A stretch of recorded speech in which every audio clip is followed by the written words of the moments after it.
Hello, can you hear me? Hey, what's going on? Hey, oh, wait, got the wrong view here. Give me 1 second.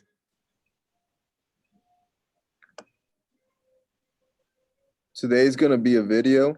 Tommy right now he's in a meeting, so he might just cut in and just finish off the um the training. Okay? Gotcha.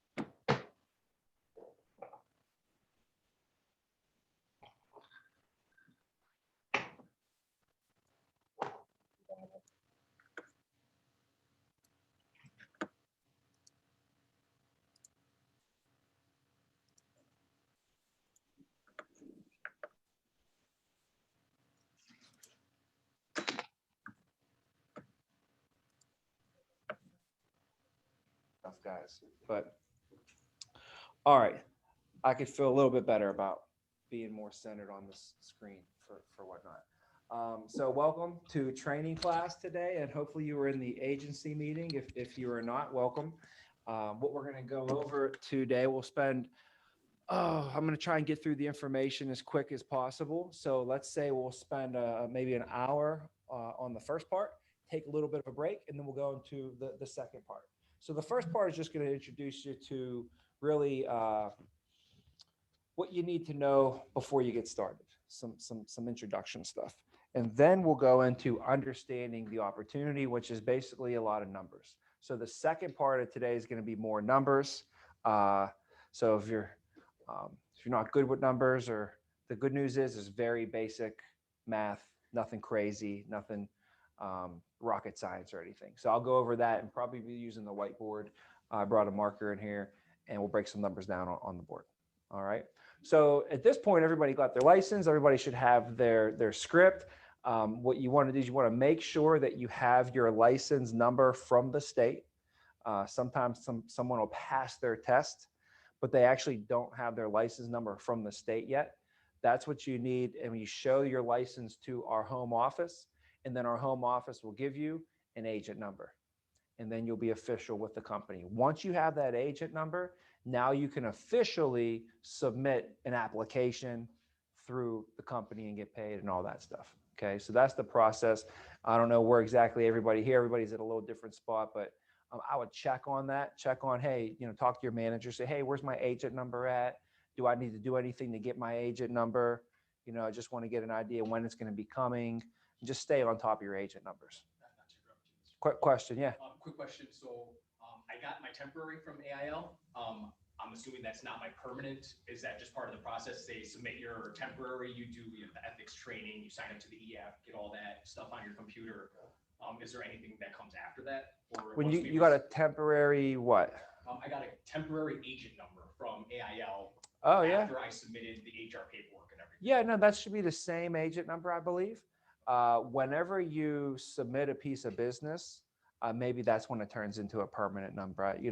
I'm not too big on the back ends of the system, of how all that stuff works, but I'm pretty sure, if you have a temporary number, you're good to go, right?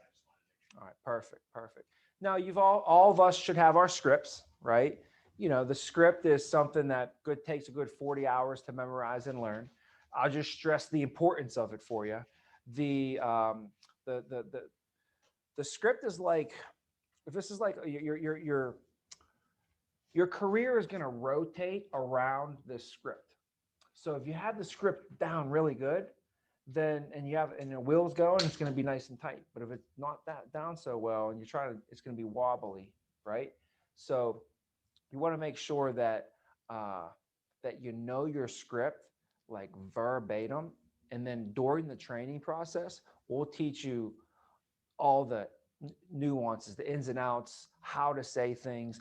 Because remember, it's not what you say, but how you say it. But right now, we just need to worry about what to say. So as long as you can say the script and say it verbatim and say it almost like a robot, we'll teach you the how to position things and tonality and different stuff like that. So um, the better that you know the script, the better you're going to be able to teach it to other people as well. So if you're here to get in leadership and the management, if you want to grow and build an organization, I always told myself, you know, if I don't know it that well, how am I going to be able to teach it to other people? But if I know it really, really well, then I'm going to be able to teach it to people really, really well. So you can't give what you don't have. So that's why I really wanted to master the script, was not even for myself, because to be honest with you, I could probably go out there and just talk to people and make some sales. You know, I got personality, you got personality, you got personality, we all got personality. We can do all that, but it's not duplicable. So that's why I really stressed for myself to learn that script, because I needed to have something that was transferable and duplicable, and I could just train to someone, they could train to someone, they could train to someone. And I've seen this for years and years and years, you know, 13 years now. In July or in June, I'll be 13 years with the company. And I've seen this system be something that's replicable and duplicable. But when people go off and they start doing stuff on their own, that's great, but it's not as duplicable. And then you can't grow that into leadership as much, right? So the script is so important for a lot of different reasons. And it works. It works. Chances are, if you're out and if you don't have the success that you need to have, chances are you're just not doing it the right way. You're probably not saying the right words, or you're not saying them the right way. So really, it's three things. It's always what you say, how you say it, and when you say it. So you got to say the right things. You got to say them at the right time, but you also got to say them the right way. Those are the three components to sales. But if you find someone that's making a lot of sales, and then you find someone that's making an average amount of sales, and you find someone that's making less than average amount of sales, the difference is in what they're saying. That's it. This person who's making above average sales is saying different things than the person who's making below average sales. And the cool thing is, if they wanted if the person who was not having much success, if they wanted to start having the same success as them, all they got to do is just start saying what they're saying. You know, it's crazy.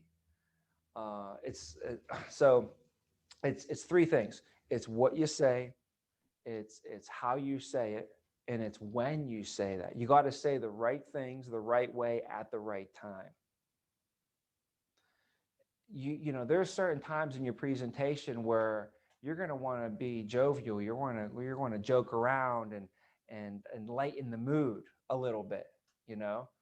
And you're going to have a certain joke that you're going to have to say a certain way, you know, and that's the way certain jokes only work if you say them certain ways, you know. So you're going to have a certain joke, you're going to have to say it a certain way, but you also have to have the timing. If you don't say that at the right time, it might not hit home as well, or it could actually cause a bad effect. For instance, you know, if you're trying to set the mood and maybe, you know, talk about something serious, and you decide to say that joke, you're like, dude, I said the right joke. I said it the right way. I said, yeah, but guess what? You said it at the wrong time. That was not the right time to say that joke right there. It was a great joke. It really was. So you got to know what to say, how to say it, but also when to say it. And that's going to be practice, a lot of practice. So don't ever think like, because you did it here for 3 months, even 3 years, you're still practicing. A doctor has a doctor's what? They have a practice. So this guy went to school for 7, 10 years. They went to school for 10 years.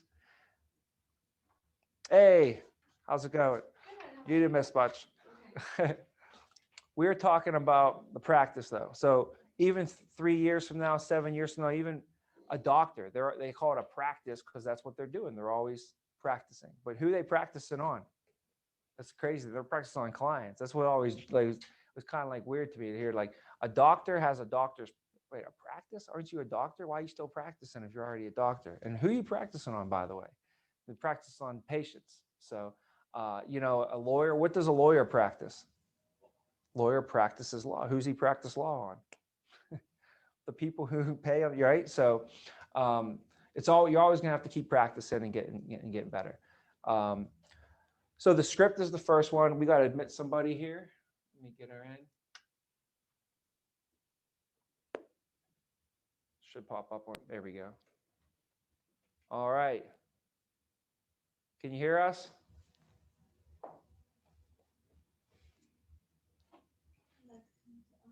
Connecting to audio. There it is.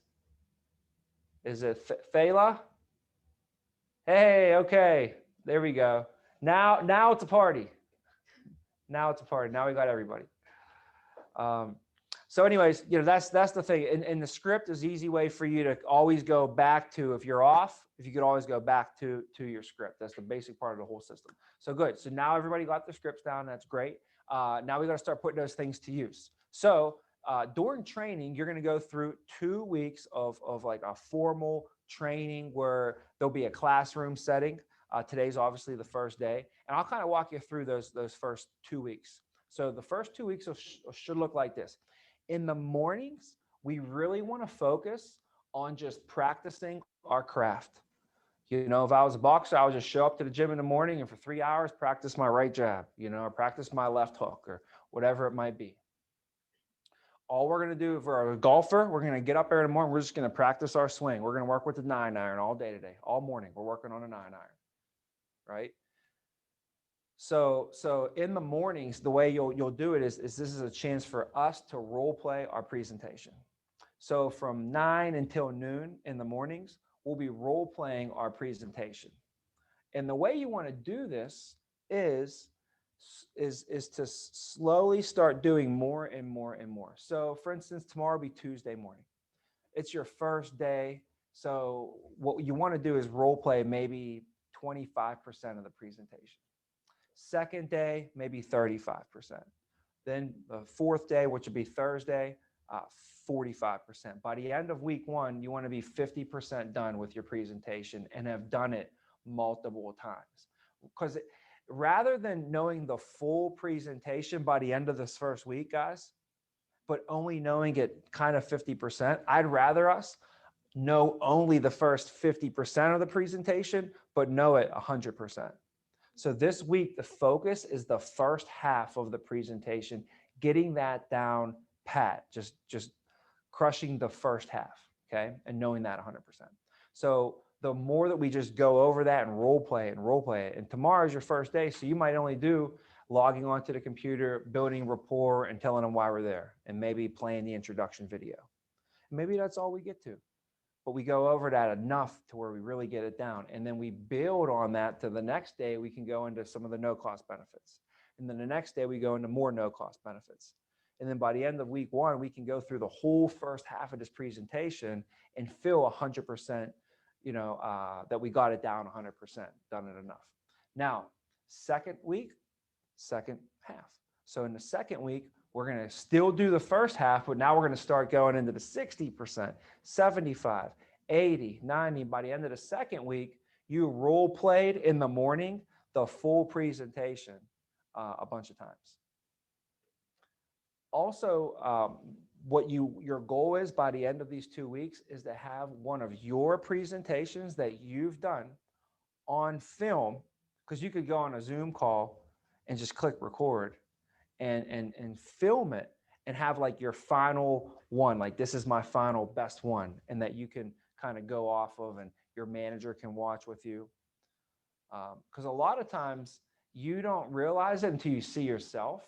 So I would really recommend to record yourself practicing, not just like watching yourself present in with a client, but practice before you go in. When I was playing football, we would have football practice in college, especially as they did this.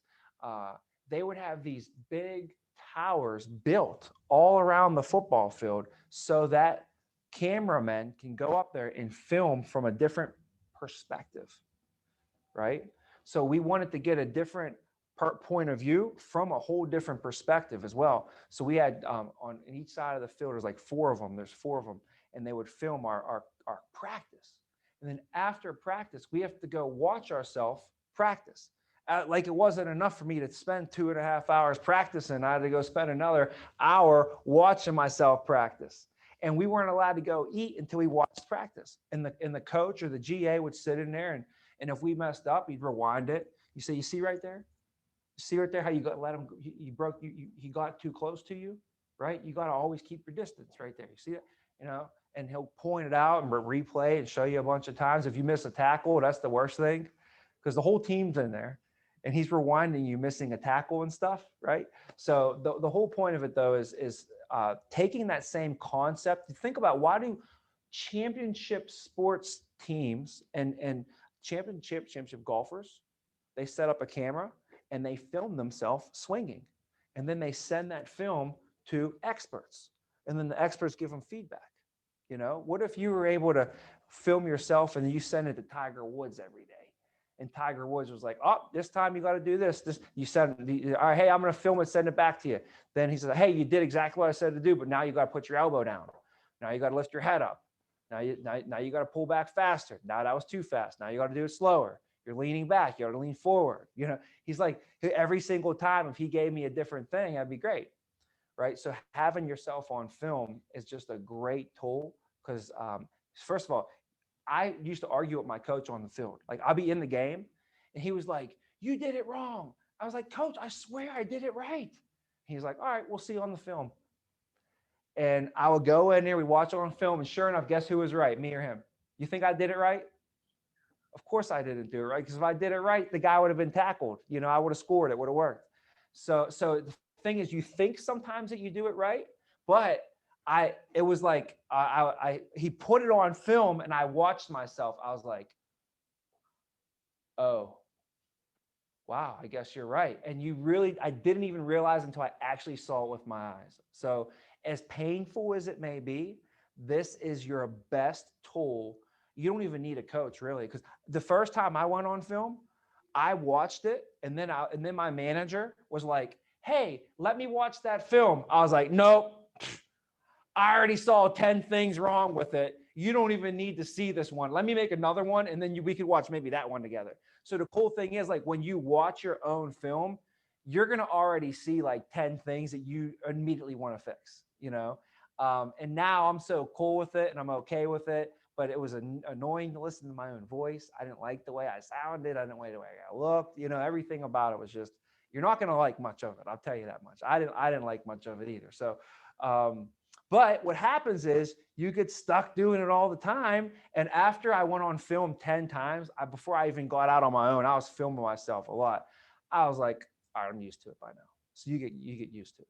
So I tell you, that is probably one of the biggest tools you can use, is whenever you do any practice at all, any role playing with somebody or doing your presentations and stuff, film them as well. So you won't waste that time. You can get more usage out of that hour. I could go on film. I could do a presentation right now and practice, and I'll get better because I practiced. But if I film it and then I could go back and watch that, it's like making more use of that 1 hour than that. So I just want to give you guys the best tool that I know, and they call it the eye in the sky never lies. It's the camera on you. Oh yeah. We should have. You know what? There is a here. Let me grab it for you. Extension cord. This might be long enough. No, look, I got this right here for that purpose. See this? Well, I don't know. Let's see. Like, we're definitely going to need an extension cord one day in here. Okay. So there's, Thank you so much. yeah. That's it. Perfect. All right. Next thing is, so in the mornings, what are we doing? Role playing, right? And the goal is by the end of week 1 to crush 50%, by the end of week 2 to get 100% of the presentation down. We've done it a bunch of times, Now in the afternoons, we're going to be in class. So this is, grab yourself some lunch from like 12 to 1, and then we'll hop in here and we'll just go over a bunch of information, training, teaching. This is where we're basically going to be taking notes for the most part. Okay. We're going to try and, it's 1 to 4 is the time slot that we have allotted for this, but we're going to try and get these done in less than that amount of time. So each person you're going to hear from this week, you're going to hear from all of our best people here in the agency, which is nice because you get to meet them, they get to meet you and everything too. So you meet Drew and Josh and Gio and Vince and Casey. I'll be sitting on a couple of days as well. I'll do Friday with you this week. I do Tuesday with you guys next week. So in the afternoons, you'll be with the top leaders going over different information each day as well. So I'm not going to go over the syllabus on what we got going on each day because that'll just take too much time right now. But each day you're going to be here from 1 to 4, right on the same call. So if you're on a Zoom call, guys, it's the same link every day. And if you're in person, we'll be right in this room over here. And then in the evenings, it'll be from 4 till 5. There's a break. Typically, from class should end at 4, and then we got a break until 5. And then from 5 until whenever your last appointment is for the night, so 5 until whenever, is when you should be actually on live presentations with your manager or managers. So Tuesday, for example, tomorrow, whatever we practice in the morning, that's kind of what you want to participate in at night. So on Tuesday morning, if we're working on 25% of the presentation, then, and you've done it in the morning, 25% of the presentation, you put yourself on film, your manager watch it and everything, and you have appointments now at night, right? Your manager can let you do that part. You've done it this morning, you rocked it, that was good. So you're gonna go in, you're gonna introduce yourself, you're gonna build a rapport with them, you're gonna let them know why we're here, and then you're gonna play the introduction video, and then I'll take over from there. And then I'll slide in, and we'll both be on the screen at the same time. And then I'll do the other 75% of the presentation, right? Then we'll go into the next presentation right after that. And I can coach you up on what you did. Hey, great job on this. They asked you this question. You answered it just like we talked about. Don't forget though, you skip this part right here. Make sure next time we do this, that you do everything you did, but you don't skip that part. So I'll add a couple things, and then we'll go to the next presentation, and you could go do it again, right? And then maybe you could even go a little bit further this time, a little bit further. And every time the goal is for you to take it a little bit further. And I do less. You do more, I keep doing less until the end of week 1, you're doing 50% of the presentation and I'm doing the other 50%. By the end of week 2, we're like cross pitching. You're doing one, I'm doing one. You're doing a full one, I'll do. And we just kind of go back and forth and cross pitch a little bit. So that's the goal for the evenings. So kind of whatever you practice in the morning is what you're going to be participating in the evenings. When just like I remember when I played ball, we'd have a game at night. Well, they'd make us meet at the football field in the morning, and we had to do walkthroughs, and we had to walk through all of the game plans, just do like a walkthrough. It wasn't live or anything. It's like if we had to tonight put on a big performance, like a play or something. Well, in the morning, hey, let's huddle up this morning. Let's do walkthroughs. Make sure the lights work, make sure everything works. Just a quick dry run, sort of, right? So in the mornings, that's what you're doing. You're practicing. You're getting ready because at night we really want you to start participating. And the whole idea is during training, you don't want to just be sitting there watching your manager make a bunch of sales. You'll learn a little bit from that, but you'll learn a lot more from you doing it and your manager coaching you. It's like back to Tiger Woods, since we're talking about golf a little bit, is if he came in here and he shot 100 golf balls in front of us right now, and he hit them all straight, I don't know, 400 yards or how far he hits these things. Well, then he handed over to Steve. He said, all right, Steve, you're up, man. Now just do like I showed you 100 shots in a row, and they were all perfect. So you should be able to do this now, right? It's like my kid. Hey, you've been seeing me drive for 16 years. You watched me drive for 16 years. So here you go. Drive the car, go pick up your friends and go to the movies. Like just because they've been seeing you do it for 16 years still doesn't mean they can do it, right? So like our managers can sell. So you don't need to say, I need to see you make us, they can make sales. We need to see you do it and help you. So like Tiger Woods, it would be better if you came up here and maybe Tiger shot 3, 4, 5, maybe 10 of them for you just to see it. But after that, you know what would be better is if he handed you the club and you swung and he sat there and told you what to do. All right, hey, next time, keep your head up. Hey, great job. Next time, keep your head down. Next time, look at the ball. Next time, swing harder, whatever, you know. So he's going to give you coaching points every time. And after you do 100 swings and you make 100 different adjustments, you're going to be 100% better than where you at the beginning. So during these first 2 weeks, your goal is to be participating as much as possible, you know. And what the heck I want to tell you is it's going to feel uncomfortable. So what somebody told me, and it helped me, is they told me it's not going to feel comfortable. It don't matter what you do. It's your first time you go and talk to somebody about this, it's going to feel uncomfortable. And so what you have to do is you have to get comfortable with being uncomfortable. Just get comfortable with being uncomfortable. And I had to really think about that for a while. I'm like, what does that really mean? And after I thought about it and I went through it made sense to me. And I was like, all right, yep, that's the only way to get through this. Because if I'm going to have to get comfortable with it.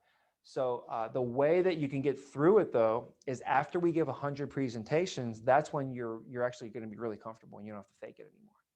Because they say fake it until you make it, right? So your first 100 presentations, if you seem real comfortable and real confident, you're just doing a real good job of faking it. Because for the first presentation that you do, you're going to feel 100% uncomfortable and 100% unconfident the first presentation you do.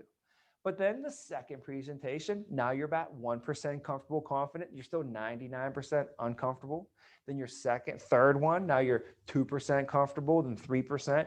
Each presentation we do will get you 1% more comfortable. And that's why 100 presentations is the magic number. Once you hit 100 presentations, that's when you start to feel 100% comfortable and 100% confident. And that's what people buy. So people buy you. That before the company, they're going to buy the company, they buy the product, you know, but at the end of the day, they buy you. The presentation, all that, they buy you. And what they're buying is a confident you. So you want to know what people buy? It's confidence. They want to be able to go to sleep at night and know that when they wake up in the morning, their family's protected. They want to know if something happens, they're confident that everything is going to be taken care of because of you. So what they buy is a confident you. And until you give about 100 presentations, you're kind of almost faking that confidence. Okay. Well, how long is it going to take us to give these 100 presentations? So your training, let's go like this. Your training is right now for the first 2 to 3 weeks. 2 to 3 weeks. After the second week, you might be ready to rock and roll. We'll get you your leads. You can start setting appointments and setting the world on fire and just running out there. You don't need a manager with you anymore. You could just go out there and do it all on your own. Some people after these first 2 weeks maybe need a third week. So after that third week, we'll still train with you, work with you, give you everything you need. And then after that, then you can go out on your own. Some people need a fourth week. We'll train them for a fourth week. If you really need it, we're not here. I can't afford, you can't afford, we can't afford to go and call on clients if we're not prepared to do so. That can be detrimental to the whole operation, to the whole company and everything we stand for. See, there's a group out there, and one of them is the Service Employees International Union, service employees. Some of them are healthcare, nurses, home care nurses, people like that. So we have the service employees. If I don't train Steve properly, because I just want to keep him 2 weeks and just get him out there, right? So hurry up and you throw him, see if he can make some sales. So I give him these leads. He starts calling on, and he calls a service employee, says the wrong thing to him, goes out to their house, upsets the member. The member, what do you think they're going to do? They're going to go to work tomorrow and talk to their president. And the president's going to say, hey, what's going on with this American income? you guys are supposed to be doing this, and they're telling me you guys are doing this. I'm canceling this program. If this is, my members are they're not gonna, the president makes the most money in the union. Do you think the president likes their job? Do you think the president is going to get voted in again if we're calling and pissing off all their members? They're going to fire him, right? He would rather fire us before they fire him. You know what I mean? So he will cancel the program, or and she'll say, there's no more American Income for the Service employees. That was 6,000 members that we had. 6,000. That could feed you and your family for the next couple of years. One person here. And we lost that whole group because of why? Because we didn't do the system properly. We didn't train them properly. We shortcutted things. So what happens here is if you try to take the shortcut, then your results get cut short.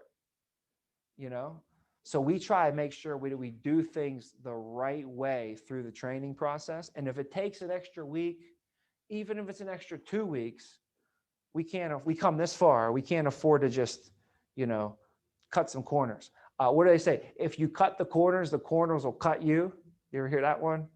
So I was really trying to be very diligent on just making sure I try to be as by the book as possible. So with these 100 presentations now, how long should it take to do 100 presentations? Well, at 10 presentations per week, if we look at 10 per week, and we need to do 100 presentations, obviously, how many weeks? 10 weeks. So if we do 10 presentations a week for the next 10 weeks, we'll be at 100 presentations, and you'll be where you need to be, 100% comfortable, 100% confident, all that stuff. How long is 10 weeks? How many months? 2.5, about. 3. Yeah. Yeah. 2.5. So 2.5, right? Now, what's interesting, you're going to see here in a little bit, is that I'll go over it right now. This will just give us a little bit of information we're going to go over today anyways. I'll just go over it now. Okay. Is what's interesting here is that if you do 10 presentations a week or a month or a year or a day, it don't matter. But for every 10 presentations that you do, how many would enroll? 3. That's closing at 30%. So 3 people tell us yes, 7 people tell us no. Let's just stop there for 1 second and just talk about the career. That's the career. If I could sum it up for you. You're going to talk to 10 people. 7 of them are going to tell you no. 3 of them are going to tell you yes.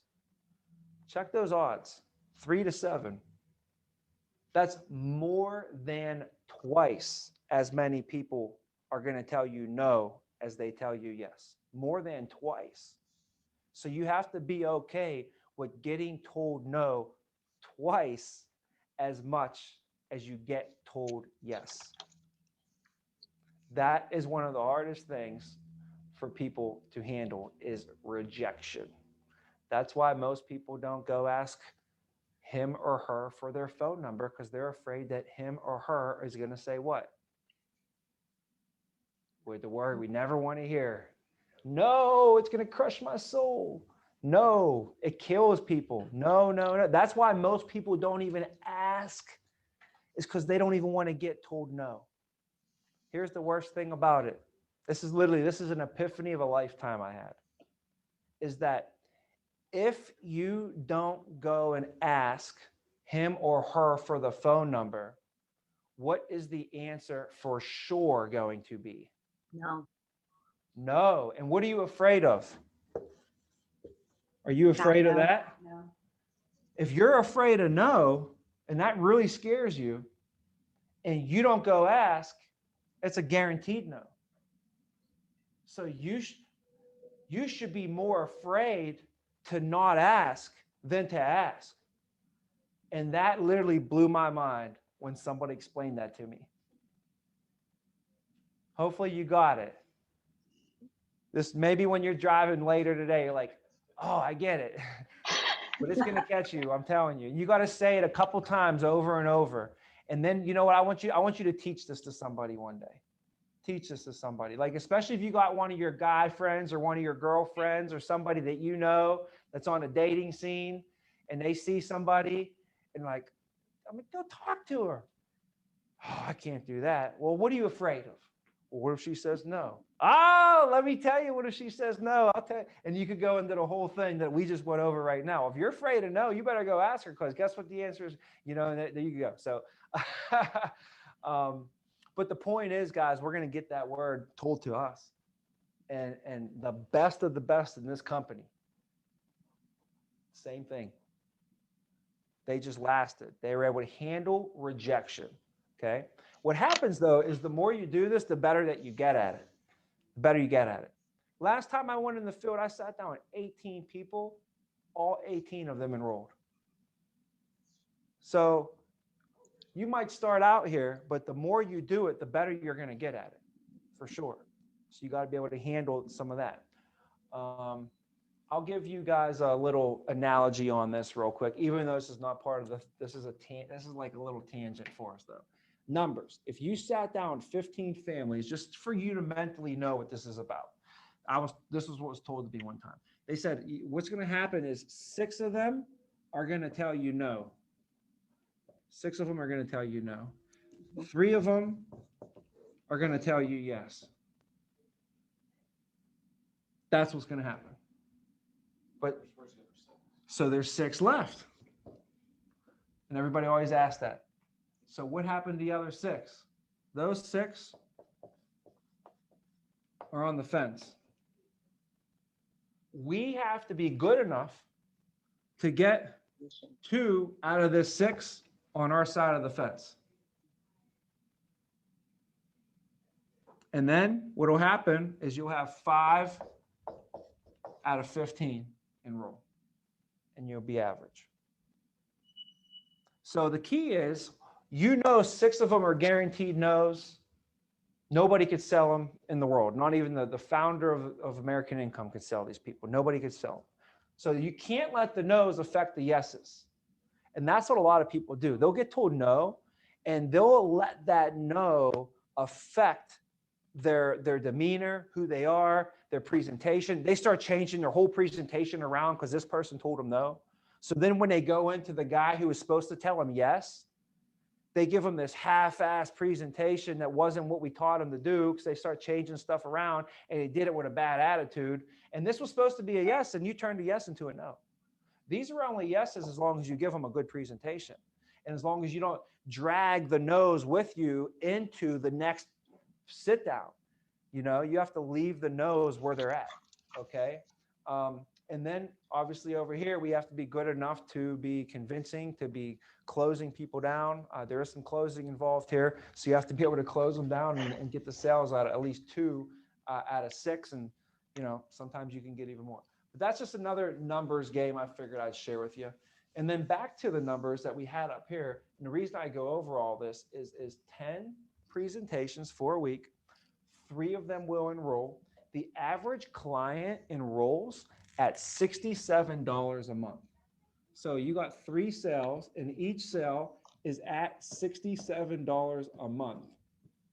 Okay. $67 a month. If you had to sit down with a client and show them, hey, here, we're going to protect your family, everything you love, everything you care about. Okay. And it's $67 a month, $17 a week. For most families, if they had to write down their bills, where would $67 fit into their budget? Like, you sit down with a family and you say, put all your highest bills to your least expensive bills on a sheet of paper. Where would $67 fit? Would it be one of their most expensive, medium, or low third? Lower. Low. Probably lower third, right? So if somebody had their bills written from highest to lowest, $67 a month would probably be one of the lower bills, right? Yeah. Okay. Now, if they had to write down, let's write down everything that's most important to you in your life, right? And they had to list from top to bottom, highest priority to least priority. Where do you think their family would fall in there? Highest priority. Baseball card, Hopefully. baseball card, AT&T, cell phones, Uh-huh. right? They got to go to the casino, got to buy a case of beer, right? All that That's up stuff. there. You know, where does family fit? Top priority. Number one Yeah, for most people, one. right? So what's funny though is their families are number one for them, okay? But to protect their family doesn't even have to be the most expensive thing. In fact, most people are putting more money to AT&T than they are to protecting their family. So the point is, what's nice when I sit down with the clients and they have to enroll into the benefits, they don't have no life insurance, I'm perfectly comfortable with enrolling them at $67 a month. And I know I'm not taking any cheese out of their macaroni, if you know what I mean, right? Mhm. So $67 a month is how much a year? Times that by 12, it's $804. Times 12 is 804, okay? That is what they pay a year. So when someone pays $67 a month, they pay $800 a year. That's the average client. The average client for us pays $800 of annual life premium. So this is called ALP. ALP. You'll hear this term a lot. ALP, ALP, ALP. How much ALP did you do for the week? How much ALP is your team at? ALP is the annual premium that the client pays. So $67 a month is about $800. So what we say is the average client pays $800 ALP each sale. So this week we did what? We did 3 sales and each one was for 800 ALP. So this week we did what? 2,400. Make sense? Okay. All right. So it's just some terminology there. And I bring that all to light because now, if you do 100 presentations, how many sales should we make? 30. 30. You got it. So that'll give us 30 sales.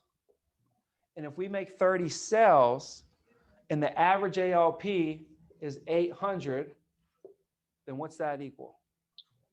24,000? grand. 24. Yes, 24,000 ALP. And that will be over these 2.5 months, right? So basically over a 3-month time frame. Now, what's interesting, guys, in order to get promoted from an agent to a supervisor is they have to be able to do 24,000 ALP over 90 days. That's the number that you got to hit. Well, what's cool is if you do 10 presentations a week and you do that consistently for 10 weeks, pick your head up, you're going to have 100 presentations. If you have 100 presentations, you should also have about 30 sales. And if they're all average, you hit your 24,000, you're right there. So the path is right there. It's all math right in front of us to go out there and knock out. So what's cool now is your first 2 to 3 weeks were in training, but now we have the next 2 to 3 months. That's when we actually get these 100 presentations under our belt. That's actually where we gain that confidence and we get a lot more comfortable is during these first 100 presentations, during your first 3 months. Now, your career doesn't even get started until you do 100 presentations. So the saying is that you didn't even get started until you give 100 presentations. So like, let's say if somebody was like, you know what, I did like 30 presentations.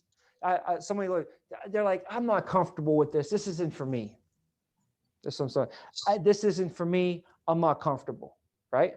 Say, well, Remember when we told you you're not going to be comfortable? How many presentations? If you did 100, maybe, but how many presentations? We pull up the report.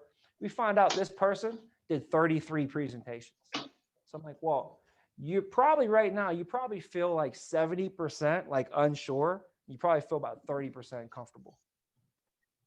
You know why? Because you only did about 30 presentations.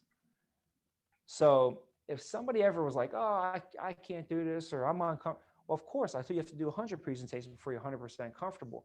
And if they wanted to like quit, if you want to quit before you give 100 presentations, then I will say that you're not quitting anything at all. You're like, you actually, in order to quit something, you actually got to get started, and then you can quit at, but this ain't quitting. You didn't even get started yet, you know? So giving those 100 presentations is so nice, because not only is it going to get you the comfortableness that you need to, but if you do them right, 3 months from when you get off on your own, you should also be knocking on the door for your promotion.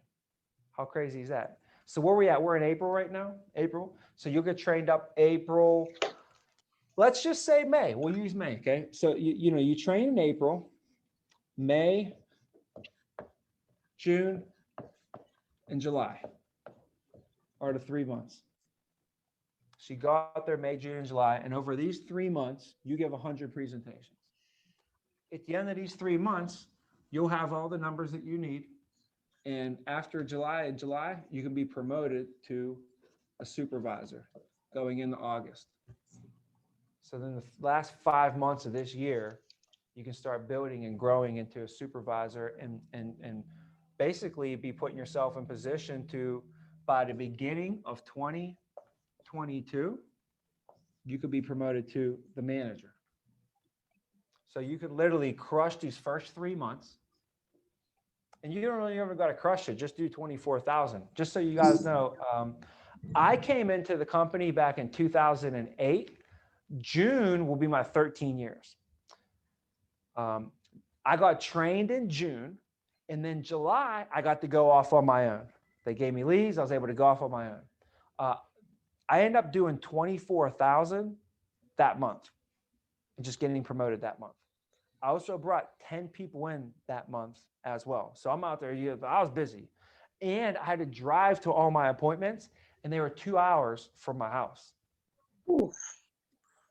Kudos. Kudos. So that was my deal. And I was my first month, so I couldn't even know what I was doing that well. I couldn't have been that really good. It was my first month. All I knew was I just knew like kind of what my trainer told me to do. And I just went out there and just did it at the highest level. But where I came from before, I never got a lead. So I couldn't believe that they had leads here. I just went crazy with them. So anyways, that 24,000 that I'm talking about over the 90 days that you could do it your first month and just get it done with and move on. So because soon as you go from an agent to the supervisor, you're done with the agent. It's on to the next one. Now it's on to the supervisor. And then now to go from a supervisor to a manager, I'll go over that with you guys here today. But once you go from the supervisor to a manager, you're done. No more supervisor stuff. It's on to the next one.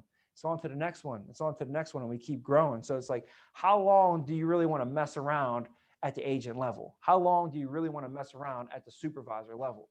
They promoted me to a supervisor. That month I brought in 10 people. And I run and crushed it again. So in July, got promoted after 1 month to a supervisor. August of 2008 was my first month as a supervisor. It was my only month as a supervisor. Nice. People say, Tommy, what did you do when you were a supervisor? So I don't know. I was only a supervisor for 1 month. You know what I did when I was a supervisor? I stopped being a supervisor. If I'm a supervisor, what do you recommend I do? Stop being a supervisor. Go be a GA. That's what I did. Sorry. What do you brought people in? Like you got people to work for the Recruited them. Okay. Yeah. I recruited my team because basically what they showed me at the beginning is they were like, so, if you're able to have 10 people and they all do average numbers, 2,000 a week, your team's going to do 20,000. And if you can get a team to do 20,000, you'll be making $200,000 a year. I'm like, what? That's the Like, goal. you want me to get 10 people to come here and they don't have to cold call, prospect, they set the appointments, and then they get paid residual income for the rest. So I got to get 10 people to make residual income for the rest of their lives and help people. And then if I get 10 people to do that, I'm going to make $4,000 a week. Like for $200,000 a year, I can get 10 people to do anything. You name it. Like if we got Saturday morning, I'll get 10 people to go jump out of an airplane and go skydiving with me. Especially if you put $200,000 on the line, they'll jump out of an airplane. I'll get them to do that, right? This ain't jumping out of an airplane. This is just making money, residual income, and helping people out. I can get 10 people to do that, you know? So my first month, I brought in like 10 personal recruits from friends, family members, the fullback that played my fullback high school football team. My fullback came aboard. Casey Kunash was one of my first recruits in my first 3 or 4 months here. My dad used to do mortgages back in the day. So he called up 3 of his mortgage buddies, and one of them was selling suits. So that was an easy one, you know? Like, so you have to be resourceful. And the thing is, these 10 people, they had to get in their car and they had to drive to my office. And if they weren't within a 20-mile radius of my office, I couldn't recruit them. It was a pretty tough gig to convince somebody to drive 2 hours for an interview or something like that. So I had to get 10 people in the hard way. You guys can bring in anybody from anywhere in this country and they don't got to drive anywhere. Think about that. Virtual. So you think, I didn't have Instagram back in the day. So this is all word of mouth. I went through my cell phone, which was not even close to what it was today. It was like a BlackBerry, this beat up BlackBerry. And I scrolled through this thing and I called everybody. Hey, I just started a new career. Hey, I just started a new career. Hey, I just started a new career. I'm going to be getting into management. One of the first things they need me to do is they need me to find 2 or 3 other people to join our team. You know, we're at a huge point of growth right now. These people are going to be earning professional income. They got to be people. Do you know anybody who's looking to make professional income that wants an amazing opportunity? And they'll either say, how about me? You know, and I'm like, oh man, I'm sorry.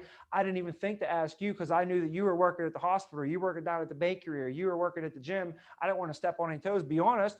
You're probably one of the first people that I would even ask, but I didn't want to step on any toes. But I know you would probably know somebody. That's why I figured. But if you're serious, oh man, I think you could really do well. I'd love to be. Plus, we get to work together, man. Are you serious? Hey, let's get you in. I can't make any promises. Let's get you in for the interview first and see if we can take it from there, right? Is that And the boom, recruiting script? is that the recruiting script? No, it's not, but I can give it to you real quick. So the recruiting Sure. script is like this. It's like, so Gina, you helped us out, you know, we're at the restaurant or we're at the retail place or wherever, you know, you helped us out really well today. I just want to thank you for your help. And I think, to be honest, now that I've met you, I think you would really excel and you would do really well at what we do. And then if they don't ask, if they don't say, well, what do you do? Usually it'll be like, oh yeah, you know, they'll say, what do you guys do? And especially if you're dressed decent, if you're with a couple other people, you know, if you got some like Louis shades on with something cool going on, you know what I mean? Like usually me, I'm wearing this. I wear this. I like to hop out of a Maserati with like flip-flops and a tank top and just to throw people at 2 o'clock in the afternoon on a Wednesday and just throw them off. They're like, what's this guy possibly do, you know? But what you have a couple of nice little things, let them know. Like if you have a couple. So anyways, then they'll ask you, what do you do? And then that's when you say, oh, we do, here's the script, ready? We do consulting in the financial services industry. We help people protect their assets through life insurance. It's fun. We get to help people. We get to make money, and we get to we get to help people. We get to. I think the last thing is help people. So it's fun. We get to make a lot of money, and we get to help people at the same time. Do you like helping people? That's why you want to end with helping people, because then you say, do you like helping people? And then they'll say, yeah. And I'll say, well, you want to know what? I know that I know our hiring manager at the office. And if you'd be interested, I can get your information to the hiring director. And the next time that they're doing some hiring, I can even maybe have them give you a call. How's that sound? And they'll be like, oh, yeah, that'd be great. Every time. Every time. Sign me up. Yeah. So, if you're at a restaurant or retail or just anywhere, you could kind of lead in with that and just say, hey, I think, you know what, man, I think you would be really good at what we do, and then when they say, well, what do? You say, we do consulting in the financial services industry. We help our clients protect their assets through life insurance. And it's really fun. We get to make a lot of money. And the best thing is we're helping people. We get to help people. Do you like helping people? Oh, yeah. Okay. Well, you want to know what? I actually know the hiring director at the office there. And next time we're doing some hiring, I could get your information, get it over to the hiring director. Next time we're doing some hiring, I could maybe have them reach out and give you a call. How's that sound? Can't make any promises though, but I could at least get your information, get it over to them, right? And I'll say, how about this? I'll text you over my information right now. And how am I going to text you my information? I've got your number. I got your number, right? So you never want to go like this.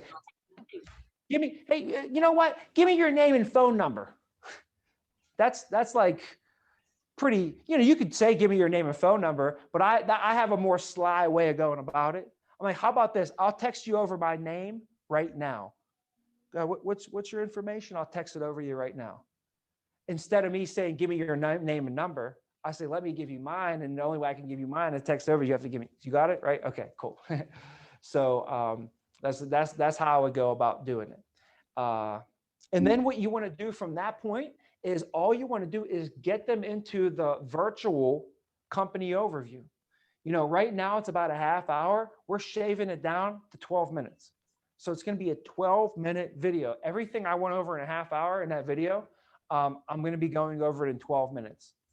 I don't know. I still don't know exactly how I'm going to do all this, but I'm just going to squeeze it in. I'm going to talk faster. I'm going to cut some of the stuff out and get right down to it. But for you, if you wanted to bring somebody in, they don't have to sit through a whole half hour. All right, what's this company about, Steve? You're making me sit here a whole half hour. I could have watched Seinfeld with this, making me watch The Office. I'd rather watch The Office than this, right?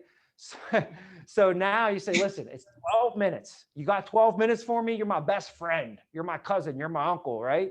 My uncle told me to give you a call. You got to at least put 12 minutes in for him, right? Whatever it is, 12-minute videos. This is going to be quicker for you guys. So the key is get them on that video. And then afterwards, if they're interested, they fill it out. And then they send it in. And then from there, we interview them. We take it from there, and we can't guarantee everybody's going to, come in and want to get hired. But anyways, that's a little bit of a tangent as well. So we went on the personal recruit script, but that's good for you guys to have. That's worth it. Well worth it. I'll go over that any day of the week. So this will really help you guys. So like when I started in July, I hit the ALP numbers and I brought 10 people in. In August, I brought 10 more people in. And before you know it, I picked my head up and I had a big team built. So that's how I got into the business, and catapulted me right to a manager. I was a manager in my 4th month. We did over 70,000 and just continued to grow from there. So now, why don't I just go over that story? I'll just stay on the story for a minute. So let's just finish that story. So I came in June, trained, July, wrote the business, recruited the people, got promoted. August, brought 10 more people in, wrote more bunch of business, got promoted again. And then I spent the next 6 months as a manager. After 8 months with the business, it was March of 2009, my 8th month in the business, I got promoted to a general manager. So I finally got that general manager promotion. I was working really hard for those first 8 months, and team hit the numbers and we got promoted. So at the end of my first full year, I made about $120,000. At the end of my second full year, I was a general manager. I made over $200,000. So my first year as a general manager, I couldn't have been that good of a general manager, but I made over $200,000. In my 3rd year with the company, I promoted my manager to a general manager. So you can visualize this real quick. I'll just put this over here, like in this little area. Okay. So imagine there was me. Okay. And then there was Casey and Matt. And they were both GAs. And Casey had an SA, Matt had supervisors, right? And then I was what? I was the MGA. And this was my second year. At the end of my second year, guess what Casey did? Casey got promoted to an MGA.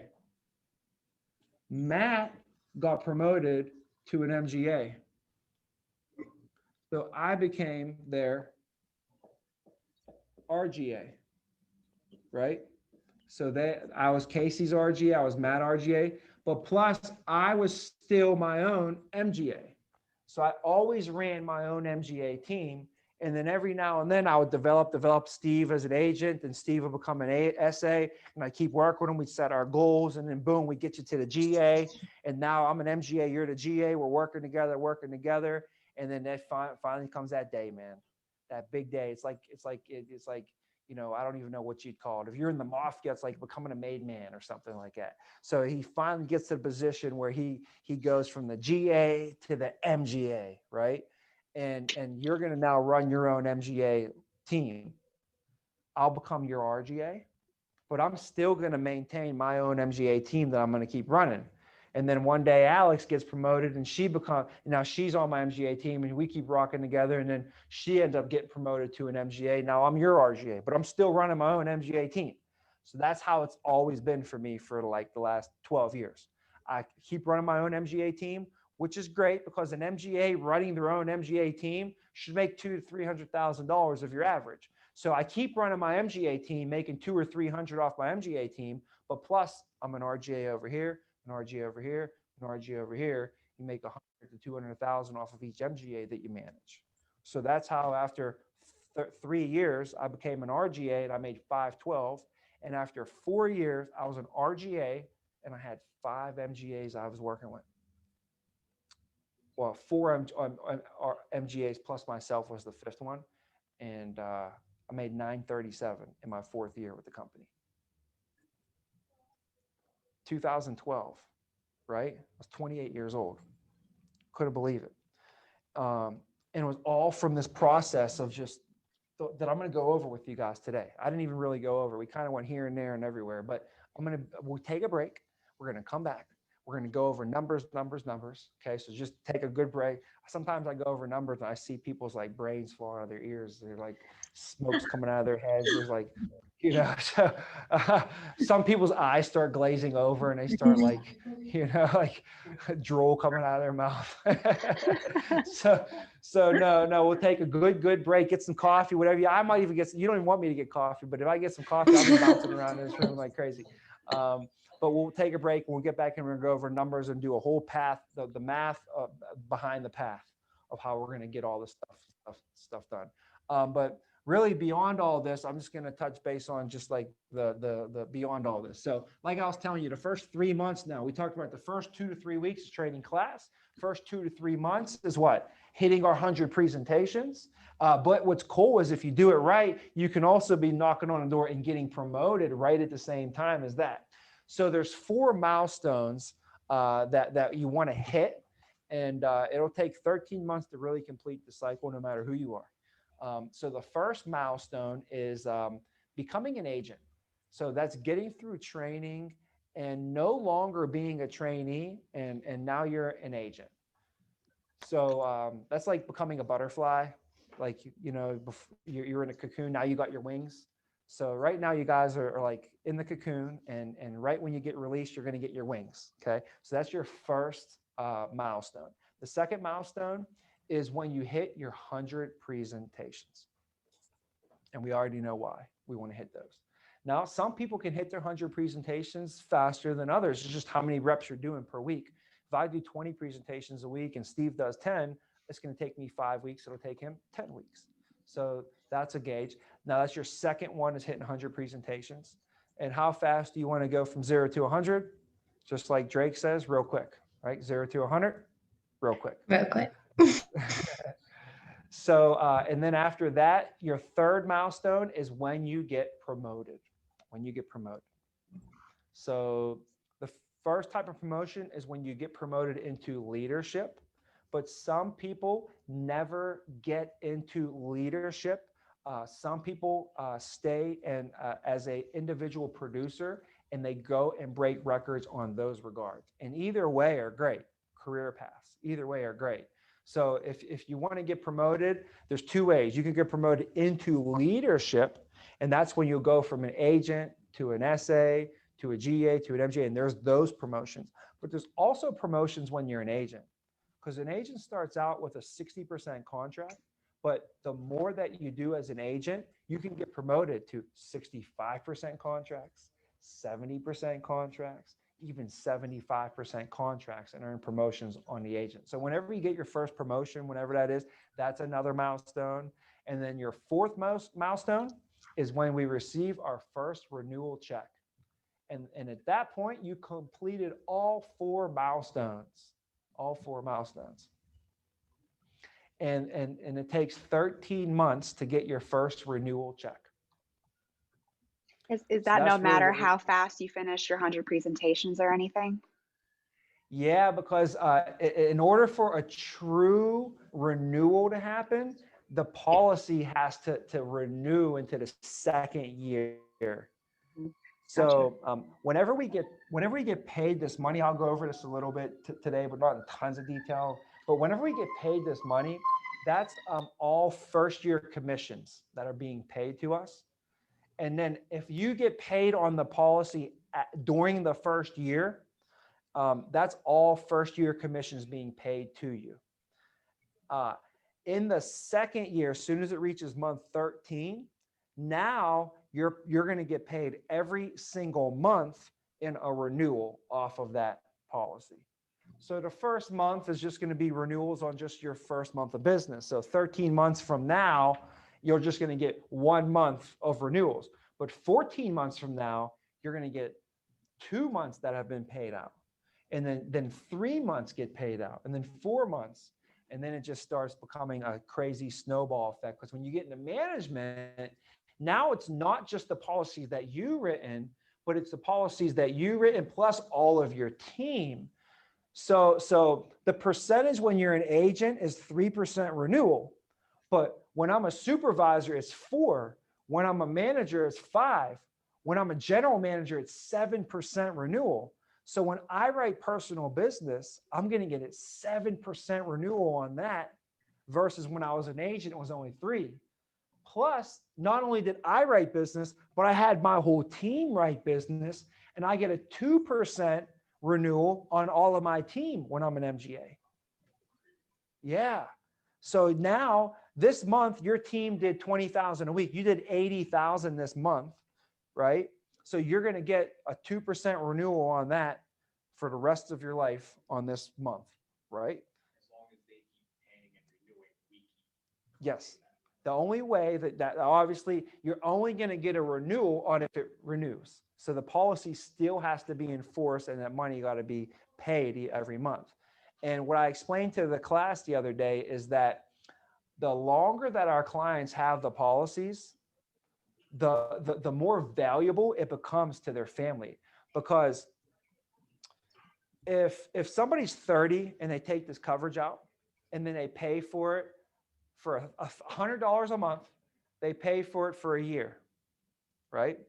And then they cancel the coverage. They just paid $1,200, right? And what do they got? Nothing, right?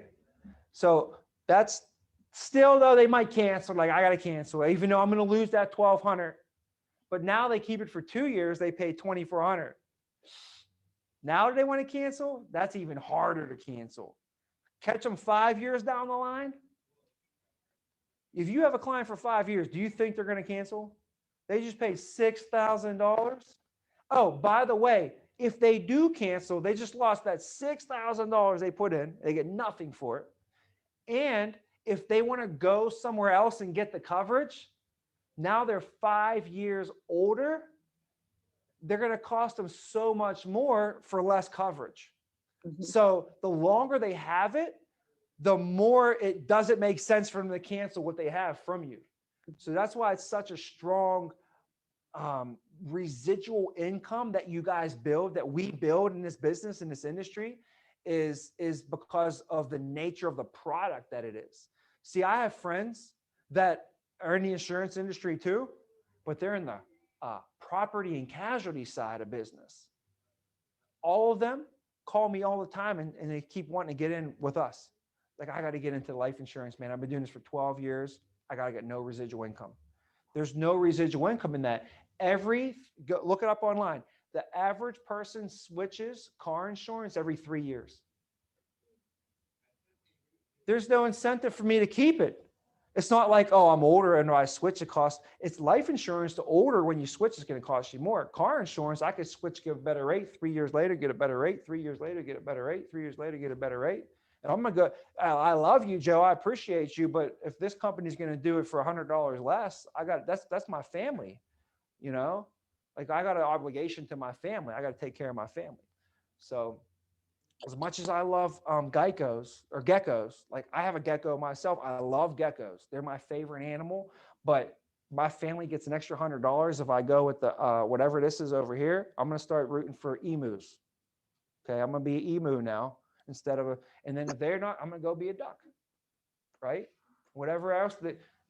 So the whole point of it is that's what it's about. So that's what people do. With life insurance, they don't do that. What's cool. So especially with us and with you, and if you have a good client base and a good presentation and everything that goes along with it. So I could go on and on and on, but we got to take a break, because what I'm going to go over next is we can't just roll right into it. We need a break.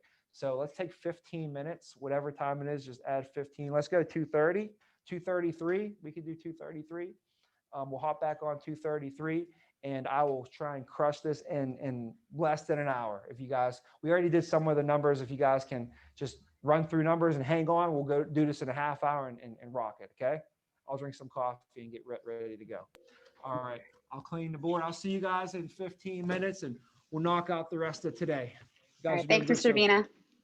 Hey, thank you guys. I do have a quick question for you, Mr. Vina. Yes, sir. For the team building being like RGAs and whatnot, are we responsible to always build our own teams? Yeah. Are we provided with teams? Oh. I'm just unsure of how the. Oh, yeah. So this is, you build your own team here. No one's going to build it for you. And you know what? I wouldn't even really want anybody to build my team for me anyway. You know, if you're going to be a coach and you had to coach a team, would you want your players handed to you, or would you want to go pick them out yourself? You know? Yeah. So Thank you. you got it. You know what? I'm going to find out. Let's go. Me and you. In the kitchen. We have a coffee machine. There's a coffee area over there. Yeah, I'll show you.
On the first, I went to the post office and sent my stuff out. Okay. And I had to rush everything, and I hope it gets there before then.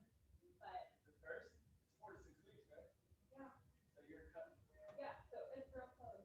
And I expedited? Dude, Yeah, that is 4 to 6 weeks. yeah. Oh, that's expedited? Yeah.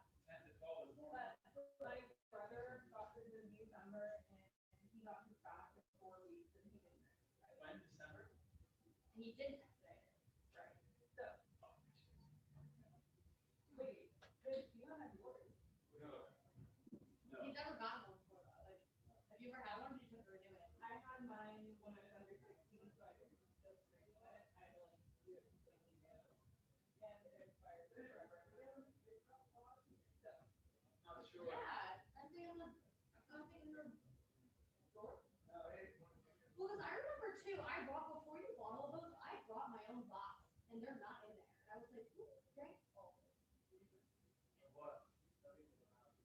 No, but I was like, wait, like, 'cause I wanted that the other day. I was like, I remember bringing the whole box of them, and I'm like, I don't even know if I drank any of them. Like, I don't know where they went.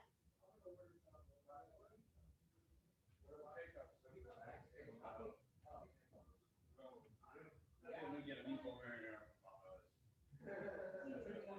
No, from the dinner. Are you coming?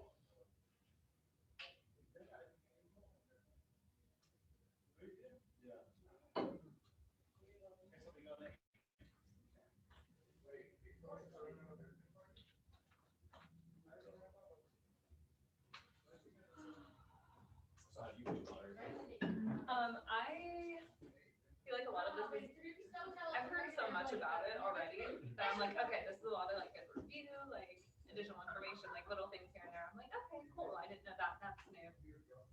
But I'm excited. Yeah, exactly. You know, for a little bit there, it's almost like, is this real? Because although I grew up in Chicago, recently just moved back to New York, I'm trying to reestablish myself in the area. Yeah. I stumbled across this, and it's like, is this actually genuine? And obviously, the more time we spend here, the more we interact with everyone, obviously. But yeah, it's still, I'm still almost in like shock a little bit. Like, this is actually genuine.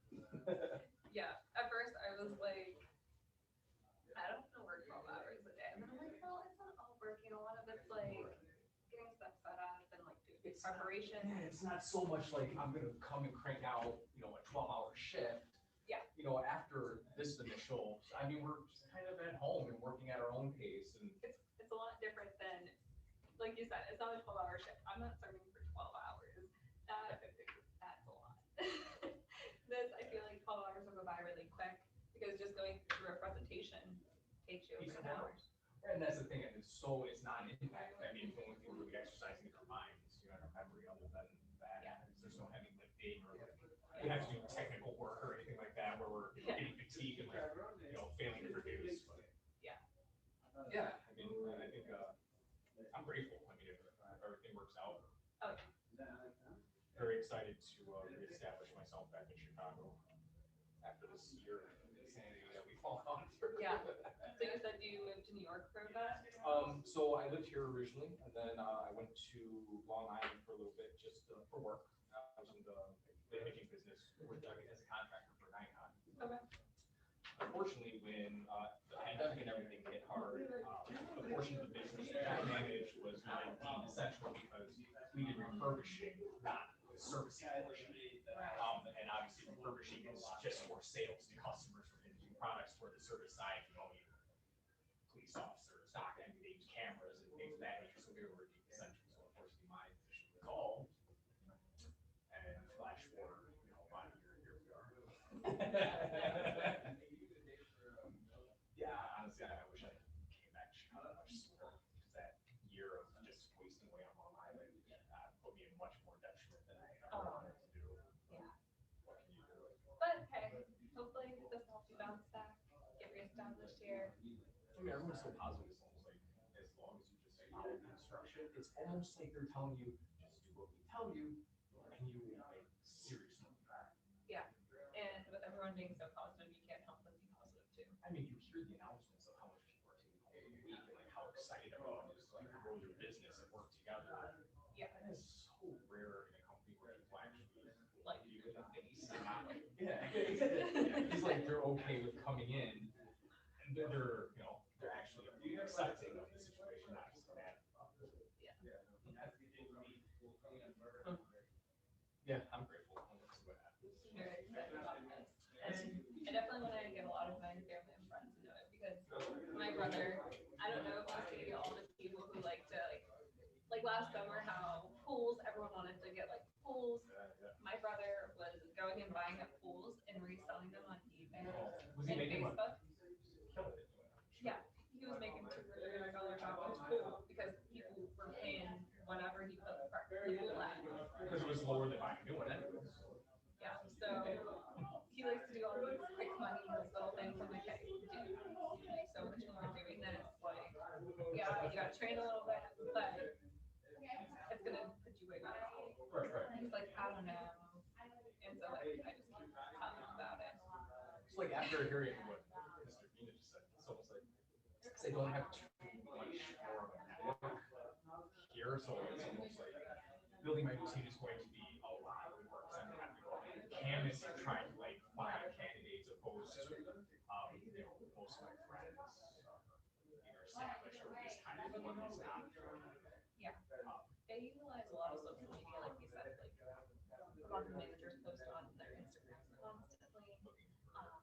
They use Indeed a lot, they pay for like, So they're paying for the posting, because that's how I started the process. Because I never actually applied for this position. My resume was just floating. And I applied for another agent position with a different company. And then the link for the presentation for the lead agency just magically appeared, and I had no idea how. Yeah. It was very strange. I mean, did you end up direct applying or did somebody contact you? I know one of the managers, Gotcha, so No, I got that's- run it that way. That's even better. Yeah, because then at least, you know, somebody who is a veteran to a point can kind of help you understand a little more, aside from like the normal training, but you know, Yeah. it's gonna be the everyday stuff that we're gonna be struggling with, you know, not the general picture. I had to be talked into it though. I was like, sales is not my thing. And then they're like, you're literally doing sales right now. It's just. Then you're selling me to get out of here. I was doing loans at a credit union. And so, Oh, jeez. so literally I was doing sales, not called sales. And I was With like, no commission, no. exactly. Or I would make slight commissions on debt protection. I sell loan loans. So I would make $15 a month off off a month of selling protections for $400,000 worth of loans. So I'm like, yeah, this isn't for me. I can definitely go and sell life insurance. So I'm protecting $400,000 and making 15 off it. That sounds right. Yeah, super fun. Yeah, so I was like, oh. I mean, now that you say like companies will go to sales, yeah, you're right. I'm just gonna do this. It's funny, like hearing the guys so much like that. I used to be a certified teacher at Fridays. You know, it's I almost think about that's exactly how I'm gonna meet people. Oh yeah, it's the best. I honestly feel like sometimes that's one of the best ways because you're seeing someone's work ethic and then you kind of like, It's works like they can shine it back. They're probably going to accept them. oh yeah.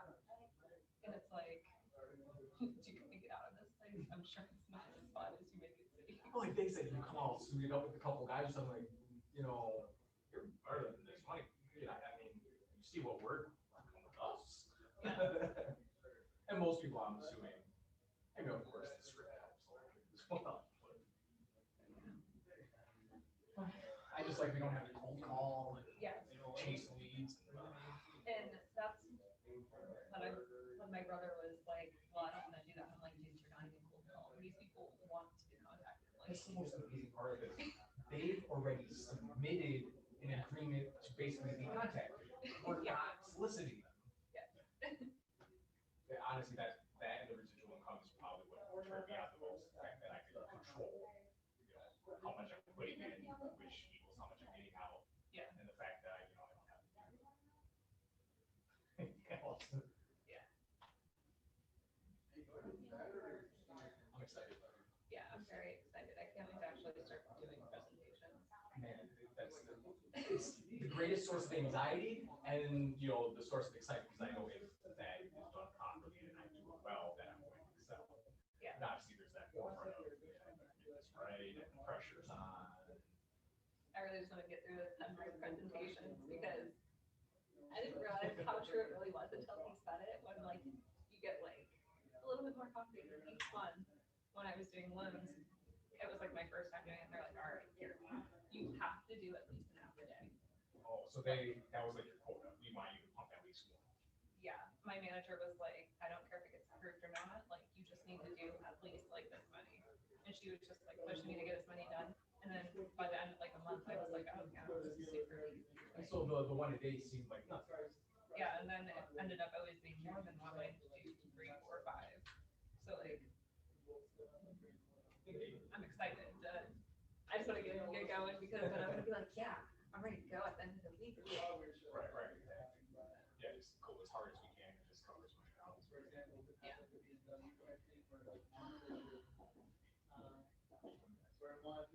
Yeah, I agree though. Like, even this morning, we were doing just the phone script and just even conversations that felt much better.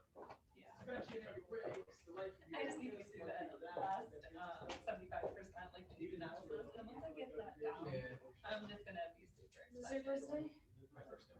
I've been here a couple times since I lived here. It's my first trade. First training day? I didn't know we could do Zoom too. I'll tell you this, it's always an option, but speaking with you enough, the fact that we're here is much better for us. You because learn a lot faster. that and the relationship we build with the managers who are here, there's an actual face to a name. Not that these guys don't, but there's a lot of human in front of them opposed to just a figure. Yeah, because you're gonna get a lot of extra information about the people when you walk out of the meeting or just overhearing other people's questions, like when you were asking about building a team earlier. I'm like, I'm gonna listen, just to hear what he has to say. Yeah.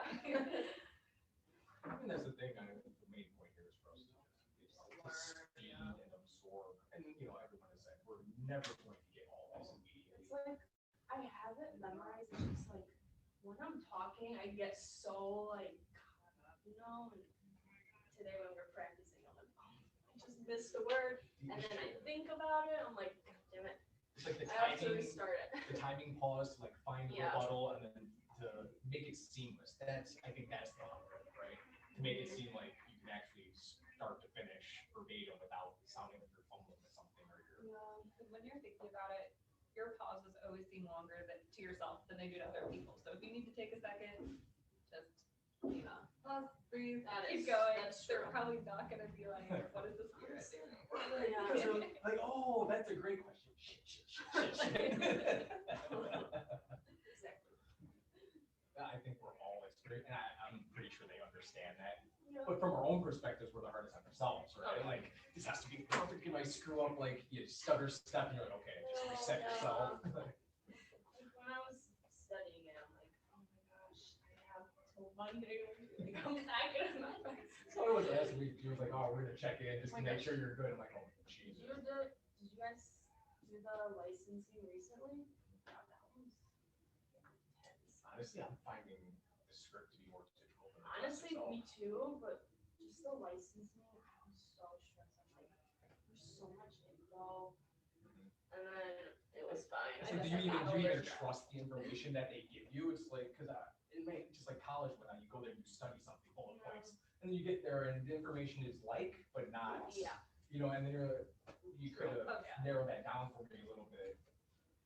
I took a lot of like practice exams and I was really like freaked out. Yeah. I had to drive from Pennsylvania here to take the exam because I As a was, resident. yeah. And so I was like, all right, it's Monday. I have to drive down. I have to take my Did you exam live here? Tuesday. I'm moving here until June. Oh, Yeah, so like I'm moving here, which is why I got the resident one. Are you But going back to Virginia? Like, are you staying here till June? no, I'll go back to Pennsylvania on like the end of the week or something, or the beginning of next week. I haven't decided yet. So you're like staying with your boyfriend, I'm guessing? Yeah, so I'll be here for a week, maybe more. We'll kind of just play it by ear.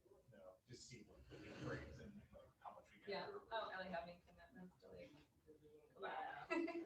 Well, it's nice. I mean, at least you're not having something that's pulling you under. You like it in Chicago? You like it better here than I haven't got to experience it enough because everything. The times I lived it, everything was so close. That's what, yeah. But I feel like I mean, once in a week is. So you guys taking a break? Yes. Are you getting your passport? Are you Oh, dude, I'm- procrastinating? Passport? Listen, miss, Why? I am trying.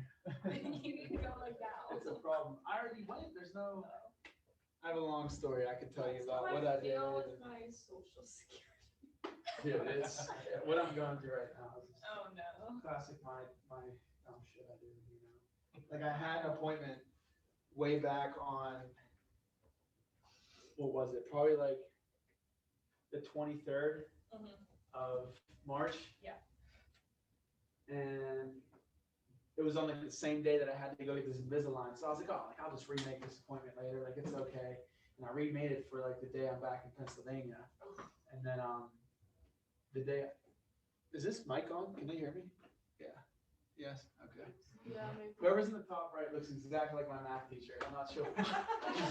just geeked me out a little bit. Nice to nice to meet you. But I was like, wow, this opportunity is attractive anybody's. But yeah, so you know, I made the appointment, missed it, remade it for like I think probably like the 28th of March, and then that was also the day I went back to Pennsylvania and like in the midst of trying to run back to PA, I didn't even think about it, and I was like at home and I was like, oh, you're oh man, dude. So now I got to reschedule it again, and they're like, oh, like you know, we'll have you know, like you're within like, you know, like it's not, it might not come in time, like the 4 to 6 weeks thing, like you're hoping on. They were like, you know, you might not get it, so I didn't even bother rescheduling it, and now I'm trying to do this whole urgent thing where you need to have like a death in the family, and pay like $500 and all this stuff like that. Wait, isn't there Just like, a fast track. isn't there like the business one? The business one, like a business emergency. I think there is one for business. See, I'm like learning. Got I it. call the department of whoever, right?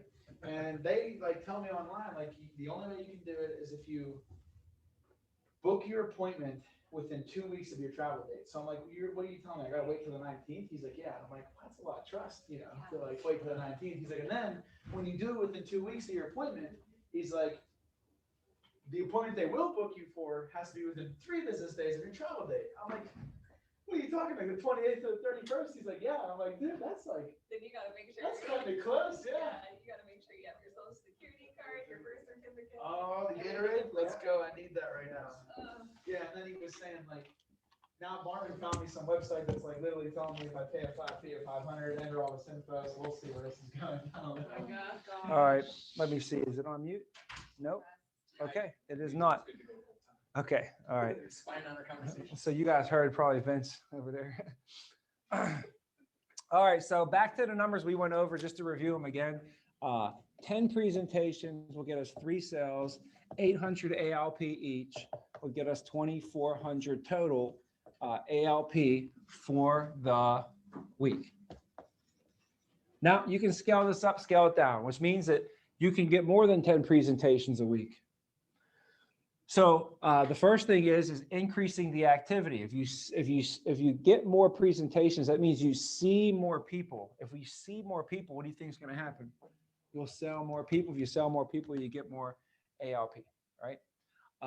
Also, we can increase the percentages, the qualities, the ratios. So 10 presentations would give a normal average person 3 enrollments. But if you can, let's just say, get better at your skills and close down those ratios, increase your closing ratio to 4 or 5 or 6 out of 10, then you're going to do the same amount of work. You give 10 presentations, Steve gives 10 presentations, right? But Alex is closing 6 out of 10, Steve's closing 3 out of 10. Who did more work? Nobody. You did the same amount of work, but she ended up getting twice the results, right? Because of the ratio, the difference. Now, another thing we could look at is after that, ALP per sale. That's the next thing you can control. You'll notice that people who are in the business longer, they end up having higher closing ratios, but also they end up having higher ALP per sale. Just think about it in baseball. Someone who doesn't play baseball that much, they probably don't hit the ball as many times. But someone who plays baseball, they're going to make more hits. But also someone who plays baseball more is not only going to hit the ball more, they're probably going to hit the ball further as well, right? So the ALP per cell is 800 on an average, but if you ask Gio what his average ALP per cell is, his is probably 2,000, 1,800, 2,000 ALP per cell. So you can increase your ALP per cell. And if you're closing she closes 6 and her 6 are 2,000, you close 3 and your 3 are only 800, you could see the difference in who did more work. Nobody. So we all both did 10 presentations. So now it starts to get even bigger numbers. So now on top of that, and that's it. So you'd end up with a higher ALP per cell. Now, on top of that, though, what I wanted to go over is 2,400 ALP per week would be what we're showing here. For today's sake, everything we do moving forward, we're going to use, instead of 2,400 guys, we're going to use 2,000. So for all the examples that we use moving forward right now, we're going to use 2,000. Keep in mind now, this is going a little bit lower than what we should really be at. And I'd rather play with a little bit lower numbers anyways, if that makes sense. Like under-promising yourself almost. So when an agent does this now, we'll talk about how an agent gets paid. The agent gets paid 2 ways. First, they get paid their commission. Second is bonus. Let's talk about the commission. First way we get paid is commission. The agent is at what? 60% contract. For your first 45 days, we are at a 50% contract with a 75% advance. After that, we get put on a 60% contract with a 65% advance. It's pretty much the same thing, but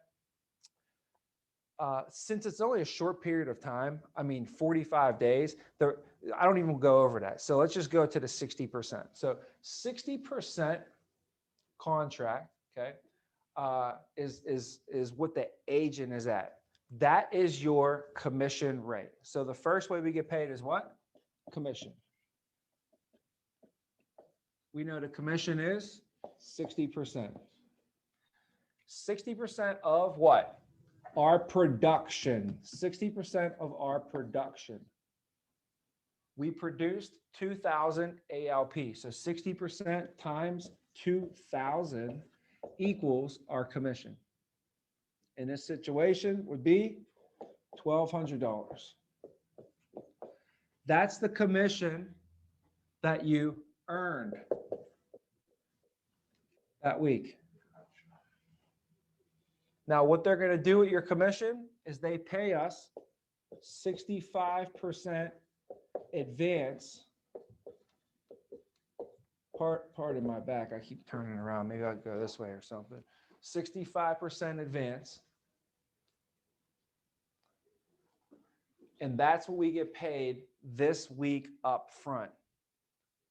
So what do they advance us this week? 65% of our commission. We earn $1,200. You made $1,200. They're going to give you 65% of that commission this week. So this would be $780. That's what you got paid in your bank account for the week. So you say, okay, so they paid me $780, 65% of my commission. Where did the other 35% of my commission go? Okay, which would be how much money? There's still what? What's the difference between that? 420? $420. $420. This goes to your back end. When the client pays their premiums every month, this is when they pay their premiums. It's actually going to pay you and clear out your accounts. And in month 9, 10, 11, and 12, that's when you'll actually start seeing this money trickle back into your paycheck. So just know that whenever you get your paycheck this week, it's 65% of your advance of your commission. That's just you still have 35% that's still coming to you, and that gets paid out in the first year. So as long as that client makes their payments, you're going to get all of your commissions paid to you that year. And a lot of it starts coming in month 9, 10, 11, and 12. So it's like if you met a client today, you're going to get paid that advance this week. Then like a baby, 9 months later, that's when the other 35% will be coming out and get paid out to you. Now, that's in month 9, 10, 11, and 12. First year is over. The client pays again, and they pay 13 months, and that's now your renewals. That's now a renewal. So all the premiums paid in the first year, all that is just paying us our commissions. Once it hits second year, now we get paid on it, but we get paid renewals, and every single month, forever and ever and ever, we get paid renewals on that business.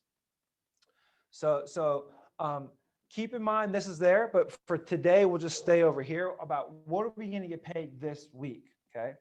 What I recommend to do is I recommend to live off of your paycheck, not bonuses. Don't make bonuses part of your lifestyle. If you can live off of your paycheck and then use the bonuses for a bonus, and doing bonus type of stuff, bonus investments, bonus real estate properties for yourself, bonus stuff like that, that's where you can get into a real good situation for financially. Because now what's going to cause you to do is you're like, all right, well, if I need to make, $1,200 a week. I need to make $1,500 a week just so I could support my bills and my family, right? If I need to make $1,500 a week, and I know that if I write 2,000 ALP, right? 2,000 ALP is going to make me what? 780. Well, I probably need to make double this. So I need to do 4,000 ALP a week. And if I do 4,000 ALP a week, then I'll make just in my paycheck, just in my commission, at least $1,500 a week, which is right around, what is that? $80,000 a year, close to that, something like that. I recommend to live off of this. And then now we get the bonuses and you could do bonus stuff with that. What happens though is people get so accustomed to living on the bonus, because watch what happens when I add this bonus into your pay. Watch what happens. People get so accustomed to living on the bonus and the pay together, it doesn't push them to thrive to do anymore. I don't need to write anymore. I got my bonus coming. And what people do, they'll write to what their paychecks, like they'll write to what they need to make their paycheck for, and then they'll kind of stop. It's that whole thermometer theory that people have. I don't know if you know the thermometer theory that they have out there, but Ed Mylett talks about it too.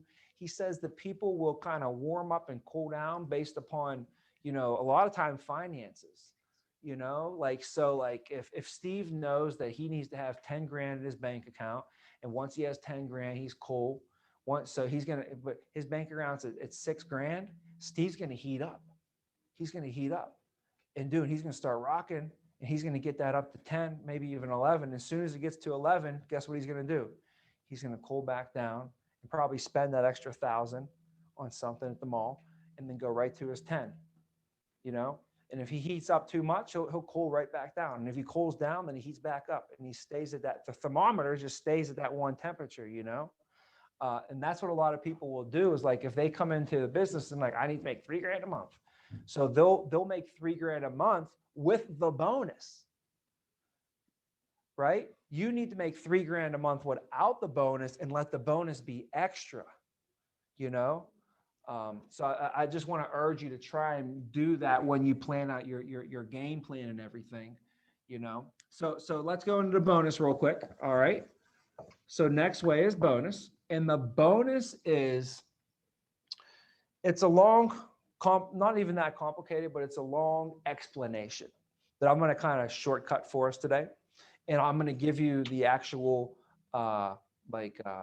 cheat sheet for this. So the way we'll put it over here, if we can see it on the board pretty good. So I'll put it like right here. So if we do 4K, we'll go like this. This will be ALP over here, and this will be bonus over here for the month. So right here is if you do 4K, your bonus is 320. If you do 6K, your bonus is 610. If we do 8K, our bonus is 940. If we do 10K, the bonus is 1300. And if we do 12K, it's 1660. And here, for every 1,000 ALP over 12, if you plus one, you're going to plus 200 on your bonus. $200. So once you hit 12,000, every 1,000 that you do over that, your bonus goes up by 200 bucks. Just so I understand, and that bonus is at month 9, 10, 11? No. So what we're going over now, this is your weekly bonus. Yep, that everybody earns. So everybody earns this from day one. So every time we get paid as an agent, every time you get paid as an agent, you're always going to get two pays. You're going to get paid a commission and a bonus. Okay. Now with the bonus is there's kind of like two sides to it. If you do really, really well and you have high quality, high retention, like you signed up 30 people and all 30 people all still have your coverage, you're 100% quality, then they will give you a bonus on your bonus. So you can get a 30% bonus boost as well for that. So let's say for the month you get a $1,000 bonus, but you're on a bonus boost, you're going to get a $1,300 bonus. So if you have high quality of business, you're going to get extra bonus on your bonus. Now, if you have low quality of business, the company will reduce your bonus. Instead of giving you your bonus, they'll give you 80% of it. Or if you have low quality, they'll give you 60%. And if you have even bad, they'll give you no bonus for the month. So, and it's on a monthly basis. So for 1 month, you have really high quality and your numbers are looking good. That month, you're getting 30% bonus boost, right? Somebody else, they have a bad month or whatever. They didn't do good quality of business and they lost a bonus for a whole month. So they don't even get a bonus. Well, the good news is we're not living off our bonuses, but that's not good because that means you don't have good quality. But point is, on the bonuses, guys, here's the numbers. And this is on a monthly basis. So if a whole month goes by and you do 4,000, then you know that month, what was your bonus? 320, right? The month goes by and you did $8,000 for the month, that you did 2,000 a week, then your bonus that month was 940. 12,000, 1,660, right? On just a side note, doesn't really mean that much, but just so you know, the more that you do, the more of a bonus of it, a higher percentage of a bonus you get. So for instance, if I did 4K and my bonus was 320, this is 8%. But if I do 6K, my bonus is 610, what percentage is that? 10%. That's like 10%, right? So I got a more percentage of a bonus of the business that I write, they're paying me out. 8K, 940, that's close to about 12%. 10K, 13, that's really easy. That's 13%. This is maybe, I don't know, 14%. So the more you do, the more percentage of a bonus you get off the business that you write, which is cool. Just as one point that out as a side note. So are the bonuses then monthly or are they weekly? I'm a little confused. Yes. So this is the explanation they told me first, and I had to ask them twice. They were like, the bonus is calculated monthly, but it's paid out weekly. I'm like, all right. So the bonus is calculated monthly, but it's paid out weekly. So what that means is this month, okay, for instance, this month, let's just say that this month I end up doing 2,000, 2,000, 2,000, and 2,000, just like on this thing up here. We showed 2,000, right? So let's say you do 2,000 a week, 4 weeks in a row. That's the month it's over. I did 8K. I know at the end of the month, my bonus is 940, right? Week one, it's like a sliding scale. So it happens like week one, my bonus is probably going to be like $100. Week two, though, Then my bonus, it's probably going to be like 240, you know? And then like week 3, the bonus is like 270, and week 4, it's like 300. You know, whatever these numbers add up to be. I bet it's just probably close though. As long as And it adds up 940. what's that? As long as it all adds up to be 940 for the month. Well, yeah, what's going to happen is the more that you do every week, the more that your bonus is going to be each week. So it's going to get paid out weekly, every week. So week 1, you know, week 1, if you do 2,000, what's your commission going to be? 780, right? Week 2, if I do 2,000, what's my commission going to be? 780. So every week I do 2,000, my commission is going to be 780, but the bonus grows. So the first week it's going to be like 100, second week it'll be 200, third week it'll be 300, fourth week it'll be, and it grows throughout the month. But when you, at the end of the month, no matter where you pick your head up, like I could rate 0 week 1, 0 week 2, 0 week 3, and 8K week 4. Guess what my bonus is going to be for the month? 940. So either way you chop it up, it's just the way it is. Like whatever you do for the month, this is kind of like this is the number it's going to be. And however you got to your 8K, if it was 2 per week, if it was 1, 1, 1, and then 5, you know, whatever you did to get there. So You can quick rate question. 8K. Yes, go ahead. So then in that case, if you're doing the 0008, for example, is your bonus going to be paid out in full on that 4th week, or does it get paid out the month after? It'll get paid in full that 4th week when you did the 8K. Cool. Quantity you're building through the month.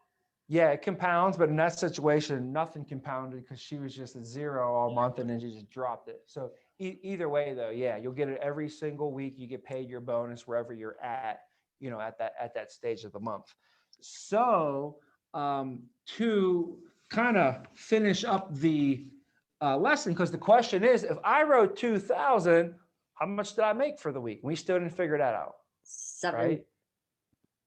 780. We did. Yeah, we did. Go ahead. 780. That's what we made for the week, right? And we forget about the bonuses extra. Remember, we're going to try and do that, but let's go. So 780 is our paycheck, but we also get a bonus.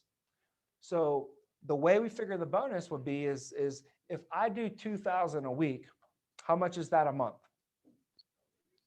8K. About $8,000 a month. So we go over to our cheat sheet. And if I do $8,000 for a month, my bonus is 940. 940. So 940 divided by 4 would be how much per week? If I got 940 a month, then I got how much a week? 220, 30 something. Does that seem right? 235? So it's 235 is the answer, okay? So if I got 235 a week, that means I got 940 a month. And the reason I got 940 that month is because I did 8K that month. So, and how did I get 8K? I did about 2,000 a week.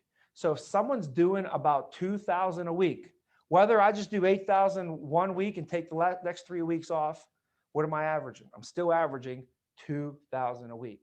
So as long as I'm averaging 2,000 a week, then I'm averaging a bonus of 235 a week, okay? So the bonus is 235. Total income, 1015 for the week.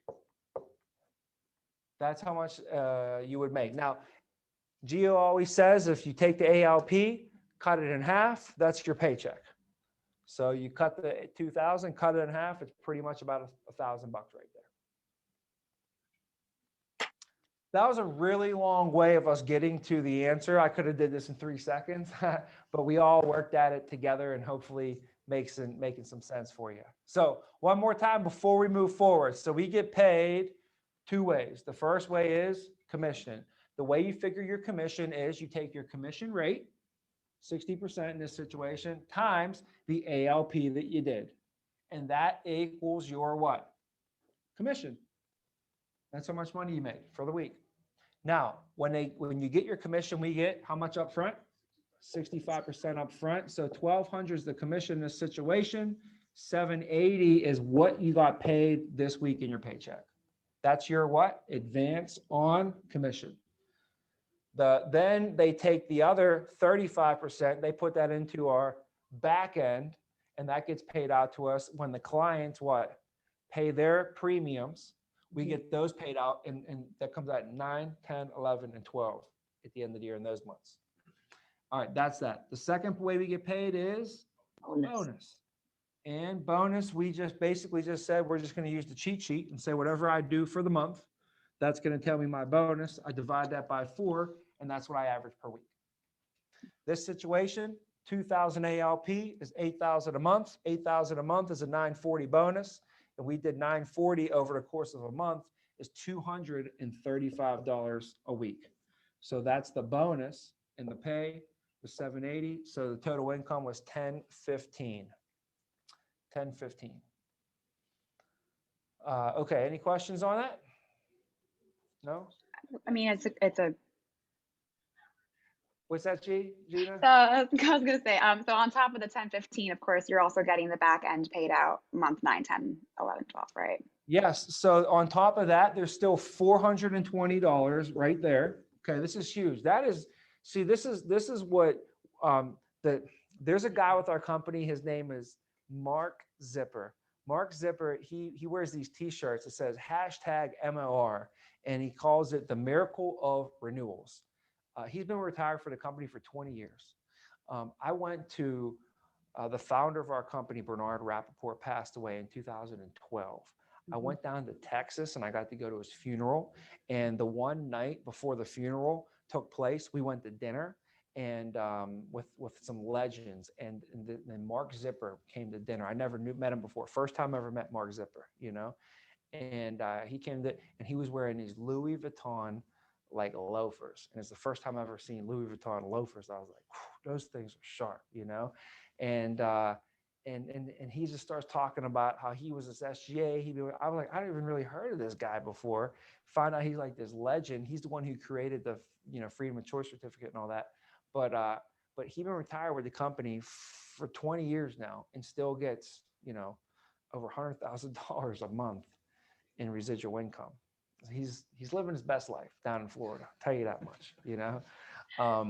But anyways, he said that he would always educate himself on these numbers and his team on these numbers so that they know that, like, when you work for the week and you do 2,000 ALP and you get paid $1,000, that's not what you got paid. Like, you still have so much more money coming to you, right? Let's take 3% of 2,000. What's the answer to that?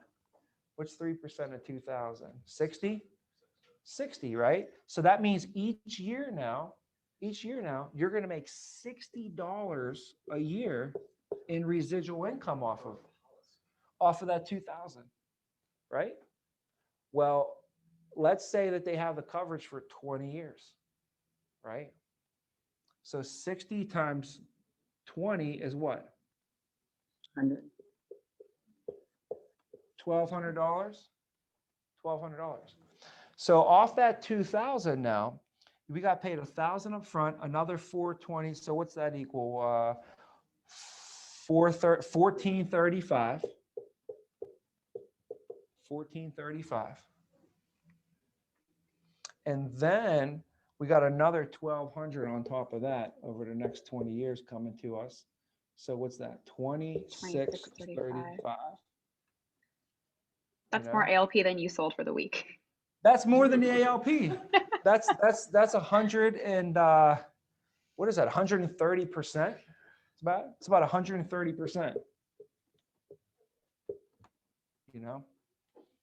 So that's why, you know, and there's see now there's companies. My dad used to sell insurance back in the day, and he worked for a company where they would pay him, his advance was zero. He'd earned $1,200 for the week, and he didn't get paid his $1,200 until the client paid 12 months. Right? So he literally had to wait a year to get a paycheck.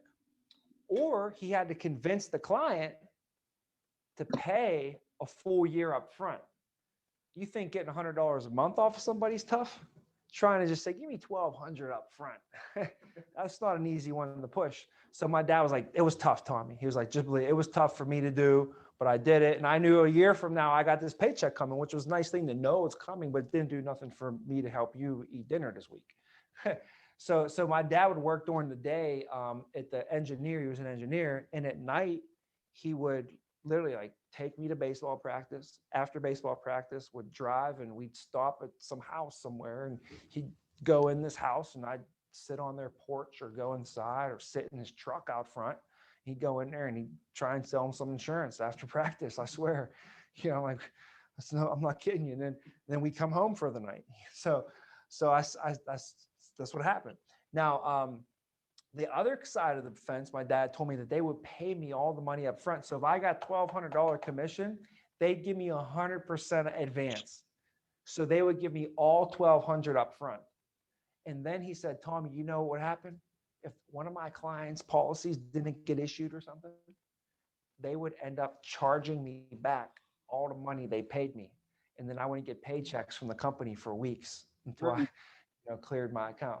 So like what you guys do is like a hybrid. And he's like, this is great, actually. And this is before, when I started with the company, I went over with my dad, say, hey, Dad, what do you think it is? He's like, this is cool. This is like a hybrid from what my companies used to do. They give you, but they also save some in the back end. If a client does cancel, they won't take off the front end, but they might not give you your back end. Like, well, that's cool. At least they don't hurt your upfront paycheck off of that. And then the renewals and stuff. So just a little side note on that. So let's keep it moving here. Well, there's. I'm sorry to interrupt one more time, but Indy had a question that she typed in the chat, and I just wanted to, to ask because I was curious. No, you're fine. Once the client dies, they are subtracted from the residual. Is that correct? Yes. Yeah. Yeah, we can't get residual income off of that. Whatever's got to be on the books and paying. That's a good question, Indy. I had the same one. Cool, thanks. You guys want some blue juice? There's blue juice in there now. It's in the Gatorade thing. Yeah, me. So there was no coffee, so I went with it. So here we go. Some companies see this. Some companies will say, well, come work with us because we'll give you a 75%. I'll give you an 85%, right? They might try and dangle these high contracts in front of you to make it seem like it's better, but then you got to pay for your leads. There's no bonuses, right? The advanced system's way different, and there's no residual income. There's no support. There's no leadership. There's no nothing. So 100% of nothing is what? Nothing. Nothing, exactly. I'll tell you this, man. I promise you, if there was something better out there, I'd be doing it. I would. I love this company. It's changed my life. But if someone came to me tomorrow and had something better, I would say, I appreciate everything you've done for me here. I got to go do this now. I got a family. Like, I'm not that dumb, So I promise you guys, if there was something better on this planet, I would be doing it. I don't know anything better. Like I told you, my first year, I made $120,000, more money than anybody in my family has ever made. My second year, I made over $200,000. Where's that possible? 2 years later, you make I don't even know where it's possible. And if somebody could show me where it's possible, I would listen. I honestly would. I'd listen, I'd take notes, I'd investigate. And if it was better, I'd go do it. And I would tell everybody here, let's go. Why would I lead everybody here down this path if I knew the path and it was better and easier for us over there? You think I like to do hard stuff just because I like to make my life hard for some reason? Over the last 12 years, I've done nothing but work with this company. This company pays me $22,000 a month in residual income before I even wake up. This is why I'm trying to get everybody on this, because I don't know anywhere else that you can do that. Okay. And if you wanted to live off of $22,000 a month, do you know how much money you'd have to save up in a 401k? Yeah, you have to put thousands a month. Well, I'll tell you, let's figure it out. Okay. You would have to have $8 million in a 401k. Call your financial advisor tomorrow, find the next talk show on TV, however you want to do it. Call anybody, ask anybody, go on financialadvisor.com, retirement.com, 401k.com, whatever you want to go on. Ask whoever you can call. I should call my financial advisor and get them live on a Zoom call one day and say, how much money would I have to retire with $20,000 a month? And the answer is going to be about $8 million. $8 million saved up. So today, if I had $8 million saved up, I can retire with 20 grand a month. Anybody, Alex, if you had 8 million, you could retire 20 grand a month, right? And how long did it take Alex to do that? Remember how long it took? 12 years. 12 years. So 12 years divided by 8 million is what? Or 8 million divided by 12, let's do it real quick. Take 8 million divided by 12 years. We'd have to save $666,666 a year. Divided by 12, we'd have to save $55,000 a month. So yeah, a couple grand. A couple grand a month. Every single month. Basically you're looking at 15 grand as like $14,000 a week. You'd have to save $14,000 a week every single week for the next 12 years. And if you did that, you can pick your head up. You have 8 million saved up. And if you did that, you can retire with 20 grand, right? But you can't have no fun for the last 12 years. You ain't gonna be able to make no money. You're gonna have to save it all. Can't go on vacations. Think about that. So the cool thing is for me, guys, is I got to make money the whole entire time. And then you know what happens is when people retire, like you don't get your retirement money until when? Retire. Until you retire. You don't get your retirement money until you retire, right? Guess what I've been getting for the last 12 years? My retirement money. While working. After 1 year, I start getting like $1,000 a month. After 2 years, I was getting like $2,000 a month. After 3 years, I was getting like 3,500. 4, 5, 7 years went by, I was like 10 grand a month. 10 years went by, it was like 18 grand a month. 12 years hit, it's like 22,000 a month. While you're working, you're getting that, you know? So it's magical. It's crazy. You know, I can't even put it in the words, you know, what it really can do and the power that it has. And like the power of my residual income is the same power of having $8 million saved up. So you stick with this deal and you do it the right way. And it's not a matter of if, but a matter of when. Like somebody said to me, like, man, that'd be great. You know, if I could do that, that's going to be wonderful. And I say, it's not a matter of if, it's a matter of when. But it's not. So you mean to tell me you go to the gym every day, you do everything that your trainer says, and man, if my muscles get a little bit bigger, that's going to be awesome. If you go to the gym every day and you do exactly what your trainer tells you to do, and you eat what they tell you to do, it's not a matter of if you get in shape. It's going to be when.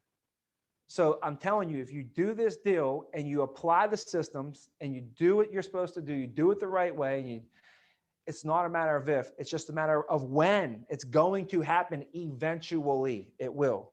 You're going to get there. So if you're here for 1 year and all you're getting is $250 a month, that's the same thing as having $100,000 in a 401k.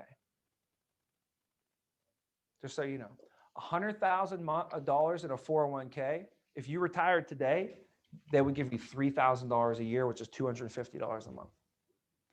If you have $1 million, you can get $2,500 a month.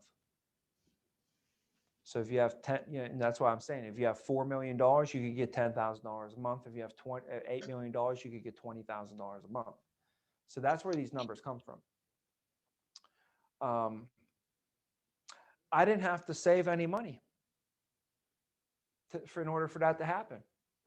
Think about that. I didn't save a nickel.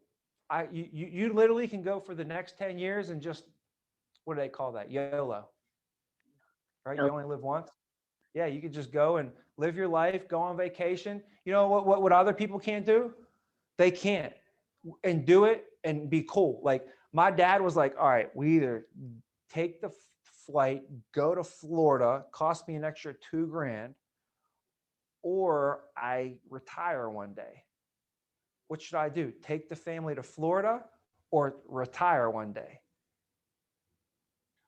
What's he going to do? So he goes like this, we're going to get a minivan and we're going to drive to Ocean City, Maryland. Ocean City, Maryland. Yeah, that's what we did. And it was great. When you're a kid, you don't realize what was really going on. I'm older now. I'm like, all right, my dad had a real tough decision. It was like called a rock and a hard place. And that's what my dad was right in the middle of that. And that's what everybody else is. So I was so worried about saving for retirement. One day, one of my mentors told me, he said, what are you worried about saving money for retirement, dude? Don't put no money in no retirement accounts. You can't touch that till you're 59 and a half. Do you want to? So he said, your retirement's taken care of. Do whatever you want with your money. So I save money in liquid positions so I can do stuff with it. Like if somebody comes up to me and says, Tommy, I want to open this opportunity. We're going to open a trucking company. I got this crazy thing where all the firemen need fire hoses and I'm going to be the only supplier of trucking and we can get in and it's going to cost you 10 grand, but we can make $1 million. I'm like, that'd be great. I don't got no 10 grand. All my money's tied up in these retirement accounts. Too bad. Go make somebody else $1 million. That would stink, right? If someone like you knew came up to you with this $1 million idea and you couldn't take advantage of that opportunity. So I set money aside in liquid positions just for opportunity costs because I don't want somebody to come up to me. I know one day I'm going to meet somebody because you know why? Because I talk about it, I think about it, and I pray about it, and I look around and I'm searching for it. If you don't look for a red car, you're never going to notice a red car drove right by you. Right? If you're not looking for opportunity, you're never going to see the opportunities that walk by. I'm looking for opportunities like a head on a swivel all day long. I'm moving into North Barrington. There's not a house in that place that ain't under $1.5 million, $2 million. Frank Thomas lives right up the street. How many $1 million opportunities you think I'm going to just rub elbows with at the country club over there at the swimming pool or something, walking down the street with the kids, riding bikes? There's 420 homes in this neighborhood gated community. There's a guy that drives around on a SUV and make sure there's a police that drives around my neighborhood. Like, I grew up in the bottoms, just so you know. So police drove around my neighborhood, but for different reasons when I was growing up. So now it's different, it's gated.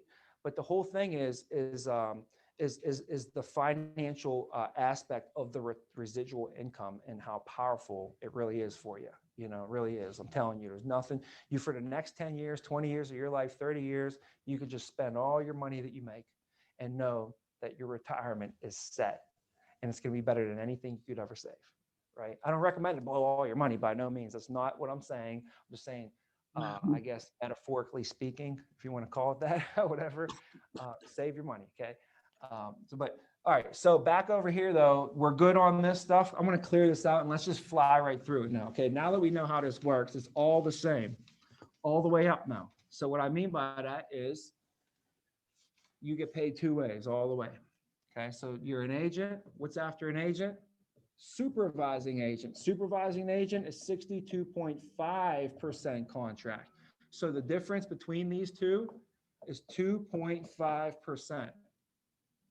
So now, if you're a supervisor and you have an agent, let's say you have 3 agents, and each agent does 2,000. So we had 3 agents, each of them do 2,000. Team did what? 6,000.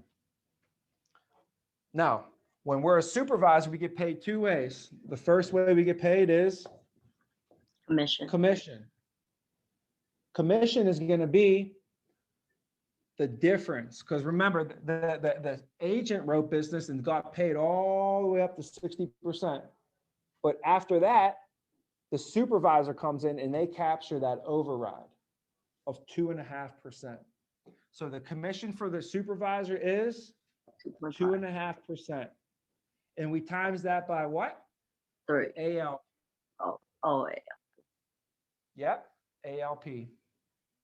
So we always times the commission rate by the ALP, and that tells us our commission pay. So 2.5% times 6,000 would give us our commission pay of 2.5 times 6 would be $150. That is our commission earned. Commission earned. And we know with our commission earned, we get what?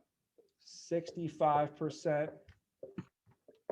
advance, which is 150, what is about $100 or so, maybe like $95, something like that.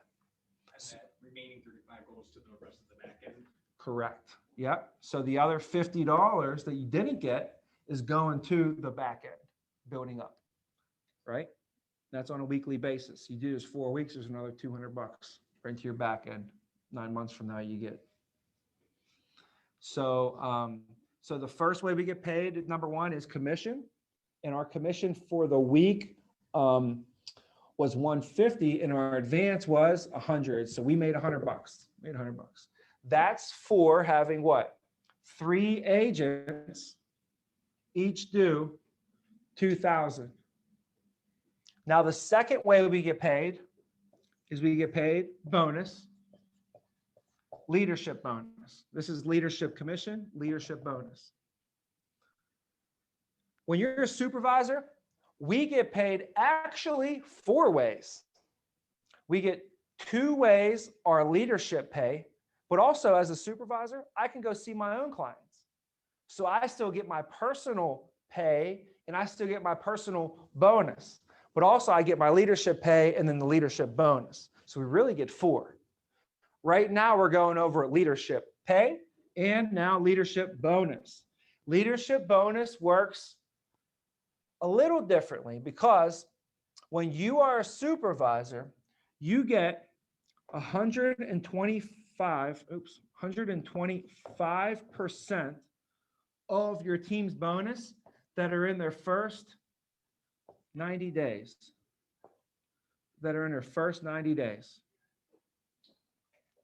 Now, you get 25% of the bonus if they're 90 days plus. So if they're out of their first 90 days. Okay.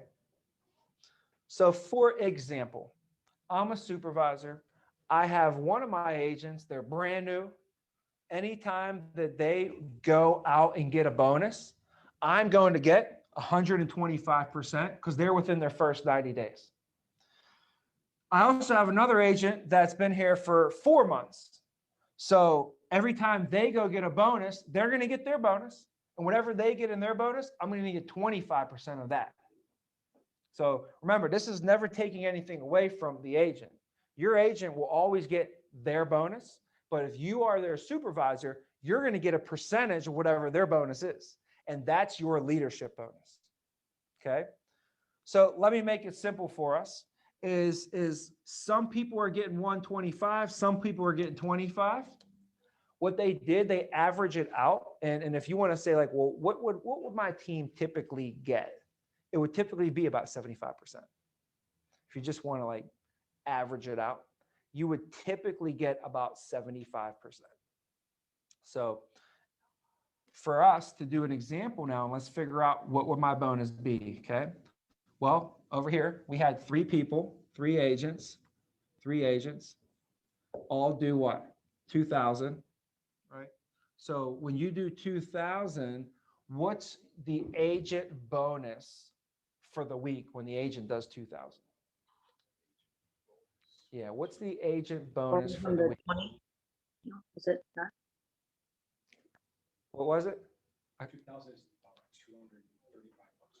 Steve says 235. Do you guys agree? Well, that's for the agent. That's right. Yeah, that was the question, right? So Steve said 235. You guys agree? No? Yeah?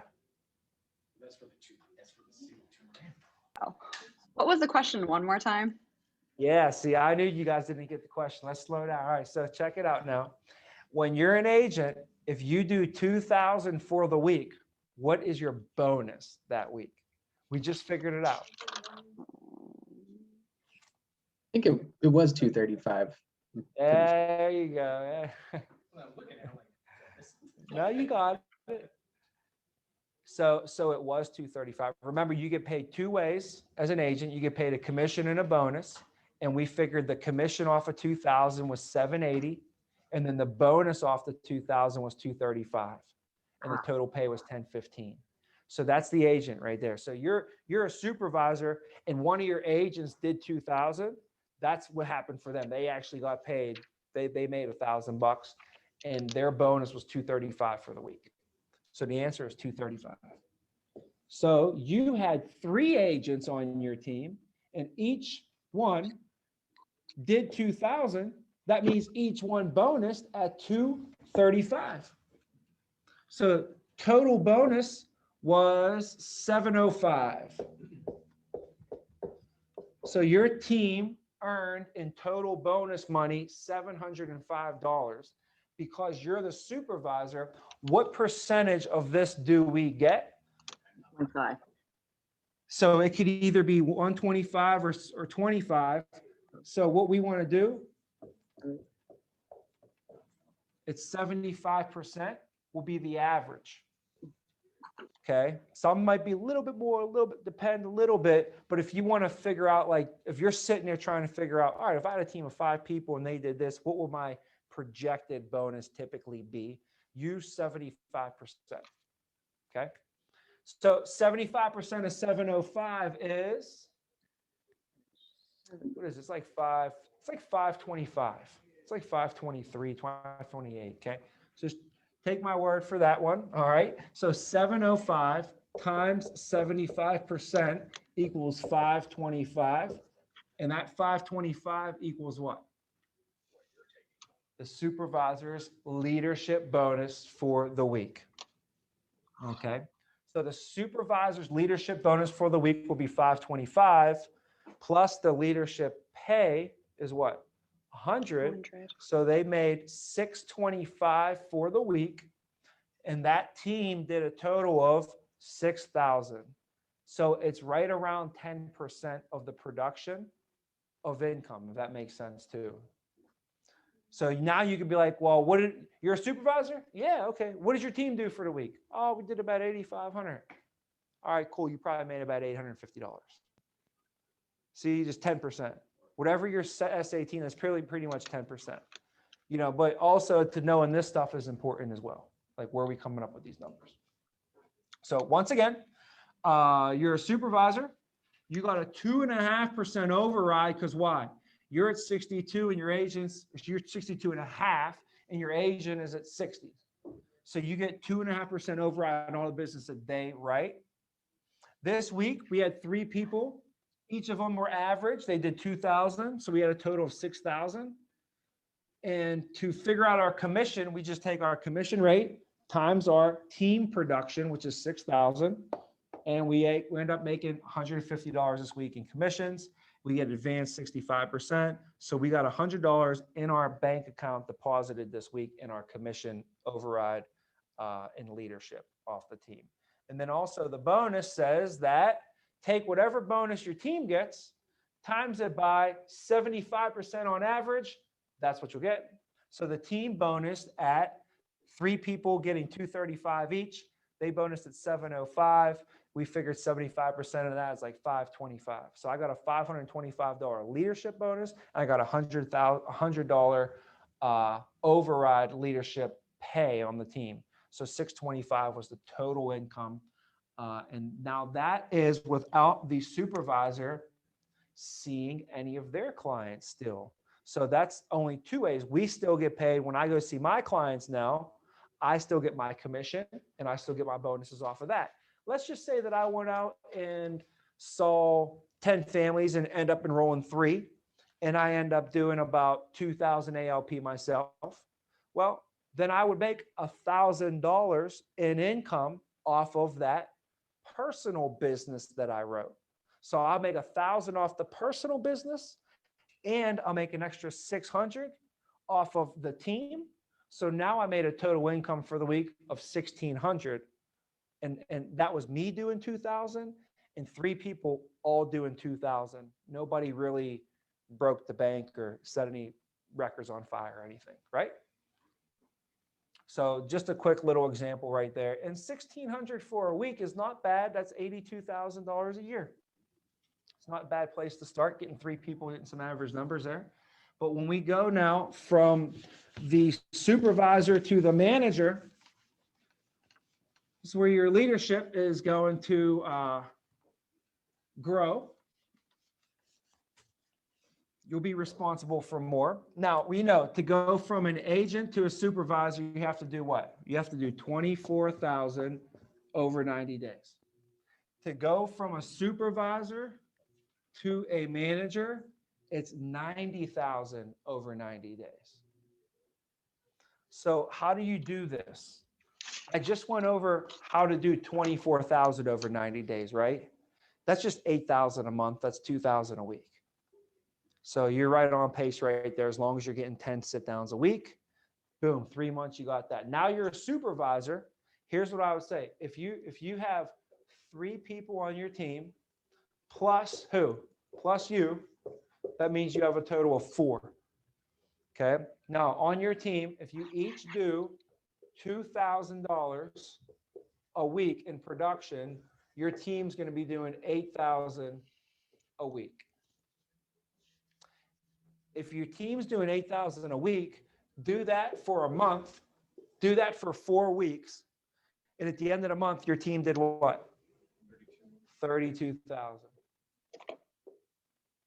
And then if you do this for 3 months, then you're going to be at 90 over 90. You'll be at 96K over those 90 days. So that's the math behind it as well. Obviously, you can have more than 3 people, and it's a lot easier that way. You get there faster. So that's how we do it. So now let's say we did it. We did it. We hit those numbers. 3 months have gone by. Our team's built. It's grown. You've seen the newest ones that did that recently this year so far, Reich and Melissa got to a GA this year. Reich got to a GA this year. Matt Hunsberger got promoted to GAs this year, all through that process. So now when you're a GA, you're going to be overseeing essays. So, if you have a supervisor, that person might have 3 agents. You might have another supervisor, might have 3 agents. And then you might be the GA that helps manage everybody. So the GA is set at 67.5% contract. The GA is set at 67.5. What's the difference between the GA and the SA? 5%. 62 to 67.5. That's a 5% difference. Well, if you're a GA now and you have this essay and 1, 2, 3, 4 people, this essay and another 3, so there's 4 and 4. So your team has like 8 people now. And all 8 people do 2,000. Your team's doing 16,000 a week. We know that they're at 62, they're at 67. So that 5% is the override. That's the commission. Let's figure out what the pay would be off of this. So the pay would look like this. It would be number 1, commission. That would be 5% times what? Times the team ALP, which is 16,000. And well, that would equal $800. That's the commission that you earned. The advance on this, so we'll go 65% of this 800 is, I don't even know, 570 or something like that. See what it is. Yeah, we'll get it out real quick here. All right. 800 times 0.65. 520 only. Okay. Yeah, 520. That's $520. That right there is the amount of money that you got paid for the week. So let's go back so we're not confused here. So we're a GA now. We have 2 SAs. They have a team. Each SA has a couple people on their team. Overall, though, our team as a GA, we had 8 people, 2,000 each. So we did 16,000 for the week from the team. Okay. We get paid 2 ways off of this. The first way is commission. Commission is, you can take our commission rate times the team ALP. That gives us our commission earned. Commission earned for the week. Whatever we earn, they give us 65% advance. So we take home 520, which means there's still a good $280 that's going to be put into your back end. It's building up for you. First year, that's just in the first year. Now, the second way we get paid is bonus. And the bonus is, I'll just keep it simple for you guys. Well, I'll let you know. The bonus is, the first 90 days, it's 135%. 90 days plus, it's 50%. That makes sense? Well, 90 days, 135. After 90 days, 50%. Average, if you average this out, remember the average for the supervisor was 75. This is 85%. So we'll keep it simple. We had 8 people, all do 2,000, which means we had 8 people, all bonus at 235. So we multiply that up and we'll just put it in here. 235 times 8 is 1880. 1880. What does 1880 represent, guys? That's right. 1880 is the total bonus that got paid out to the team. 8 people got $235 each. So the team got 1880 in their bonuses. For the GA, for you being the GA, you get 85% of that on average. So we take 85% of 1880 times 0.85. That's 1598. So we'll call it 1,600. So the bonus is 1,600. And our paycheck was 520. So the total income was 2120 for the week. That's off of how much business? 16,000 paid 2120. So it's a higher than 10% than the SA was getting.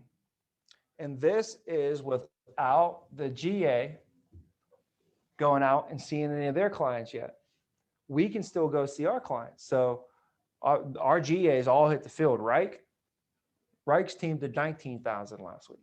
So like Reich, I could hear him through the wall over here. He's like, I don't know if he's role playing or what, but Reich, he, his team did more than 16, but he probably made, $2,000 off of the team last week. But then if you look, he also went out and wrote $3,000 of business himself. So remember, whatever you write, you make half. So he made another 1,500 off of his personal business on top of his team's business. So then he ended up making $3,500, $3,700, something like that for the week. So in this situation though, let's just say that we're using the example of 2,000 like we've been. So if you have 8 people and they all do 2,000, you'll get a nice paycheck off the team, which is good reward for all the hard work you guys did. But you go see and set some appointments and see the clients yourself, and you end up doing $2,000 of business, then you're going to make $1,000, and you add 1,000 onto this, and you make about $3,100 for the week. So that's if everybody just does 2,000, you'll make about $3,100 for the week. that is, over 150 some thousand a year right there. So that's getting the ball moving. That's getting started as a GA, as the GA. And then the last thing, I guess, last position we'll go over is going to be the MGA.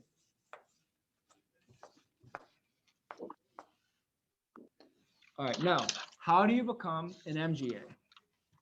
Well, we already know how the SA work, 24 over 90. We know how to become a GA was what? 90 over 90. So to become the MGA, guys, it's 180 over 90. Well, guess what we just went over? We just went over an example of 8 people all doing 2K and a team doing 16K a week, right? So if you are an MGA, or I'm sorry, if you are a GA and you have 2 essays and each essay has a couple agents and you have about 8 people on your team, you're in position to do it. Because if you got 8 people doing 2,000 a week, you're doing 16,000 a week. 16,000 a week times 4 weeks will be how much a month? 64,000 a month. You guys, yeah, everybody with me on that? So 64,000 a month, and we need to do 180 over 90 days. So if I just do this for the next 3 months, 64 times 3 months is going to be more than it needs to be. 192. Yes, 192, and we only needed 180. So it looks like we're on the right path if you have a setup with about 8 people or so as a GA. I always recommend more. If you have 10, 12, 15 people, you'll get there a lot faster. Now, when you're an MGA,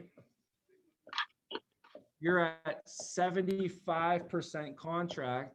The GA was at what? 67. 67.5. So what's the difference here? Yes. So the difference is 7.5%. 7.5%. Now, when you're an SA, you get 1% renewal off of your team, whatever the team does. When you're a GA, you get 1%. When you're an MGA, it's 2%. So it doubles. And then also MGA should be bigger than a GA. So you're getting twice the amount off of more production. So that helps too. Also off the overrides too. So let's use an example. We'll do a drawing all the way over here. And this will be just the drawing of like a good hierarchy of a team. If you have an MGA, the MGA should have a GA and should have another GA at least. Typically, it's a good way to build is having two GAs, 2 legs if you could have that situation set up. And then each GA, I'd recommend them to have the same situation, is to have 2 essays to work and build through. And then these essays have agents that they're working and training. And the essays train them, the GAs train them, the MGAs help train. We have 3, 4, 5 people that are helping training all these agents. And then the essay's job is to get the agent, right, to become the essay. So we got to work, hit these numbers, do it. You still got to know what you're doing. And then the essay got to work. And when this guy becomes the essay, then the essay is going to become the GA, and we can help step up so other people can step in. That's the motto, that's the philosophy, that's the saying, that's the phrase that pays. They would always say that you got to step up so other people can step in. So with this build out right here, you're looking at about a GA team over here of about 8 people and a GA team here of about 8 people. So you're looking at a total team size of about 16 people. And we're going to use that as our example for an MGA team for today, just so you can see the build out on it. So if you're an MGA now, when you're an MGA, you're going to get paid 2 ways. Really, it's 4 ways, but 2 ways in leadership, plus you can make your own personal commission and bonus. So let's get rid of this here as well. 2 ways. The first way is what? Commission. Commission, yes. Commission is going to be, look at this. I didn't even realize it's on my shirt. I'm teaching class. This is the first time I even realized this all day. I could have sworn you did that on promise purpose. I mean, I did it on purpose, but not for the purpose of teaching training class today. And we were actually going over commissions the whole time. I said commission like 20 times today. That's the first time I realized that. So yes, so the commission is going to be what? It's going to be the override, which is 7.5% times whatever the team does. Well, what did the team do? The team has now 16 people and we all did 2. So we did 32,000 for the week.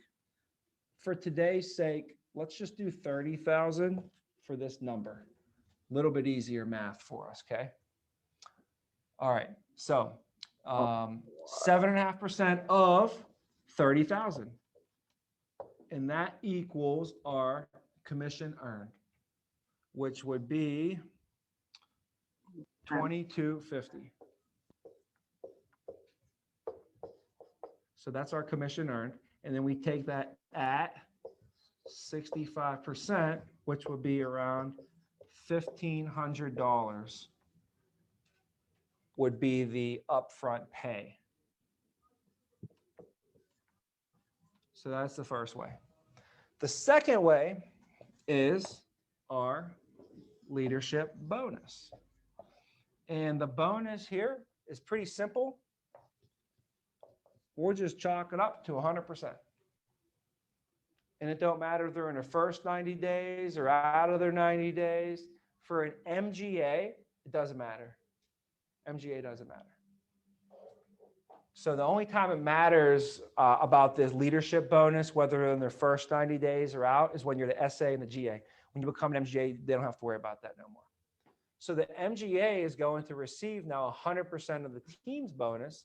So we got, 16 people all bonusing at 235. This is definitely where I need the calculator for. I think it's like $3,000 or something, like 30-some hundred. 16 times 235, 3760, 3760. That's the money that get paid to the team. So all the agents, everybody, they got 3760, and then the MGA is going to get 100% of that. So you just over here, the bonus equals 3760, and then plus the paycheck. The commission plus the commission. When you add those two together, we're looking at 5260. 5260 for the week. That's the weekly income for the team. And then you're going to grow from here, and we're going to keep growing, and other people are going to grow and develop. And when you're an MGA, that means you have GAs. Well, your job is to get your GAs to become an MGA one day. Because wouldn't it be nice when they can start making this kind of money? It's nice when you make it, but it's a lot better when your people make it too. And the thing is, if you want to make 500,000, then you're going to have about 4 or 5 people making 250. Right? In order for you to make 250, you're going to have a couple people you've made successful making 100,000, 80,000. You make 250. And then when you get a couple people making 250, now you make 500. And if you teach a couple people how to make 500, then guess what you make? You make $1 million. You got it. That's really the solution right there. So it's like, I need to get here. I need to get here, because how can I take you to the top of the mountain if I don't even know how to get to the top of the mountain? So I need to get there. And trust me, the vision, the view, it's a beautiful view up there. It's a lot better at the top than the bottom. I promise you that. So when you do this, I'll take it one more step. Just if we got the time. It's going to take 2 minutes to do, but this is important. I'm going to clear this out. I'm going to show you that what happens now is when you become an MGA, it's nice, it's great. You're making $5,000 a week. You got the weekends off. You don't have to set any appointments. You didn't call and book one appointment. You don't have to get on Zoom and the client had to tell you that they wanted to think about it and you had to sit there and try and close them down and argue with them and get them on the thing and blah, blah, blah. And you make 100 phone calls and one guy didn't show up on his appointment, and whatever. You don't have to deal with that anymore. You know what you have to deal with? 20 other people that are dealing with that. And you got to coach them up and make sure that they're good. But you know what? You already been through it. So it's easy for you to take them through it. It's like a tour guide. He or she are the only ones that need to get to the top of the mountain. From that point forward, I could get 20, 30, 40, 50 people once I did it once. The tour guide, there's one tour guide, but there's 20 people behind them. So let's go to the MGA.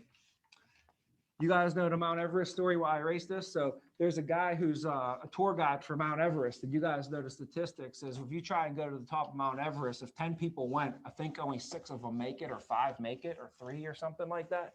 But if 10 people went to the top, not all 10 make it to the top. And here's what the scary thing is though. If 10 people make it to the top, not everybody makes it back down. So that's even scary. You might make it to the top, but that might be the last thing you ever even see.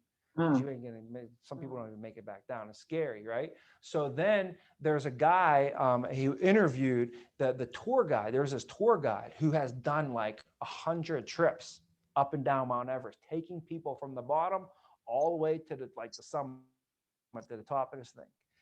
And the announcer said, he said, to go to the top of Mount Everest is a big risk. You're risking your life statistically. This is insane. I can't believe you made it this many times. He's like, why do you continuously risk your life and take people to the top of Mount Everest? And guess what the guy said? He looked at the guy. He said, obviously, you've never been to the top of Mount Everest, right? So once I became an MGA, it was awesome. I was home on a Friday. I took my girlfriend, who's my wife to right now. We went to dinner and at this Italian restaurant. It was called Bravo in Pittsburgh. And it was right across the street from the movie theater. And we went to dinner. And after dinner, we went to the movies. And it was Friday night. And they just paid me like $5,000, right? And I realized this is pretty awesome because where I came from, Friday nights meant I was working. Saturday mornings, I was working like nonstop. So to be able to be home on Friday night and make $5,000 and not have to work the weekends was absolutely insane. Most people to make $5,000 a week have to travel to China and they can't see their families. They have to go on extended trips across the world.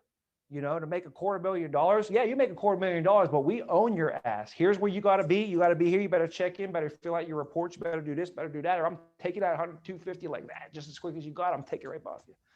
Like they got you, if you know what I mean. So it was pretty cool to call your own shots, be where you want to be. Like my mentor, my boss was like happy for me. He's like, this is what I told you when you came in, didn't I tell you? This is what we worked for, man. I know it took us 2 years. I told you Rome wasn't built in a day. It took you 2 years. Was it easy? I said, hell no. He said, was it worth it? I said, heck yes. It was worth it. I'd do it all again and over again. Somebody told me, I said, if you do this deal the right way, you'll be making $250,000 for the rest of your life. I said, I would do anything for that. Anything. Like you could tell me, hey, listen, you have to go on a barge down the middle of the Amazon River, okay? And you go down the Amazon River, and then you come back to the Amazon River, and you go up and down the Amazon River, and you're gonna shovel garbage from one pile to another for 16 hours a day, okay? For the next 2 years, you can't call anybody, see anybody, no Instagram, no TV, no nothing. You gotta stay on a barge for 2 years. But when you come back, we'll pay you $250,000 for the rest of your life. Would you do it? I would. If you're that type of person, then you're like me, which means you pretty much damn near do anything for $250,000. You know what I'm saying? Like for the next 2 years, if you told me I had to sleep in that corner behind that plant, I would sleep behind a plant for the next 2 years. You know, I would do whatever it took. Short, I mean, I don't even know what I wouldn't do, really, you know? And this was, you're talking to a kid that at the time was in his young 20s, and I grew up with nothing. So like, I probably would cut a finger off at that point. Like going back, I was desperate. You know, like getting your PhD. PhD meant for me, what did it say? Poor, hungry, and desperate. I was poor. We had no money. I was hungry for an opportunity, and I would do I was so desperate, I would have did anything, literally anything, anything from what I saw growing up, you know? So this is just amazing, amazing changed the world for me and my family. But here's the key. Now, the whole thing is when you get to the top, you got to take other people, right? So when you become an MGA, now you got to get other people there. So you become what's called an RGA when you're an MGA, okay, and you have a GA. You're an MGA, you have a GA, okay? This GA now gets promoted to an MGA over here. You now become their RGA. So this right here, this is you. This is the MGA you promoted, right? And then over here, this is who? Who's this MGA? This is you too. Okay, so you're an MGA and you always run your MGA team.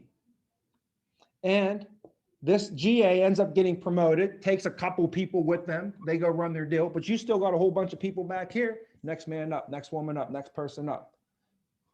Now Alex steps up. She's my GA. I'm rolling with Alex. We set the goals. Boom, she hits them. 6 months go by. She hits her numbers. Now Alex goes. She's an MGA. Boom, she takes a couple people with her. Now up, who's next behind? Gina. Now I'm working with Gina.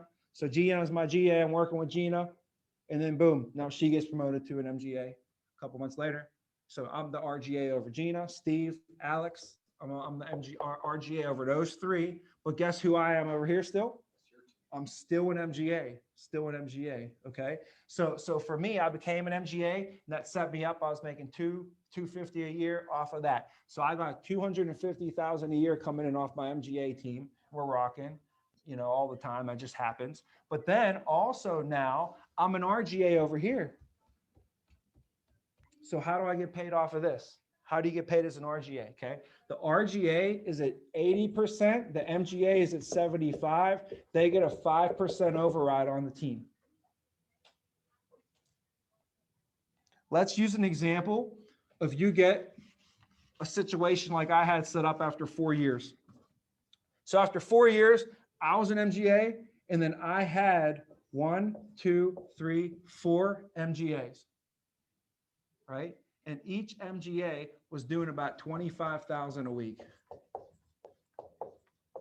right? So my MGAs, they were doing $100,000 a week, my MGAs. Well, they get 75, I get 80. So what was my commission? My commission was the 5% times the team production. So every week, my commission was $5,000. And then we got a 65% advance. So I got about $3,300 a week in your advance, okay? Now on top of that, the bonuses are way better. I used to get 20%, 40%. Now the bonuses are 100%. So the way it works now is the RGA leadership bonus. RGA leadership pay, we just figured out, right? The 5% off the total ALP. We figured out the RGA commission, your RGA commission, right? RGA commission, boom. The second way we get paid after commission is bonus. The RGA bonus is 100% of whatever the MGA bonus is. Okay? Each one. Yes, yes. So we just did an example of the MGA gets a $30,000 week in production. Their bonus is like $3,700, okay? So if an MGA does a $25 $1,000 week, their bonus minimum is going to be $2,500.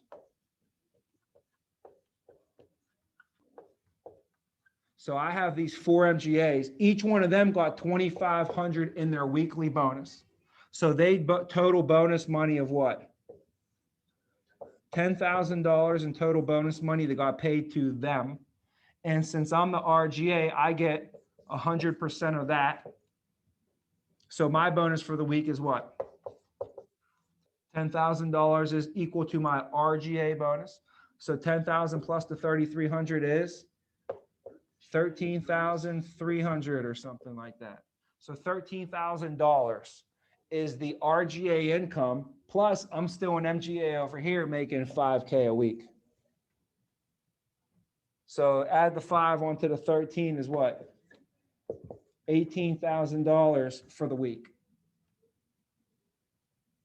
This is what I made in my 4th year with this company. I made $937,000. So I made more than that per week. But I also had residual income coming in at that point, a little bit. So, you know, how long would this take? We'll go over that in a second. But any questions on this? This took me 4 years. I was 25. I started 25, 26, 27. And when I was 28, 2008, I made this. This is what happened. And when I did it, we all had to drive to our appointments. We all, like literally, I had to, number one, to hire you, you had to come to the office. If you didn't come to the office, I couldn't even hire you. To train, you had to be here. To go see your people, you got to drive to all these appointments. Like we did all of this and we had the restrictions, the physical restrictions, no virtual. I couldn't hire people in Ohio and all over the place. I didn't even have Instagram. No socials or anything. Who is the RGA now? Is he in? Who's the RGA? Yeah, so I'll show you the RGA and our deal. I'll show you our deal, how our deal is structured right now. So we have MGA, there's Josh, there's Gio, there's Vince, and Casey are the 4 MGAs that we have. Okay, Gio is Vince's RGA. Because last year, Vince was the GA. Vince got promoted to an MGA, you know, and that made Gio the RGA.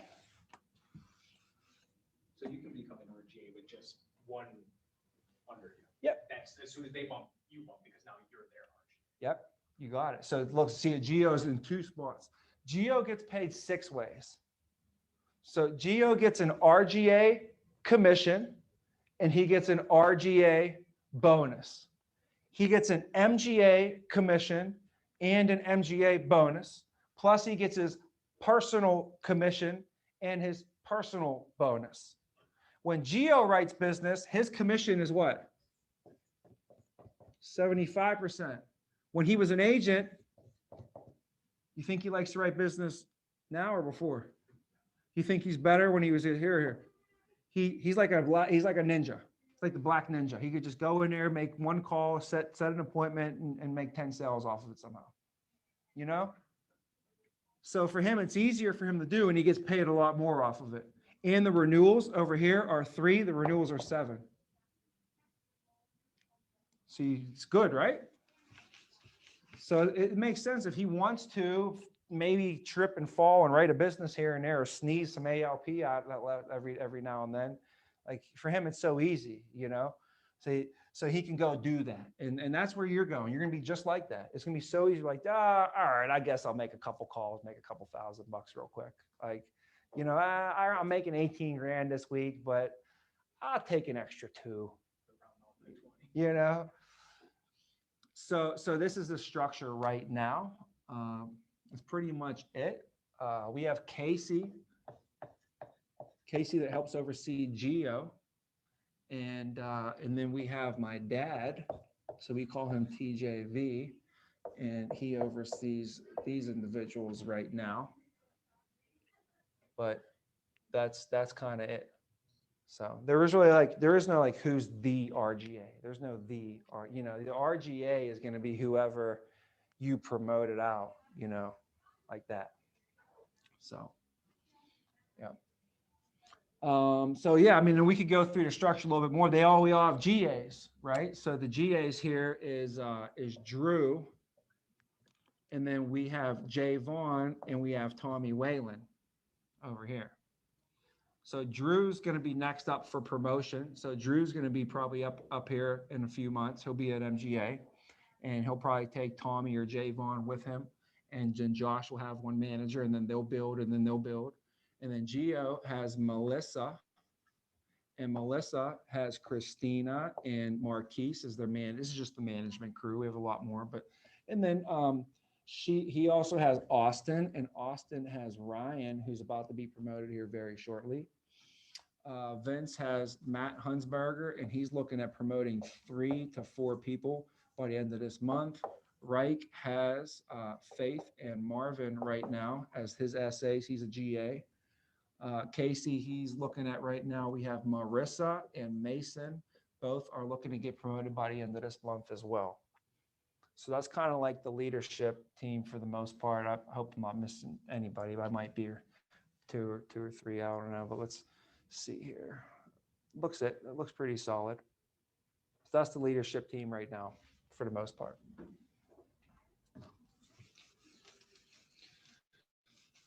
But we added it up. We have over 50 years of experience just in those top like 6 people that you saw up there on the thing. So some good experience up there, you know. But I wanted to show you guys that. Sorry, I took a little bit extra time today. Hopefully wasn't too much to take in. Hopefully you got the gist of it. I hope it wasn't a waste of our time by any means. And I wanted to show you the math, the vision. Do I expect everybody to have this memorized right now? Of course not. There's no way you have everything that we just went over memorized. But if you don't use it, you lose it. So if you don't like review this information and go over it, you'll lose it. And this is the understanding portion of the numbers behind it, you know, why we're here and all that. So if you have any questions for me, I'll definitely stick around and answer them.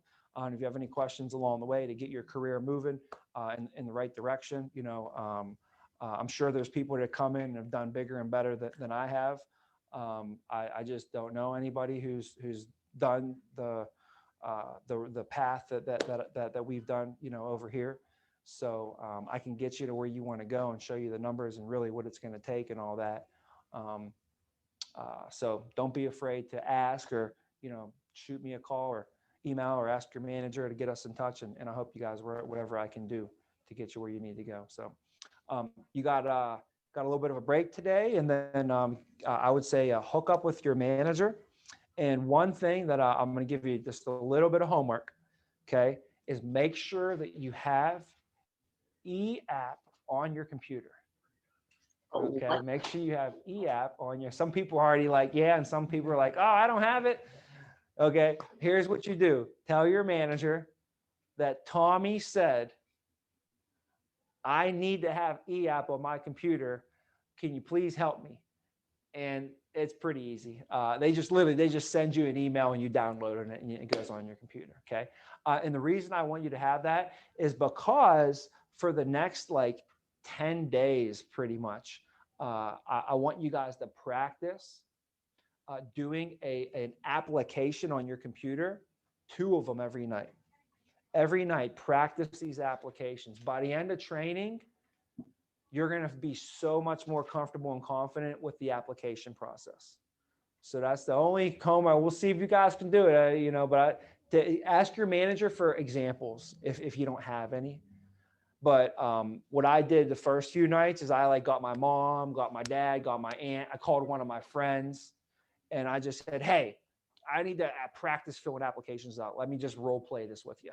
You know, so you can get a couple of them in there and just give different scenarios. Ask your manager. I think Drew actually has a good like 8 or 9 hard examples that we like to use, good practice ones. So just as a side note, I hate giving homework and nobody likes people that give homework. So don't hate me, but I got to give you a little bit of homework, guys. So practice your eApps, practice them, because when you get to the end of the presentation and they say yes, you're going to have to fill that thing out. And if you start filling it out, like, what was it, Joe? A J-O-E, Was it Smith with an S? Yeah, Smith. Wait, that was Joseph, right? So that's a J. Well, I gotta erase this. Oh, that's freezing, guys. Joseph or PH? You know, you guys are probably getting annoyed and frustrated with me right now because we've been on this call for how long? A while. And if I keep you on this call for an extra half hour and you have to hear me do that, you're going to be like, does this guy know what he's talking about? Like, wait a minute. He wants me to give him $100 a month for the rest of my life. I don't know about this anymore. You know, he said he was a professional. So it literally can take all the steam out of your presentation, all the wind out of your sails, and all the confidence out of your client at the end. If you're not professional with the application, okay? So do at least 2 practices a night on that. So when you get to the presentation and they say yes, you're not like, oh, now what? What do I do next? You should already have done that a whole bunch of times, okay? Hey, I appreciate your time today, guys. I'm excited for you. And have a great night on phones tonight, guys. Call your manager, hit up your manager, let them know how class went today. All right. Thank Thanks, you. guys. Thank you. Thank you. Bye, guys. Nice to meet some of your faces. Bye. Here, I'll show you their faces. You can say hi to everybody. Ah. You guys are on the big screen up there. You see that? Oh. Yeah, Nice. all day.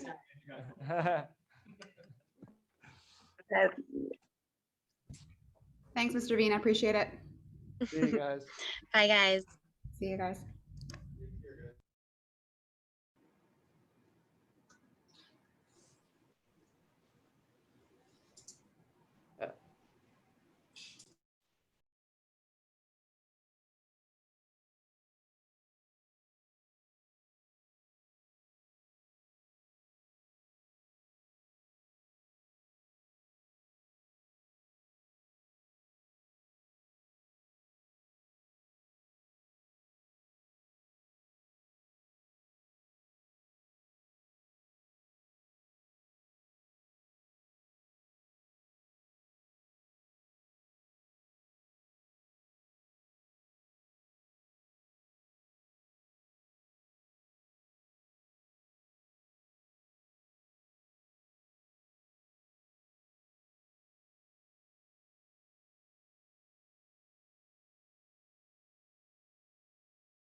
Ashlyn, nice to see you again. Hello. Where is this mic? Hello, peeps. Who else are missing here? The camera's a little blurry. I don't know why. I know, we're having all kinds of problems.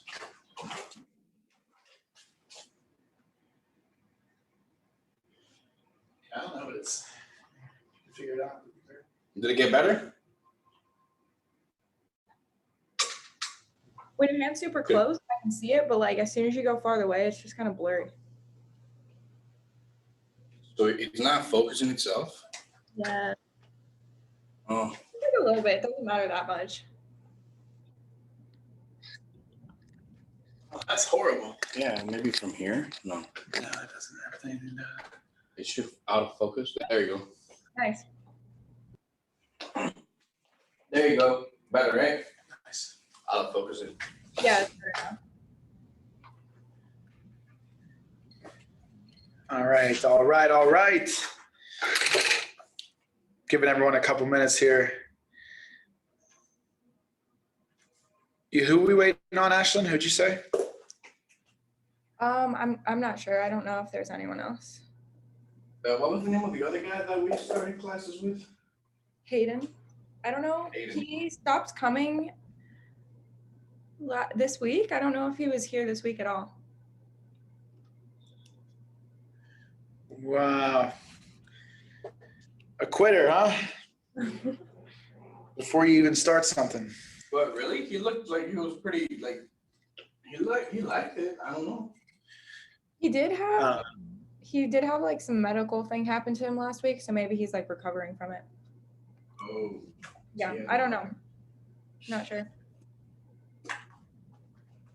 That would be it then. Just that gentleman. I thought there was one more, no? Corey, which is that guy that the guy that worked at, what's his name? Yeah, Corey. But I don't he hasn't been in the class in the past 3 days. Okay. Or All right. two days I think. Because I was not in I took the class on home the other day and I was sick. Okay. All right. Well, we'll go ahead and get started here. Guys, today, congratulations on making it this far.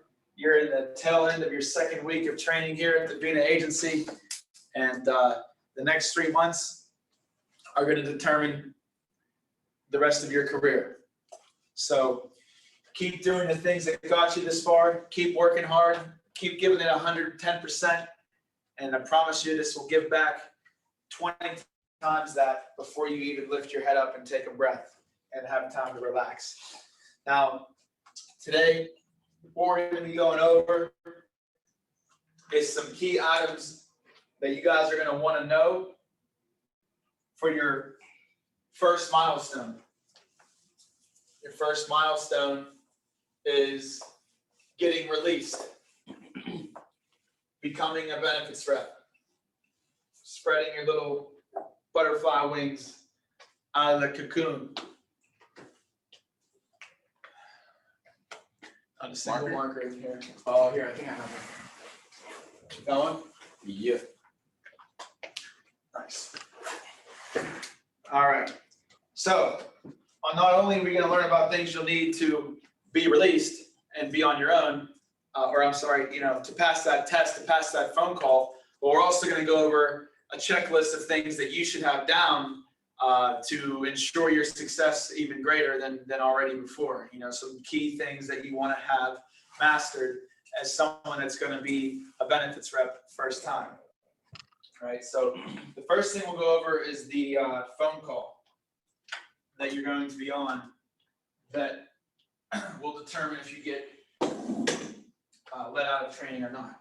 Okay. So the phone call, just making sure Tommy wasn't calling me. The phone call, guys, I don't know what to call it, pretty much like just call it the phone call this afternoon. I don't like to use the word release anymore. I don't want anyone to think they're free or they're released or anything like you got to stop learning or you got to be done with. you're done trying as hard, you're done giving it your all, you know, you've made it, you know, you're nowhere close to have gotten to the point where you can say I've made it. You're still learning a lot. And over the next 90 days, you'll be learning the foundation, pouring the foundation of your career, you know, so I don't know who these people are. They call me all day sometimes. Really? Yeah. With that being said though, so make sure you have questions for me as well at the end of this, because this will be your last training class. Some of you might be ready to go on Monday. Some of you might be ready to go next week. You know, you want to have a couple things down that we'll go over before we can even allow you to be on this phone call, but we'll touch base on that after the actual phone call. So this will be with Giovanni for you, Lynn. Yes. And it will be probably for you, Ashlyn, with Casey or Josh. Who's your MGA, Ashlyn? Josh, right? Mm-hmm. He'll probably be with Casey then. So what they're going to go over is just pretty much separate tests to show that you're proficient. They're going to go over the union phone call. They're going to go over rebuttals and objections on the phone call. They're going to go over, you know, the different types of referrals. So I've written down some of the newer things that Geo has added since we went virtual. And I had originally had this in my blue folder, but I think it's still in my office. So I'm going to run to my office real quick. I'll be right back in 1 second. I'm going to grab this finalized list for you guys. Sure.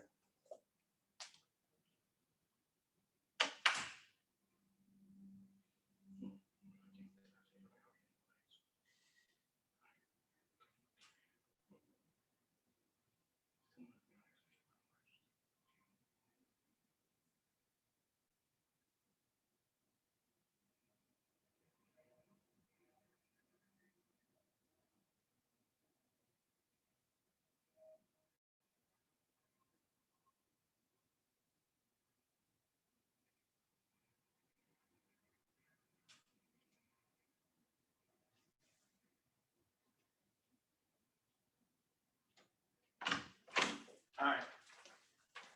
So the first thing that they go over, one of the first things you want to have down is they're going to be going over like a union phone call, right? So things that they're going to be looking for on this union phone call, for one, you're allowed to have your script out when you do it. For two, they're going to be hitting you with objections the whole time. Why does my wife have to be there? I'm busy on that day. I'm not interested anymore in these benefits. In which you're going to have to master and show on this phone call is rebuttals. Rebuttals. Great question, Joe. Your wife has to be there because she is actually the beneficiary, and she also has access to these benefits as well. So they need to understand. She needs to understand how this works with what you have. The union requires it. Something along those lines, right?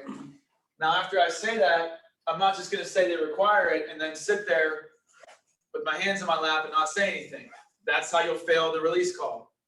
You want to go and object and give a rebuttal and go back to the close. Rebuttal, then close. Bless you. Rebuttal, then close. All the time. Close is not obviously applicable when you're on a phone call, so it's really meaning schedule. Rebuttal, go back to the schedule. Rebuttal, go back to the schedule. Does that make sense, Joe? Okay, great. So like I said, we've been here for about a week and a half. We just got to figure out, are you and the wife still working the day shift? You know, always rebuttal and go back to the schedule. Or you know, it shouldn't be some back and forth call and response little session where you're just going to lose every time.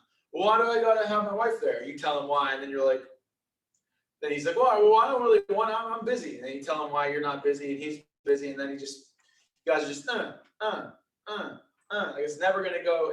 You have to have the control. You have to be leading the conversation. That's what they're going to be looking for. The next, is there any questions on this before I move on to the next thing? Well, rebuttals, that's what I got to work the most on. Rebuttals. Yes, sir. Getting the script down, Get calling. Yep, you'll be able to have it out. You'll be able to have your rebuttals out too. How about you, Ashley? Any questions? Nope, I'm good. Okay. Control over Zoom. Control over Zoom. How to establish. Also, how to get them on Zoom.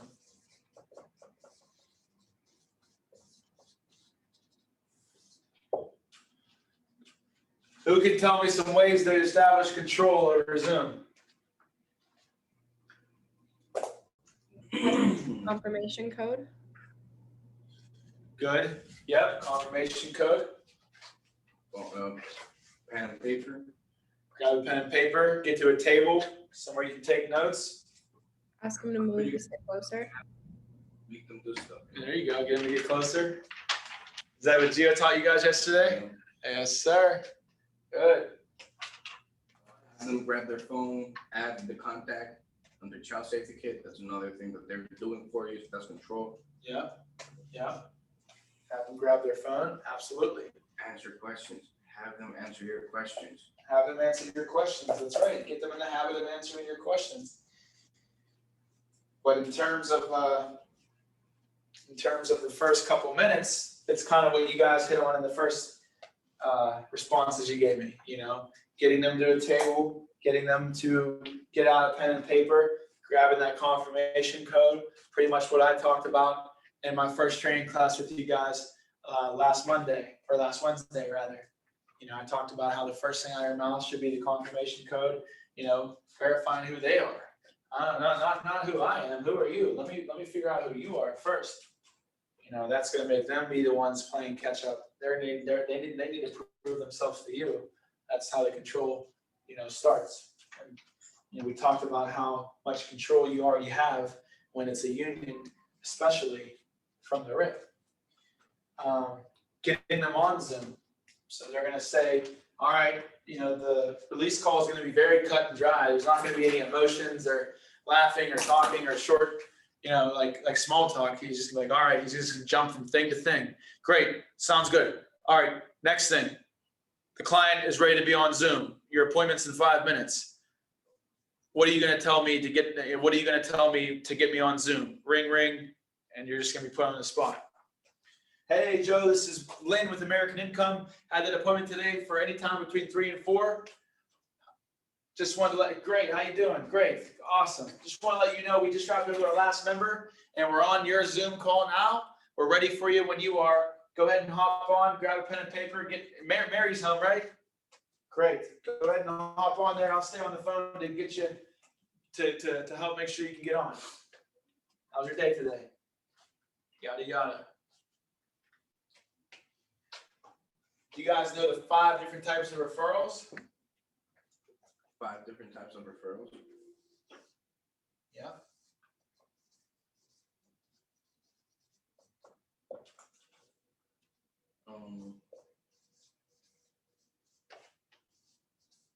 Like the 5 different types we look for referrals, or the types of referrals that are out there.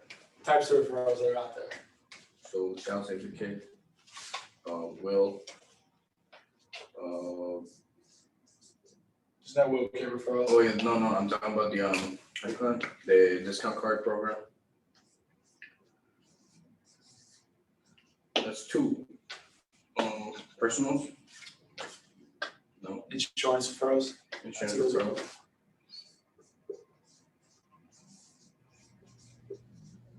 Cold contacts? No, that doesn't fall there. That's not a referral. Cold contacts and our referral. No, but you're doing good, Lynn. You got 3. Ashlyn, help them out. Get them to the final.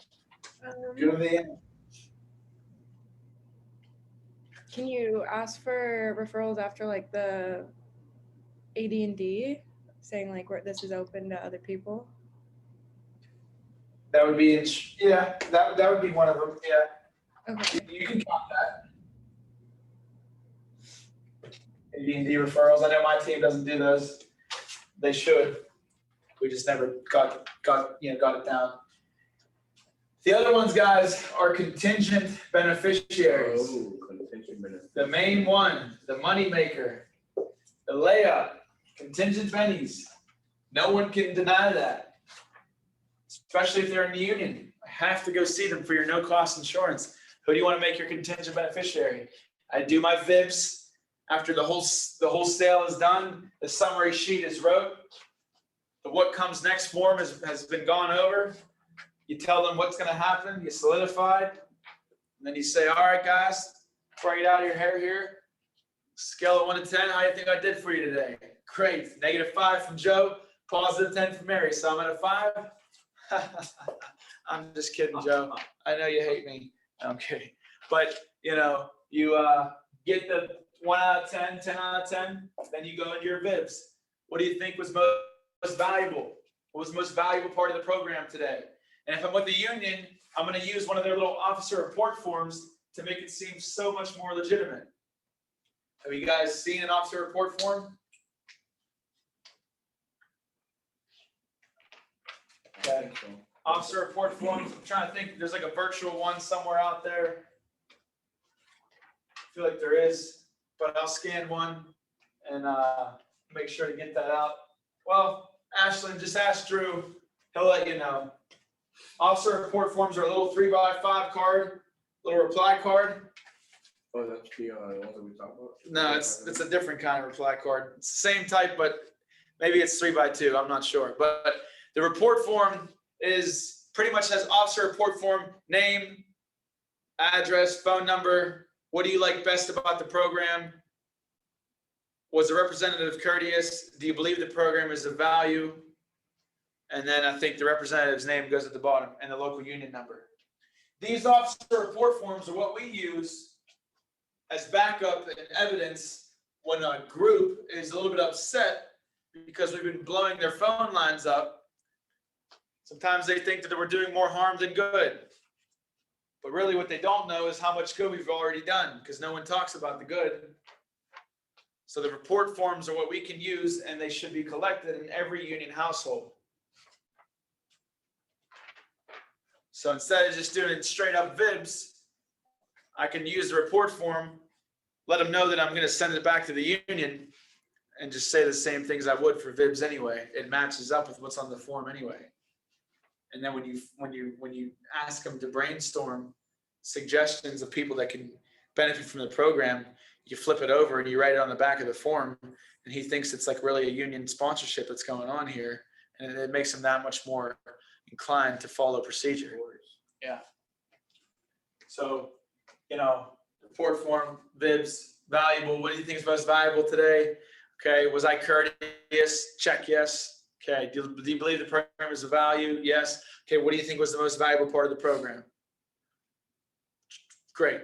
Got an important question for you. Who can we brainstorm who can benefit from this program the same exact way that you did today, Joe, whether it's for the no cost benefits or maybe the life insurance at the end, those union rates, or maybe just the education in general?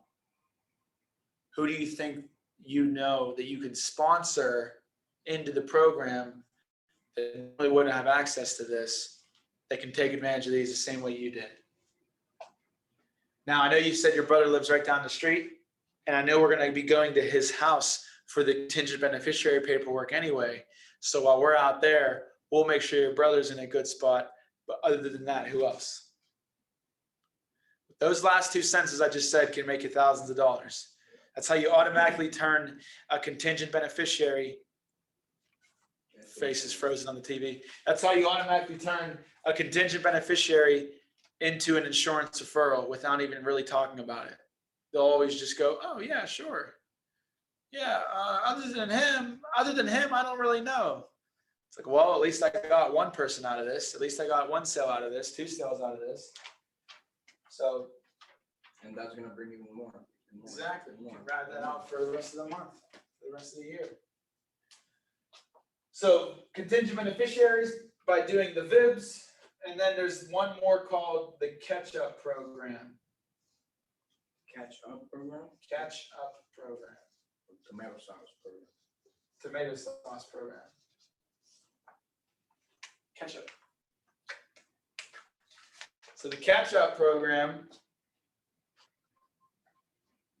is on the way out of the house pretty much. You're like probably gonna do this after what you just did with Vibs. Say, hey, great, you got my word. I'll try to get a hold of Joe. No guarantees. Union members are my main priority, but I promise I'll do my best to get a hold of who you sponsored today. All right, Joe, any questions for me? All right, I'm gonna pretend I'm out the door, you know, or I mean, you can't really pretend you're out the door on Zoom, but you'll be wrapping up here and you'll be like, all right, Joe, oh, I almost forgot. You're out of the Carpenters Local 250, right? Oh, okay, yeah. Your union is really honest about this. I forgot to mention, right now, for some reason, Ashlyn, 90% of the people in your union have been filling out the card just like you did, and they've been seen, and they've gotten their benefits, you know, just like you guys did today. Everything's going good. We're helping out a lot of the families. But for some reason, like 10% of the people in your union, we've noticed, aren't getting a response, don't have their benefits. Now, we're not sure. They were saying there was something going on with the pandemic, with the mailing, like maybe all the cards weren't getting sent in, or they were saying something about the ink getting smudged, you know, with the copier and everything. We're not sure what's going on, and who they are, we're not sure of either. It doesn't matter though. You know, what does matter, Ashlyn and Lynn, is what we're doing to combat this, which is called the catch-up program. Your union's running the catch-up program right now. Every time we sit down with the carpenter from the Local 250, they have us collecting as many people as we can so that we can cross-check the system with a name and a number. And if they have been seen, we'll take them out of the list and kind of, you know, prioritize the ones that haven't. If they haven't been seen, we're going to take them out of the bottom of the pile. We're going to take them to the top of the pile of the cards. You should see the cards we get. They're huge. They're in big stacks. So we'll make sure to prioritize them. Now, I know you have a lot of friends at work. I know when I was in the Carpenters Union, I had hundreds of numbers in my phone for all my guys and girls I worked with on every job site. So easiest way to do this, Lynn, is just to grab your phone and just go through the A's and the Z's, just like we did with the child safety kits. And then that way we can help out as many families as we can. Boom. Yep. You have to say that with a lot of conviction. You can't be a little B right there. You know, you can't. You have to look at him like straight up. This is what it is. It's a freaking problem. It's a huge concern, and I am gung-ho about it. I am very adamant about it, and so is your union. You know what I mean? That way they don't say, or they can't not believe it if you're adamant about it. Like, what are they going to say? Like, you're full of crap? You know what I mean? Like, I don't believe that we need to do that. Like, what are you talking, Joe, what are you talking about? You know, this is like a serious issue. We don't come around too often. Why do you think? You know, if they fight me on it, I'll be like, no, I understand, Joe. I know you might not want to give out names or numbers, but the thing is, we already have their names and numbers. We already have everyone's information from your union. We just need to cross-check the system. So if you'd be so kind to help this union, help your union out, they're asking for your help because you told me it's been a year, 2 years since you filled out that card, right? Exactly. Imagine if I didn't come by today and show you everything that we did and get you signed up. You said the benefits were amazing. The education was your favorite part, and protecting the family was the best. If I never showed up today, none of that would have happened for a long time. The course of your life could have changed. Your family's financial security could have changed. Let's not let that happen to another family just because we don't want to, you know, give some names and numbers. No one's going to use your name, Joe. I'll start laughing with him after being that abrasive. Don't worry, Joe. We just got to get it done. You know, gotta. Right. Any questions on that? It's fair. These are the types of things I use to excel. The leads weren't doing it for me sometimes. The ones I would see, I would treat them like gold. I would squeeze everything I could out of them. And that's what would get me a good couple thousand ALP sales to keep getting my pitch fine-tuned and, you know, my real sales with real leads better and better. You know, these referrals are freaking huge. Promise you, if you don't implement these, you're going to have a hard time. You have to implement these. They're gonna sound awkward. It might not sound right. You might feel weird. You might want to give up, but that can't stop you. Keep trying each referral collecting attempt, and you will get better and better, and it will feel more and more comfortable until there's nothing that anyone can say, and you're just a referral collecting machine that can be self-sufficient and needs and can just at a snap of a finger make it happen. Any questions on the referrals? Most important part of the close.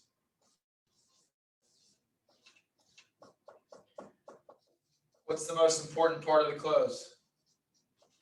The most important part of the close.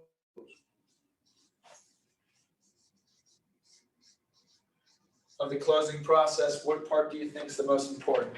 I agree with them. Okay. The most important part of the close, have them understand everything. That's probably the most important part of the presentation. Yeah, presentation. How about you, Ashlyn? I love picking on you.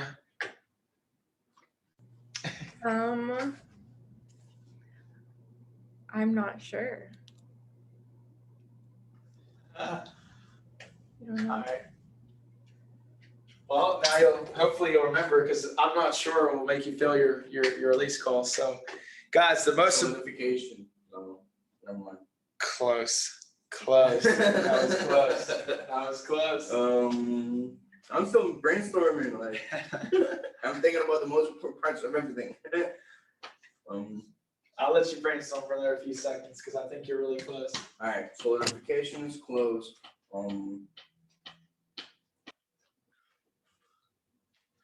Damn, a signature, like we need a signature.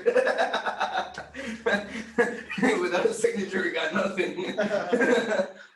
The check? What is check? Oh man. No. I'm thinking about a lot of stuff, but I think the right stuff. I don't think it is. After that, they ask you what the art of the close is as well. What's the art of the close? The art of the close? The art of the close. Dude, I have this in my note. Hold on. I got this somewhere. All right, training class with Tommy. I think I have it here. Assume the sale. Yes. Sale. Let's go. The sale. All right. Most important part of the close is assuming the sale. The art of the sale is the takeaway.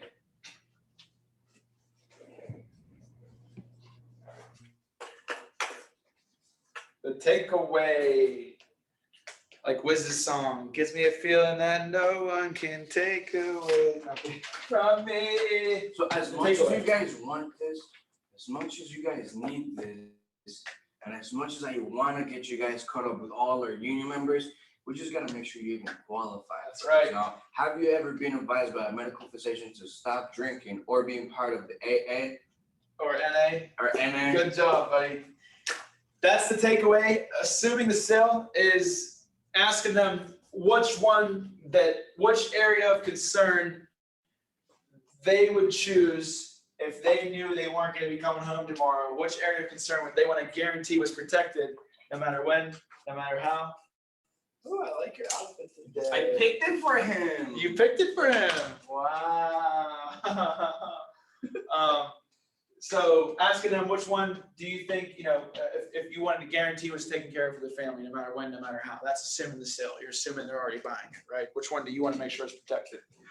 Assuming the sale on your guys' script over there with Drew and Josh, I think is a little bit different. It's like, knowing that these are going to be left behind to your family. It's like, how much do you want to get taken care of? You know what I'm talking about, right, Ashlyn?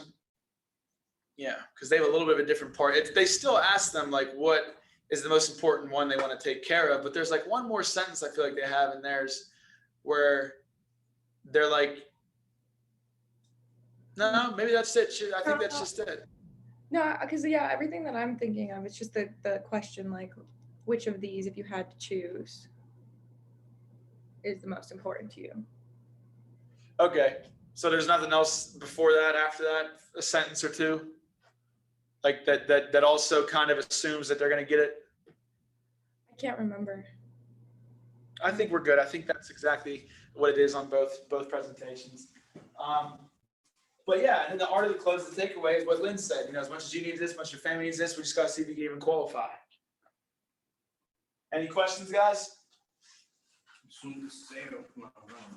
Okay, these next two are pretty big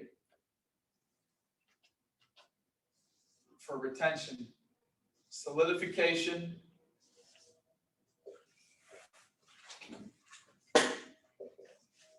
and the rated risk presentation.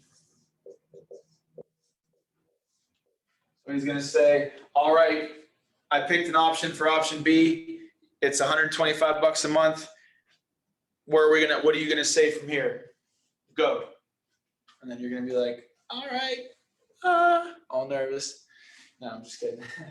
But solidification, right? It's on your scripts. You have my word. I have your word. All right, I'll tell you what ours is, right?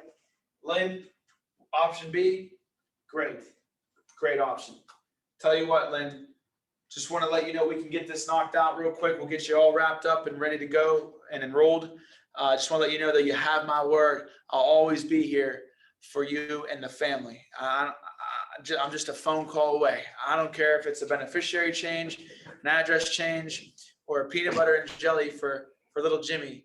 You know, whatever it is, just give me a phone call. I may not be in the same state, but I'll always be here a phone call away, right?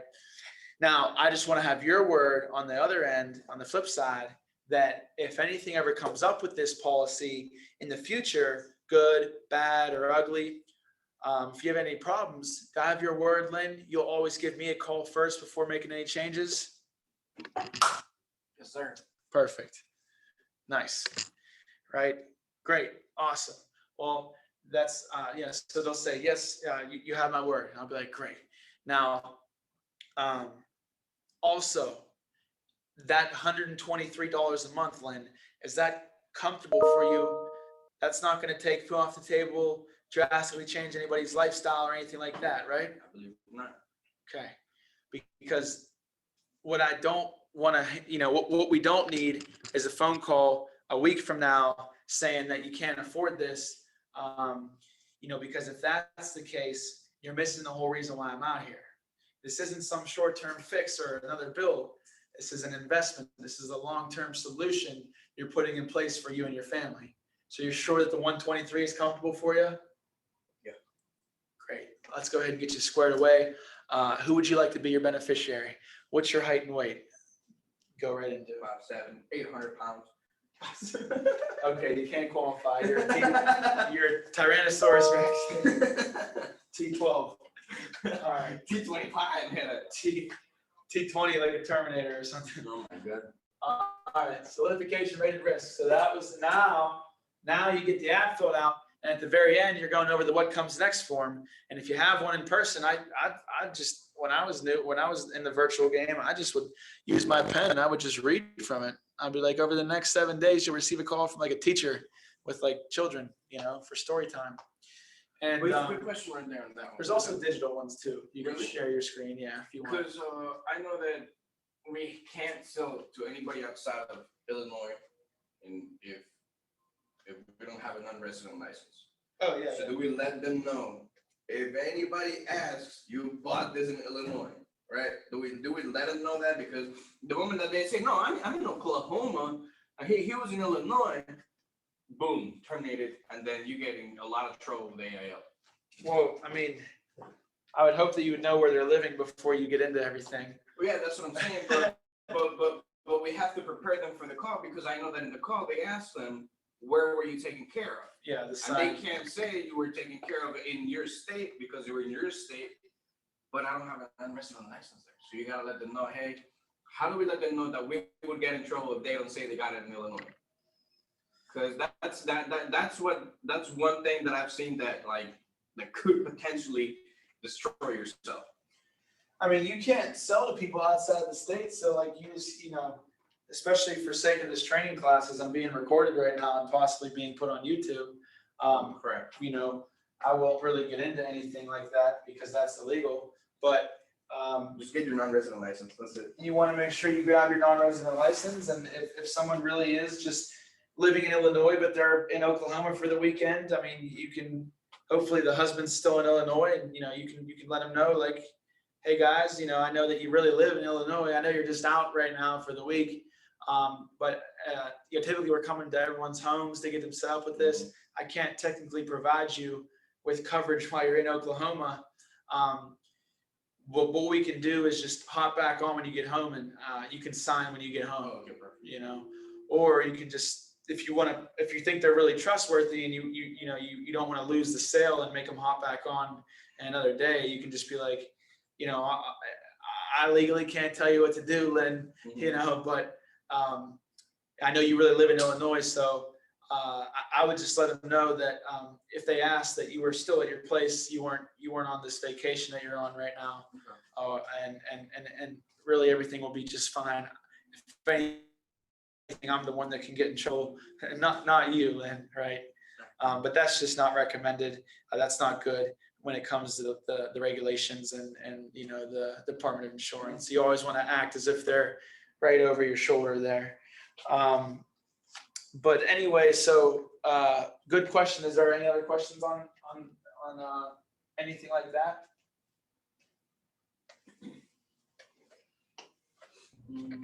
So solidification and rated risk, that's one question that they'll be asking, and it's just like making sure that that amount is comfortable for them and that they're not gonna like return it in a week. Yeah, solidification is that what I just went over. Rated risk is when you get to the what comes next form and you tell them over the next 7 days, or I'm sorry, over the next 2 to 6 days, their 123 will come out just to make sure you're covered immediately. And then after that, it will come out on the 23rd because that's the day you chose. Does that sound good? You said that works for you, right? So that's like I solidify it like again. I'm like, that's good, you know, because a lot of times they don't know that. You have to say it exactly like I'm saying it. Over the next 2 to 6 days, this will come out of the account to make sure you're covered immediately. They'll be like, oh, that makes sense. And then it won't come out again until the next month on the 23rd. That's comfortable for you that you said that's going to work. That's good. Okay, great. Now, over the next several days, you'll receive a call from home office in Waco, Texas to verify the information that we put down in the application. Make sure I didn't mess anything up, put your birth date down wrong or anything like that. 2-minute phone call. It's going to be coming from Waco, Texas. I always tell them, I never tell anyone to answer 800 numbers. This will be an 800 number. Look out for it. Take note of it real quick. Write down for me, Lynn, 800-411-8808. That's the number that they'll be calling for that verification call. And I believe you said the best time to call is 6 to 9, right? Yes, sir. All right. That's retention. That saves retention. They know the call is coming. You don't get a bulletin. You don't get it not sent because they couldn't get on the phone. If it's over 1,500 ALP and you're in your first 90 days, they're going to need a verification call from us, like Edgar from front desk as well. So you'll need to let them know there's going to be 2 verification calls. One will be from our number that's on Google, our home office number. Give them that area code as well. And the other one will be from our home office in Texas. That will be the 800 number.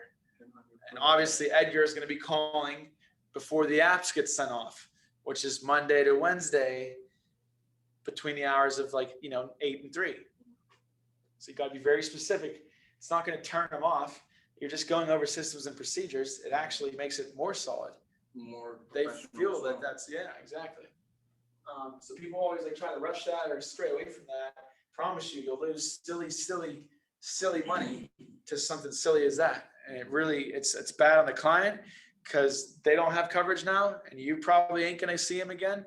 And it's bad on you because now you didn't get your ALP, now you didn't get the production. So for something that's as silly as them being confused and now I got drafted. I didn't know I was going to get drafted on this date. And, oh, you know what? We're just going to let it go. We're just going to, it bounced my account, $35 overdraft fee. We're just going to let it go, They even had us asking before, it's like how much money do you have in your bank account? I just want to make sure you can afford it. That thing, it was weird. It's like a sales tactic, I feel like. Yeah. Let me finish the last part of the what comes next form, and then I'll take your question. The last part is it says over the next 6, this is the rated risk. Over the next 6 to 8 weeks, Your insurance application will be finished with underwriting. During this time, and this is all on that paper, during this time, you'll still receive deductions and you'll still be covered if something happens to you. Now, after the 6 to 8 weeks is over, the underwriting process will be finished. You'll receive your policy from home office, and you want to put that in a safe place. During underwriting, though, Lynn, they have me tell you 3 things can happen during underwriting. 1, you could get approved standard for the price that we talked about today, meaning that all the medical questions and all the history is truthful and it holds up with what they find. 2, you could be declined, which means maybe something very concerning popped up in your medical records. Obviously, you don't have anything concerning in your medical records, but you could possibly be declined if they found something along those lines. And then the last thing that could happen is you could be rated. And just like with car insurance, when you have a history of bad accidents, they give you a little bit of a higher rate. And it's the same thing. I know you said you had diabetes and high blood pressure. So you might look to see a $5 or $10 a month rating there. That's what I'll say for someone that has problems. For someone that doesn't have problems, I'll say, but you don't have any problems or concerns with your health. So you most likely won't be rated. This will be the price you pay for the rest of your, that will be the run that's locked in. But they just have me tell you, you could be rated for a health problem. And if it's over $10 a month, Ashlyn, they actually have me call you and discuss different options from there before we can put that through. If it's under $10 a month worth of a rating, they actually just build it into your premium automatically. They'll just build it into your premium automatically. And I still call you either way. So that's the rated risk. You could be rated for a health concern. If it's over 10, I have to call you, discuss your options from there. If it's under 10, it's built into your premium automatically. Either way, I'll still call you. Any questions on that, guys? All right, great.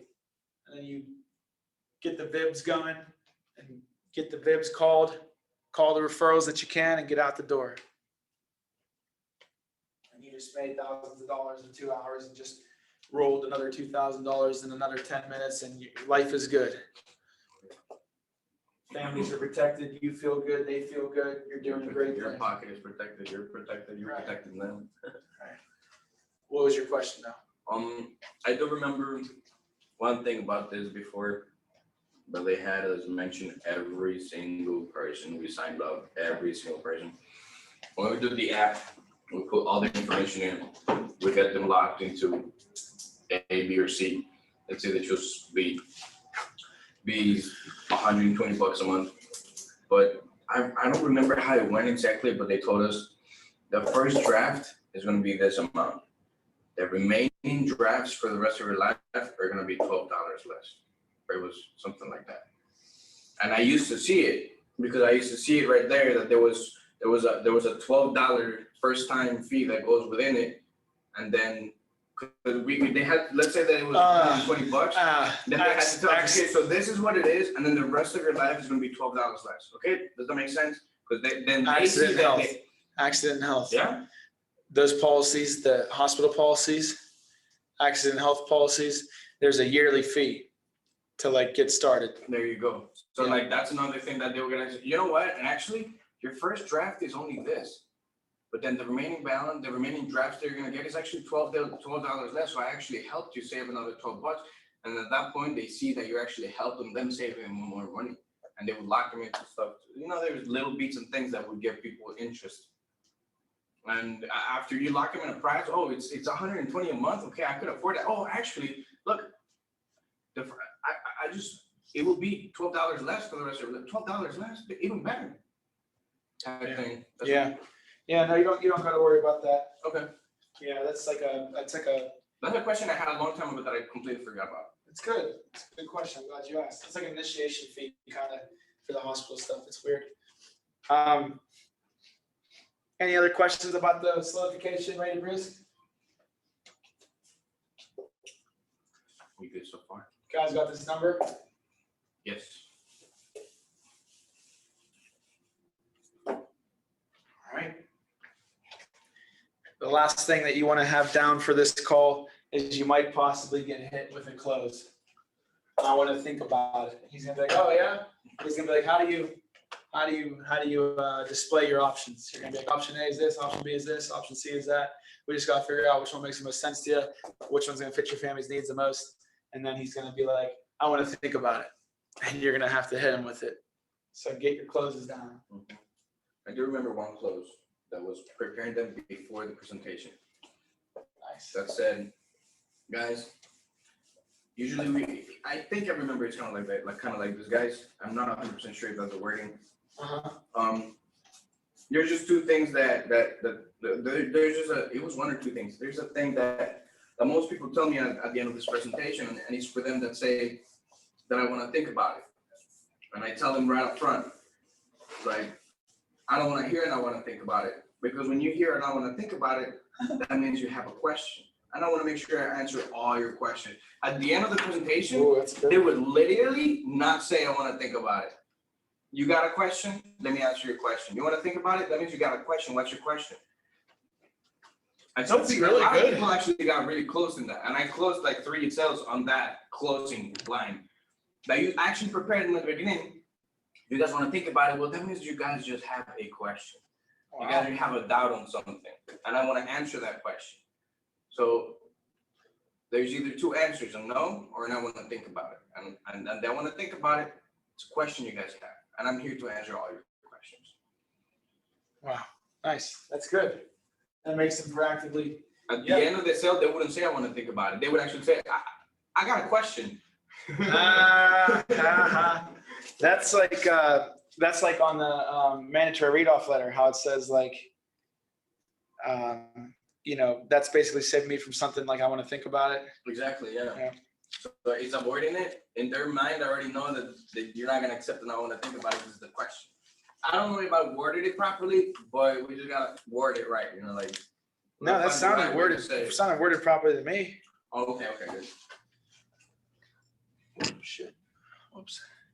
I have a question. All right, guys. Now. Oh, sure. Yep.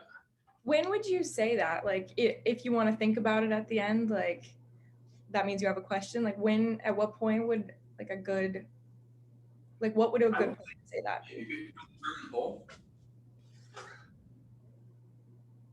Because we're going to go through a lot of information today. So if you guys have any questions, stop me.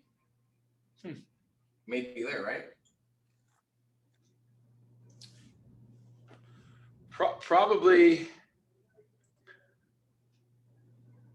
Yeah. That's a tough question.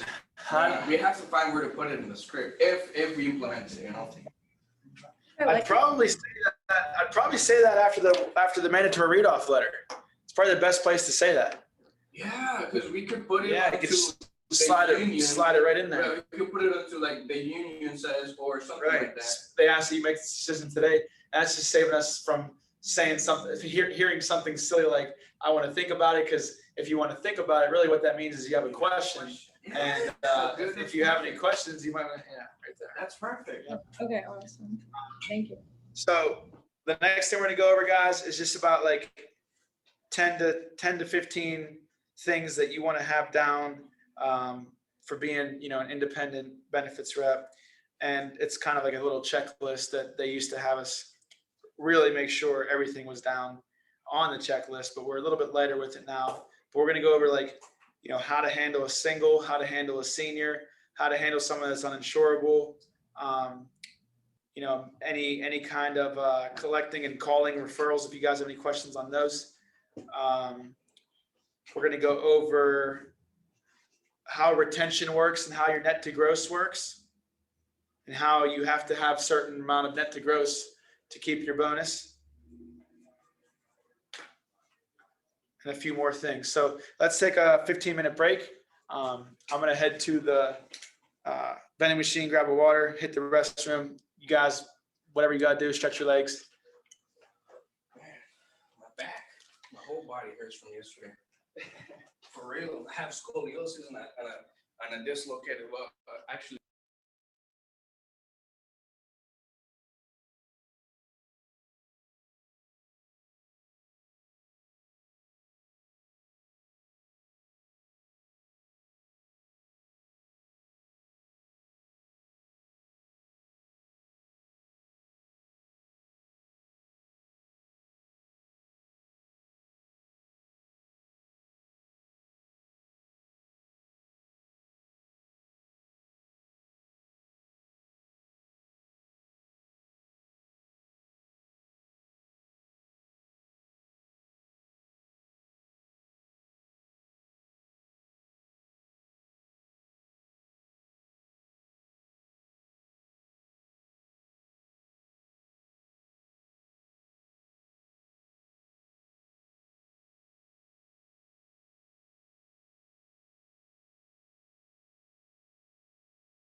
Oh, again. Let me see. Stand back there. I know I have ugly hands.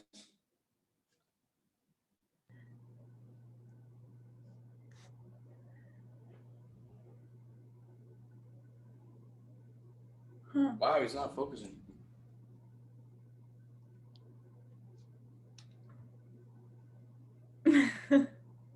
No. Well, I guess we gotta get glasses for this camera. I know, that's got what a discount card for it, put my though? contacts on.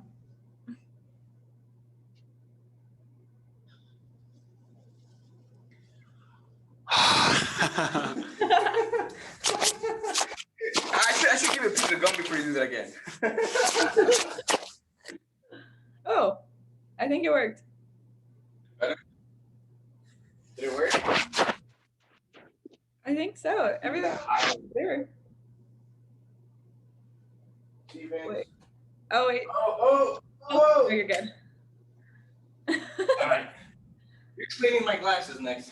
Okay, so real quick, guys, that break went a little bit longer than expected, about 10 minutes overtime there from the 15 I talked about. So got a little nice break.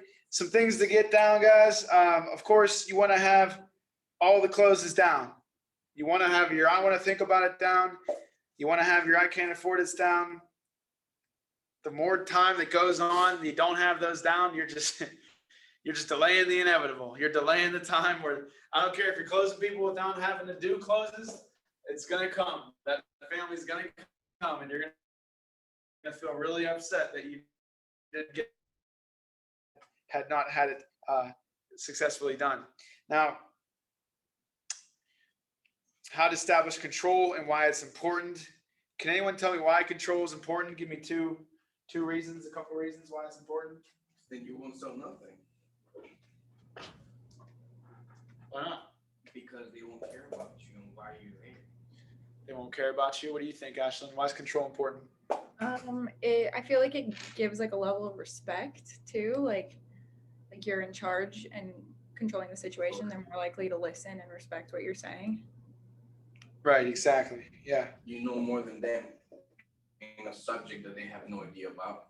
Right. You better listen. Right. Absolutely.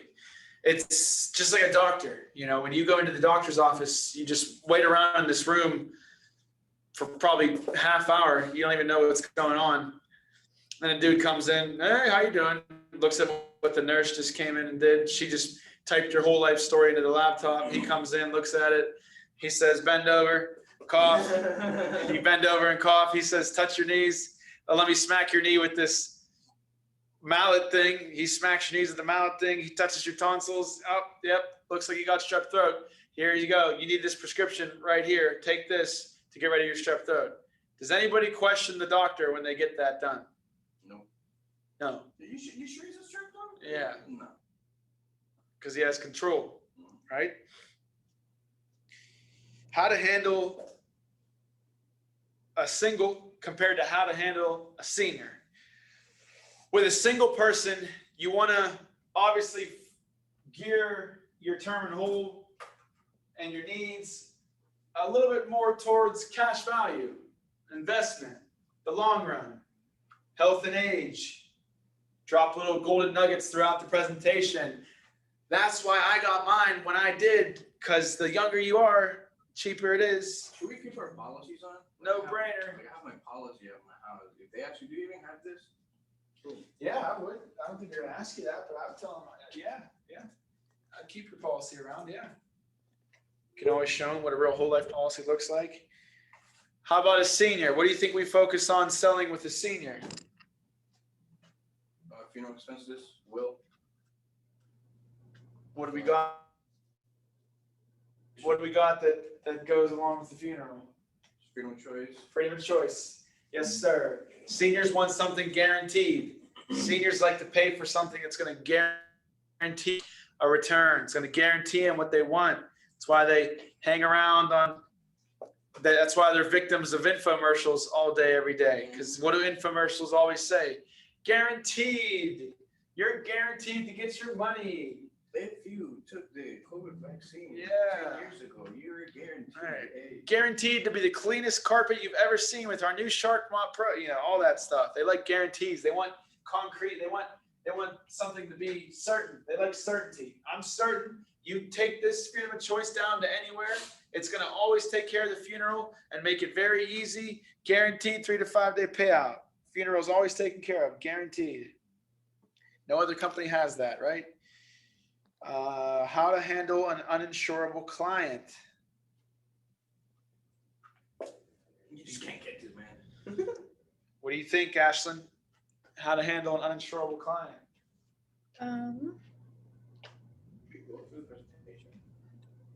I have no idea actually. How about you? No, that's what I'm saying. Like, if it's uninsurable, should we still go through the entire presentation? I mean, where would you find out that they were uninsurable? Rapport, the discount card. Report the discount card and medications you're taking because if you're From the taking discount card, medications, drug plan. That's in the beginning. Yeah, which ones do you take? I might be able to help point you in the right direction. Exactly. So now if they're taking stuff to work because they're in the hospital a month ago, you gotta find out if they were hospitalized in the past 3 years, 2 years, 5 years. 5 years. Hospitalized in the past 5 years, children, any of that stuff. Because I wouldn't go into the whole entire presentation if I know their income qualified. Well, good question. Glad you brought that up. So if they're uninsurable and you find that out in the discount card, you want to start focusing on the healthy spouse. You want to start making sure you put emphasis on the healthy spouse, build the need for the healthy spouse. You want to make sure you start putting emphasis on the no-cost benefits so you can get good referrals collected, right? Put more emphasis on just being someone that's there to help and educate rather than to sell and make a point. And they'll start to like that more and more. And when you ask them for referrals at the very end and you don't even sell them anything because, you told them, I'm just going to be honest, you can't qualify. I mean, they're going to be that much more inclined to be like, this is an honest guy just doing honest work. He didn't push me. He wasn't salesy. He wasn't, pressuring me. Yeah, I'll give him referrals. I can easily see you sitting down with my family, give them someone that they can see sitting down with their family. But on the other hand, if they have a healthy spouse, you want to sign up the healthy spouse. You want to double up the coverage on the healthy spouse. Up until age dang near 40. Yeah, there's something wrong with the market. There's something wrong with the boards out here. You use a market and a board, the board dries it out. Up until age 40, the $100,000 Select Life policy, if you go in your rate book, it's going to show them a cash value at age 65 is like 30 G's, like at least 20 grand and above. It's like 20 plus K. But which was Select Life? $100,000 Select Life. Not too awkward. What's the cash value at 65 for a 40-year-old? Should just show you right there in the column. 65. 40-year-old. We look at. Wait, CV or CV, cash value. Yep. 30,128. 30,000, and that's at age 40, right? 45, what is it? 45. We're looking at 26,765. 26 grand, right? Why is it going down? Because there's less time from then to 65. Okay. Yep. But same time though, that's just 65. Joe's gonna die in his 70s, right? So they're gonna have even more cash value by the time their unhealthy spouse actually dies. You're gonna have, unless you're grabbing this thing, even if you grab it at age 50, there's still probably gonna be 15, 20 grand in there at 65. 65 is nothing. 50.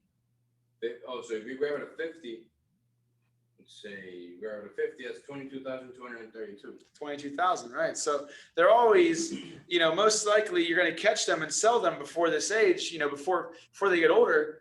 Wait, so how does Select work? I'm sorry to interrupt. Select 100,000. That's for seniors. Whole life. That's just whole life. That's just whole life. It's just different tiers. Oh yeah, the Select Executive preferred. Yeah, okay. Now I know where I am. So that what I'm getting at is if Joe can't qualify because he's had 3 heart attacks, and he's not even going to qualify when he's a senior either. I mean, pretty much no matter what, even if he can qualify when he's a senior, that's a far time away. We don't want him to have to pay for those senior rates, wait all that time, and maybe not even be insurable as a senior, right? So with Joe as a senior, or with Joe as being an uninsurable spouse, I'm going to get Mary a $100,000 policy, no matter what the price is, because what Joe and Mary would have paid for their two policies separately is most likely going to be well affordable to put together for Mary's $100,000. That way, when Joe dies, Mary always has at least 20 grand in her cash value to pull out and pay for his funeral. Right. Oh, now we're gonna focus on her cash value because she can't pull the money out when he dies. Yeah, you pretty much tell him before you write down the options, you'll say, instead of saying, I don't see any reason why you wouldn't be able to qualify, you'll say, now Mary, I don't see any reason why you wouldn't be able to qualify, but Joe, unfortunately, due to the heart history that you have, make it as easy as you let him down easy. Due to that history you have, they can't offer coverage right away, and I think they might be able to get you covered for what you want, but health, I think the rating would be so high that it wouldn't even worth the rating they're going to give you. That's like a nice way of saying you're going to get declined, without saying you're going to get declined. Because if you tell someone they can't have something, it kind of turns them off the whole thing. Or they got money and they're like, I don't care, I want the coverage. They know they had 2 heart attacks in the past. They got money. Heart attack, I mean, he's really getting declined. I'm just trying to tell him nicely that he's, but I'd be like, no, I'd be like, for sure, Joe, like, I'll tell you what, like, if that's how you want to roll, like, that's rare that they're going to be like, I don't care, I'll pay whatever. Then I'll be like, all right, well, we got to trial you at least. We have to trial you. Like, according to underwriting, I have to trial you. We'll go ahead, we'll double up on the healthy spouse. We'll double up. What we always do for people in this situation is we double up on the healthy spouse, which is your wife, Mary. We can get her a bigger policy. So remember how I said your policies grow cash value, Joe? Yeah. By the time you're older, let's say your trial doesn't go through and you get declined, and maybe no life insurance company wants to cover you at all. Just because you got Mary a bigger policy today, she'll always have enough cash value in her account to take out and pay for your funeral once you do pass. And then what happens to her policy after she does that? Well, as long as she leaves a couple $100s in her cash value, the policy will still stand. There'll just be a loan out on the policy for 20 grand. And when she dies, she'll only get 80 instead of 100. That's all. So you guys split it into 2, Right. Like Mary still gets 80. You still got your 20. Yeah. And if he wants to get really technical and say, well, isn't there interest on that 20 grand loan? Yeah. I mean, she's 65, 75, 70 years old. Like, if you're dying, she's probably close to dying too.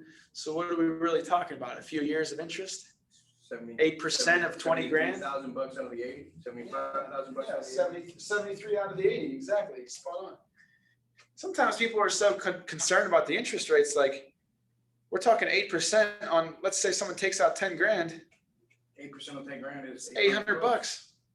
$800 a year, coming off of 80 grand, 90 grand. I mean, it's all right. Pretty reasonable. Better than any other type of loan you're gonna ever go try to get anywhere. Better than the loan she's gonna get to pay for your funeral. Exactly. They're gonna charge her 20% interest rate. Need half of it right away. You're gonna have to sell the car. Hurting your credit. They'll come after you if you don't pay it back. We just keep taking it off your death benefit if you don't pay us back, and you still get money. And that was never your death benefit in the first place. And the credit bureau will never know about it. And the credit bureau will never know about this. And you paid 0 income tax on that loan. As long as your policy is still in force, you paid 0 income tax on that loan. You can take 20 grand, go flip it in an investment, repay your 20 grand back, take your profit, and never pay a single ounce of income tax. Would you do the same with a 20-year paid up with somebody that's younger? Would I do what? Would you do the same with a 20-year paid up with somebody that's younger? No, right? We don't have 20-year paid up. We don't? We just have reduced paid up options. Oh, reduced paid up options. For each policy. You can take it at your 20th year. Yeah, right. But we don't have that like single pay, 20 pay, Exactly. But would I do the same thing? Like, what do you mean? Like, if he's an insurable and then, like, she is gonna take some cash value, so like something that adds up cash value faster. Oh yeah, like a paid up at 65 will add more cash faster, I That's think. what I'm saying. Yeah, or just a bigger policy usually is what you want to go for. True. You know, if the 100 grand isn't floating their boat with the 20 grand in their cash value, show them 150, show them 200. If they're young, that 200 will go quick. Oh, yeah. Easy way to tell is by looking at the 100 grand cash value. If you want to know what it's going to be for 200 grand, just double it. But just add it. Just double it. Okay, so if she were to get it at 25, at 50 years old, at 65, he would have 22,232, so it'll be 44,400 For a 200 grand policy, yeah. And but for a female, it would be 19,000, so double it up. 38. Yeah. I think it's even a little bit more because there's more cash in there. And this is from 2017. Yep. That's from 2021. It's just 2017 CSO. That's what all the life insurance companies. That's like the 2019 rates. Yeah, that's like the mortality chart. The 27. That's like the last time they updated their mortality, Rates, chart yeah. and rates and everything. Cause of deaths in the U.S. and everything like that. Risk pools, stuff like that. It's from 2017, and that's why the prices went up and the cash value went down. Unfortunately, we had one that said 2001 CSO, and the cash value on that 100 grand was like 8 grand higher. What? Yeah, unfortunate. It used to be a really nice selling point. Yeah. It's really cool. That's why I used to get a lot of truck drivers. What? Yeah. Cash value? Mm-hmm. 4.5%? I don't have to pay it back. What? Yeah. That's my next tractor. Yeah, that's my next truck right there. Any questions on that, guys? Obviously, of course, focus on referrals as well. Yeah. When to use a senior presentation? Well, when they're over the age of 60. And it automatically pops up. So now, you guys can, if you get to a senior who's 60 years old, and maybe they're, senior life only lets you do 0 to 30 grand. Oh yeah, they don't let you go. They don't let you go past 30. So let's say there's a senior that's like wealthier and they can afford over $300 a month for 30 grand, $200 a month for 30 grand, and they want to see 50 or 100. You can show them the regular super combo.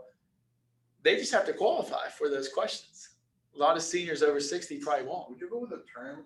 Because after 65, they don't let you do term. Yeah, term's going to be done at 65, 70. But you can show the person like, yeah, I can qualify you for 50 grand and 100 grand. And I can write you down bigger options, Joe.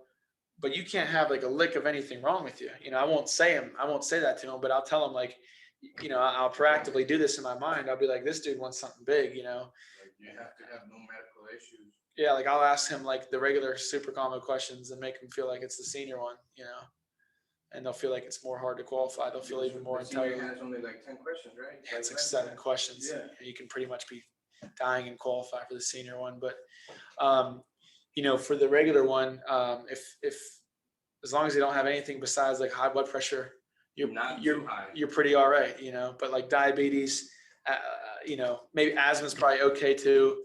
But like certain things after 60, if you try to get them some regular whole life, the underwriting team is looking at them tough as hell. So it's almost like not even worth it sometimes if they do have some problems, because they're just going to be rated or declined for something very small, So if they're perfectly healthy and didn't answer yes to a single one of those questions, right click the applications button on the app, hit add form, and just add the super combo in there, punch his name in. But now, since he's over 60, guess what? They won't let you choose 0 to 30 on the regular super combo. They'll only let you do 30 plus. What? Wait. Yeah. They only let you do 30 plus in the super combo? If you're doing it for a If you're doing it 60-year-old for a plus. senior? Yeah. They won't let you do less than 30. No. Automatically, they have to go with the senior policy. Exactly. Wow, Yep. okay. Spot on. Yep.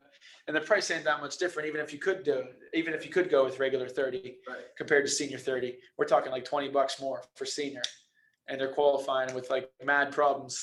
Sometimes the rating they would have got from the regular super combo would have been higher than what they would have paid with no rating for senior. Even if they smoke, they wouldn't win. Yeah, exactly. Oh no, if they smoke, they'll be all right. Yeah. For the regular one, yeah. Shoot a text to your managers. Always ask them, hey, you think she can qualify for regular? But that's only typically seniors don't have the money to be throwing out more than what 0 to 30 costs anyway. That's true. Yeah. They're on pension. Nor do they need more than 30 at that point. If they're not in the next 10 years, then Yeah. 10, 15 is going to be just 12 grand, 15 grand for a funeral. referrals, assuming, collecting, calling, selling, ruling, giving the client a homework assignment to get them talked to. Does anyone have any questions on that? You want to hear me do one or something? Sure. Yeah? Which one?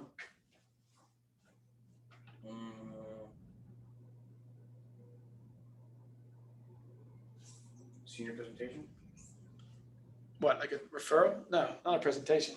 But like, okay, so you said do one out of what? Because you Like, said. do you want me to, I can show you how to call, how to collect, how to assume, like what do you want to see? Assuming, collecting, calling, selling, calling referrals? I'm having trouble with my calling in general. I have to get it down.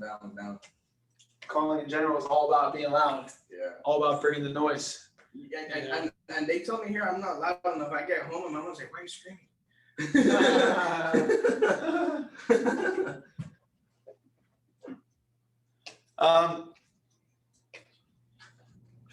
What do you, I mean, I work with you all day in the phone, so we can fix that, but just know if you guys, need to see collecting or calling or setting of certain referrals, they're all on YouTube.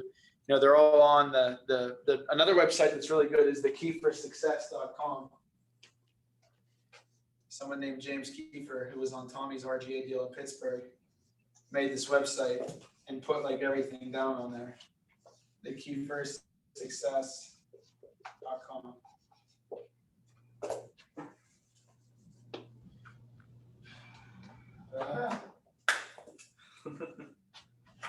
There's something, we should just use chalkboards. The keyforsuccess.com. The login is agent. Password is unfortunately, I think it's Trump 2020. You did not say that.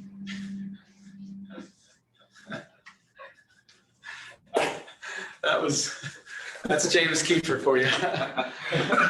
Wow. The entrepreneurs of this place. See if I can go back to the text. But so it's the key, not key, it's the key. It's his last name, the Kiefer. I wrote it wrong then. I wrote the key for success. Yeah, it's Trump. Oh, no, it's guest. It's guest. Oh, thank God. Lord. No, the password. No, the password's still. Oh. Okay. It's capital. It's guest is the username is guest. GUEST. The password is Trump 2020 with all capital letters. Sorry to anybody that's That's okay. It's okay. You'll survive. Agent, then Trump 2020, right? Guest. Oh, guest. Guest. You'll find millions and millions of dollars worth of information on that website. Millions. Simon Arias, Marcus Smith, other successful high-performing state directors doing their very own workshops on referrals, how to collect them better, POS, closing, rebuttals, everything. Everything is on there. This training checklist is on there. Release call study guide is on there. You should be indulging in that every day on the way to the field or every night on the way home. You should be taking something from there, 100%. And then other than that, you have YouTube, Tommy Vina's YouTube. Just Google Tommy Vina, and there's a whole 48 videos from when he was at Arias. Again, a lot of great stuff from Simon, all kind of stuff on there as well. A lot of them are recordings that are on the Key for Success, but they're actually videos on YouTube. So great stuff on there for sure. About calling, collecting, assuming referrals, homework assignment. Must have 50 referrals in the laptop before you can be released. What? You and Marvin got to collect 50 referrals before you can get released. That way, when you get released, you can have 50 referrals to go mess with. Well, I have 3 people that I'm talking to, my landlord. Just do it from the house. Yeah. 5 a house, 10 a house, 5 sits, 10 sits, you're done. Yeah. How to fill out an application. How many times have you guys taken a nap in the home? In a home? In a presentation. How many times have you done an application? Before a bunch, but not lately. Not now? Not once? I did the 2 homeworks that you told me. Then the presentations we went to do with Marvin, the guys didn't show up. I mean, They didn't even open the door. You remember that? Keep doing the homework assignments. I got more for you. Ask me at night. I got more apps I can give you. And then there's also a schedule that he's supposed to be having you on where he gives you a different homework assignment every night. Most of them are from the Key for Success or YouTube. But you want to make sure you fill out the application like 40 times. Like just do like 20 to 40 like rough drafts of the homework assignments. I have ones that have diabetes. I have ones that have depression. I have ones that have an uninsurable spot. All kind of examples I can give you. I filled a bunch of those. So Good. I'm somewhat familiar with that. You know? Get used to sharing your screen with virtual too. All right, guys, I'm gonna share my screen with eApp. It's kind of tricky sometimes. The video's cut off, the rest of your computer's power. So you have to like skip past a certain amount of videos before you can get back to.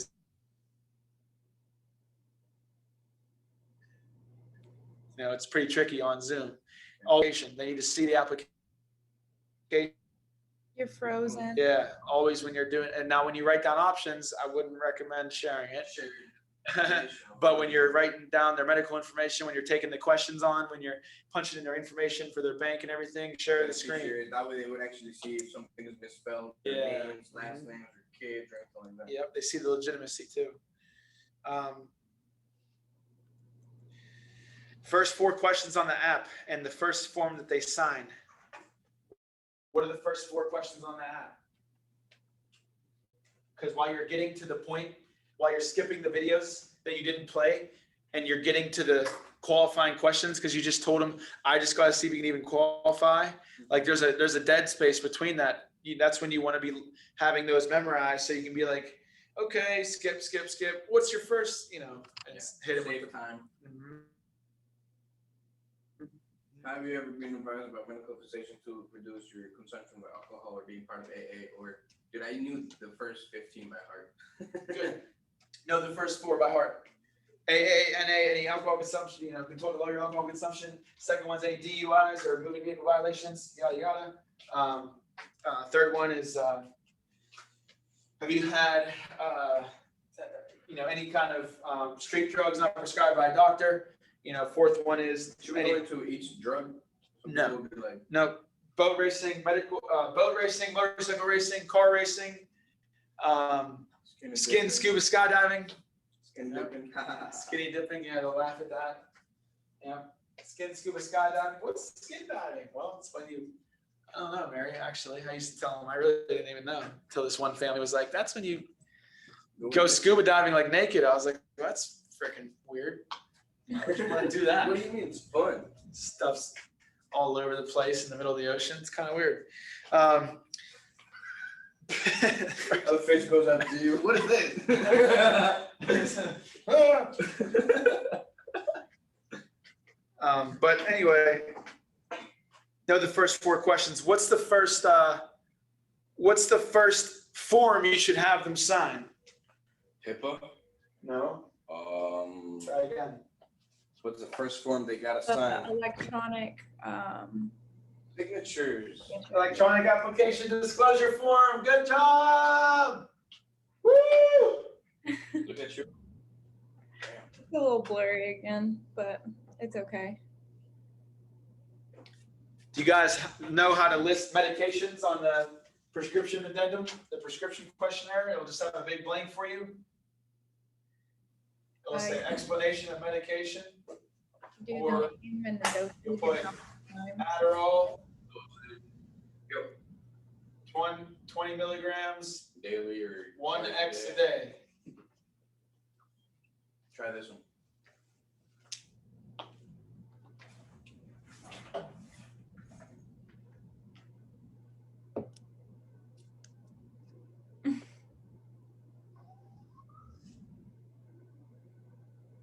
Oh wow, look at that. Nice. Getting good at this. So yeah, Adderall, 20 milligrams, 1x a day. And then what? This is what everyone forgets. What's it for? For ADHD treatment. Whatever. I think to get mine.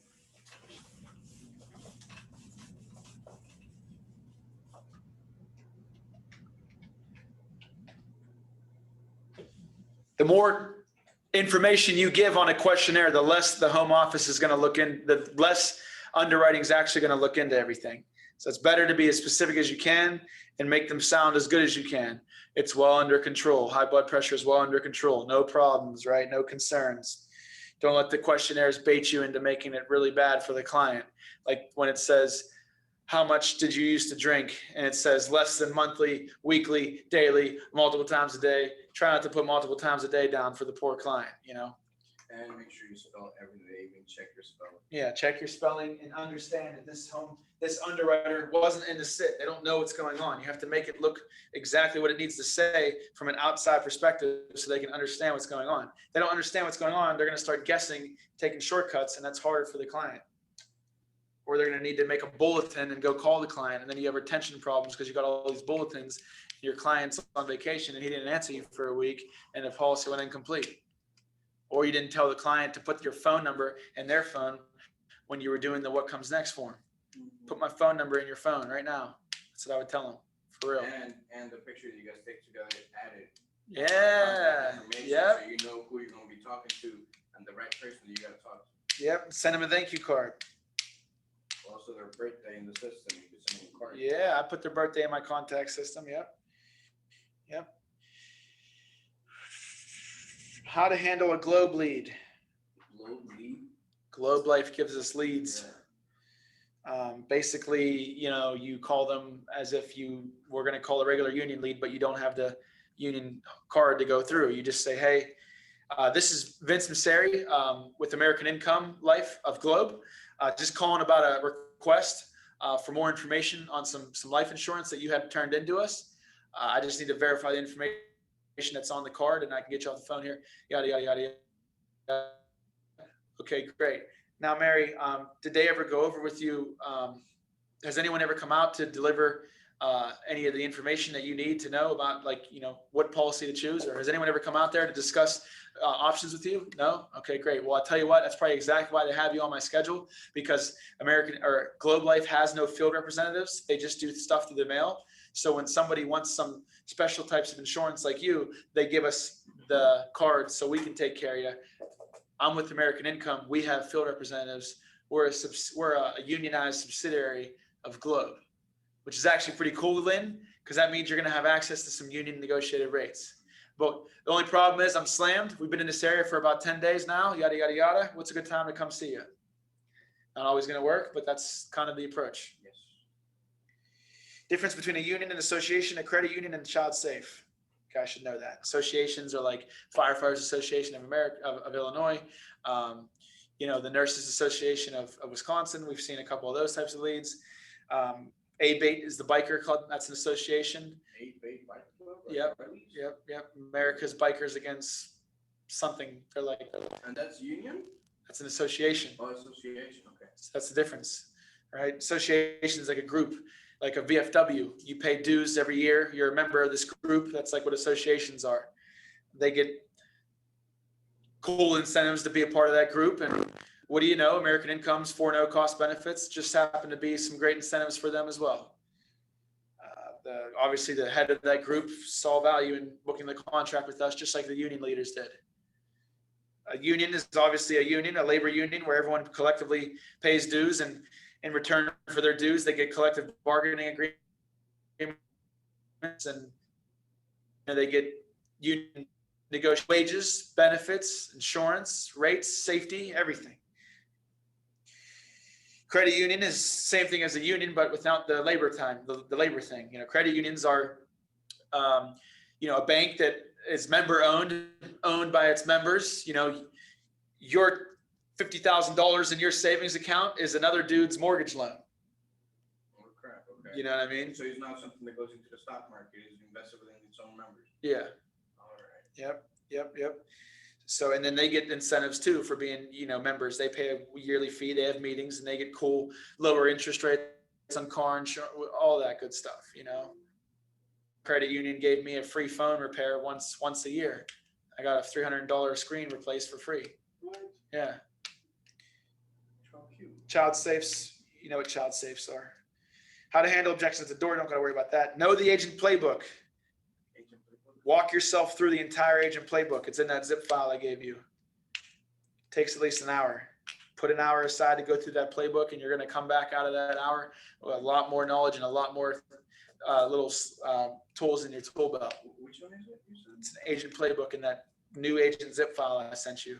New agent zip file. Yep. Because you were here and you didn't have it, and I sent this big zip file to you. Okay, so Hugh Bell's 5 Things for Enthusiasm. We went over those in the first workshop together, guys. agent zip file right here. Power phrases, 3 times people think about life insurance, etc. First one is, and somebody, somebody. Yep. Power phrases are like, what are some good examples of some power phrases? Power phrases, like there used to be one where you'd be like, hey, Joe, if you went down to the job site tomorrow and the boss said, hey, we're doing so great, we're actually going to give you 1 hour more of work every week. You're going to have 41 hours in your paycheck instead of. You wouldn't be coming home, buying a Ferrari, booking a trip to Vegas just because you're getting 1 more hour, right? Okay. Now, on the other hand, if you went into work and the boss said, hey, things are getting slow at the mill, we got to lay you back some hours here. We're going to only have to give you 39 hours this week. You're going to leave an hour early once a week. You're going to need to leave the job an hour early because we got to cut some hours. Okay. Even when you did that, Joe, you wouldn't be coming home, shutting off the cable bill, pulling out money out of your retirement, yada, yada, yada, right? You wouldn't be taking food off the table, shutting down this, that, and the other, would you? Right. So that puts them in the mindset. Selling your cars, canceling your member, yeah, all that, right? No, I wouldn't be. Exactly, Joe. That's the way our union members looked at it when they created this program. Whether you were losing an hour or gaining an hour, either way, it didn't matter. It wasn't going to affect your lifestyle. But if that same hour every week could protect your family and cover all these gaps on this pie chart forever, would you say that's worth it? Well, yeah. I mean, what are you getting at? What I'm getting at is you make $30 an hour. That's $120 a month, and I can get your whole family taken care of. Yeah. Break it down into numbers. Not to say I would tell him like that's what I'm getting at, but people usually just say no, it wouldn't make a difference, and I'll be like, okay, and I'll keep writing down the options, and I'll be like, okay, that's how the union felt as well. That's what a lot of our members would say. That's a power phrase, right? 3 times people think about it. Managers.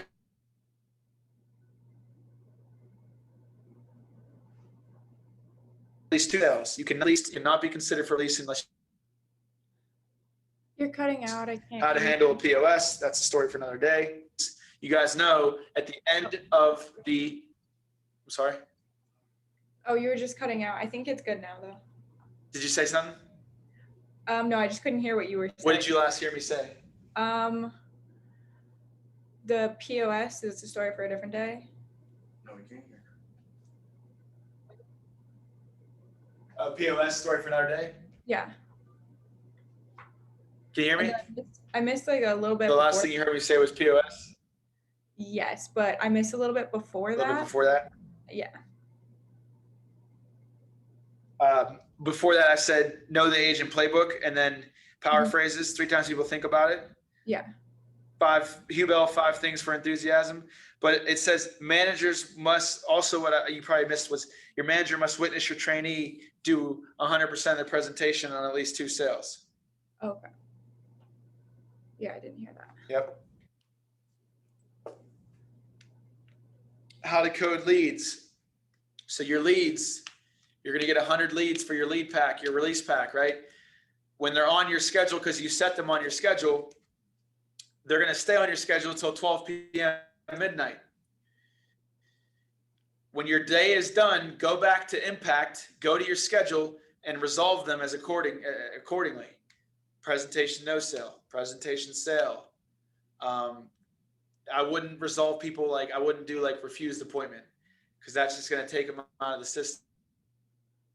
And I don't want to really do that because someone else can get them in their lead pack next month and probably get them booked if you didn't. So presentation, no sale, presentation, sale. I mean, you can resolve them as refused appointment. Tommy will put them back in another pack. Probably the only one you don't want to use on impact when you hit resolve is the do not contact one. Unless they're extremely upset. I mean, like extremely upset. Like, no matter who calls them again, they're going to lose their shit. And then that's when we have bad problems with the union. And one person ain't worth the whole group. Put them on the do not contact list. I told you guys 100 times I wanted to be placed on the do not contact. Y'all keep calling me. He's like having a heart attack. Joe, at least try to tell him what the benefits are. Shoot your shot. If it still doesn't work, sounds good, Joe. We'll put you on the do not contact list right now. Thank you. And then 2 weeks later, they get another call. No, they honestly shouldn't. When you do the do not contact list, it puts them on the internal do not call. It's like a state registry. Takes it out. Boom. It's in there, but their number won't show up anymore. Oh, that's why when I'm going to if there's somebody who don't have the No number. It'll say do not contact. Yep. So the best time to do that is while they're still on your schedule, because Tommy's going to switch your leads. He's going to be like, everyone resolve your leads. And you're going to be like, oh, shit. I had Joe Schmo from Tuesday, Jimmy from Wednesday. Now I got to go through hundreds of leads and find his name. No, make your life easier. Do it on the end of the night before midnight while they're still on your schedule.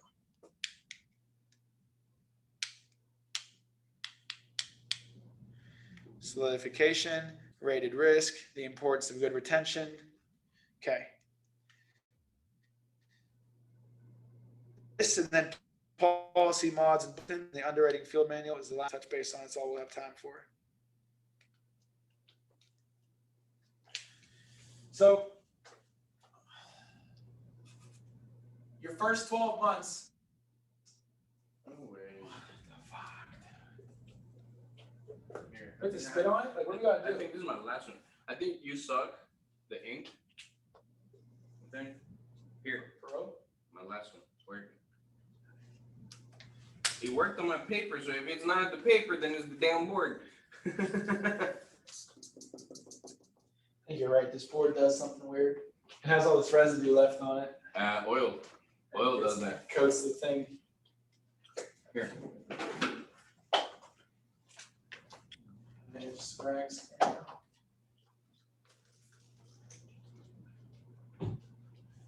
It's $5 to clean your windshield, sir.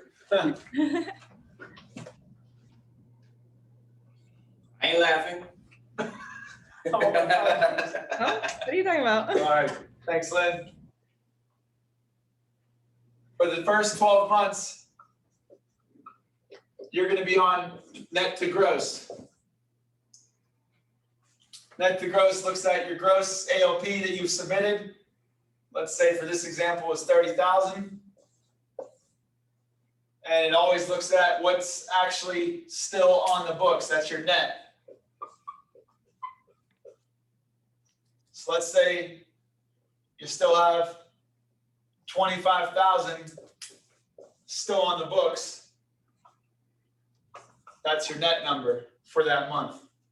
Every month, they're going to look at that, and the percentage is going to be your net to gross percentage for that month.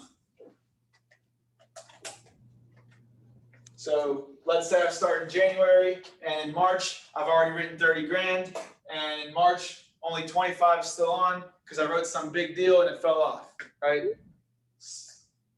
You guys know how to get percentages, right?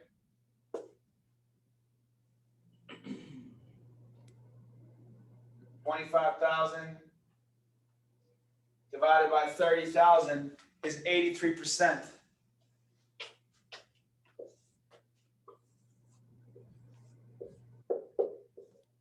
So for that month of March, you have an 83% net to gross. How did you calculate that again, sir?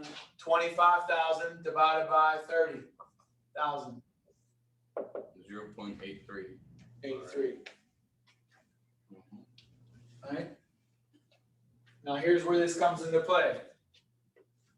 From months 0 to 4, there is no requirement, no minimum net to gross you have to have. This just changed. Let me grab this paper because I don't want to give you guys the wrong stuff.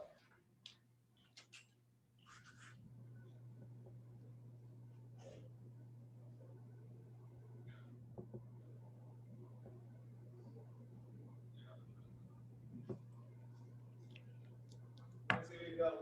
2 minutes.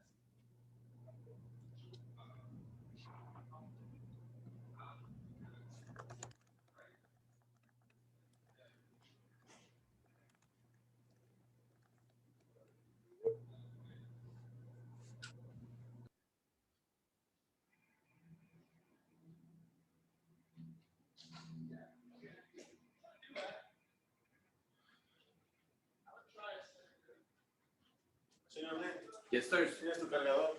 Sí. ¿Es Colombia? Sí, señor. Colombiana. Colombiana, vamos a 25 años con un niño. Vámonos, Brody. Ah. Vámonos, Brody. Esa va para mí. Ay, ay, ay. Sorry, that's not really Colombian. Once 4 to 6, it's 84%. And once 7 to 12, it's 80%. Do you guys know what happens when your net to gross goes under that number when you're in that month? Problems? Problems. Bonus problems. Every percentage you start to go under that number, they will reduce your bonus by 10%. So if you're 2% below 84, you're going to have your bonus reduced by 20%.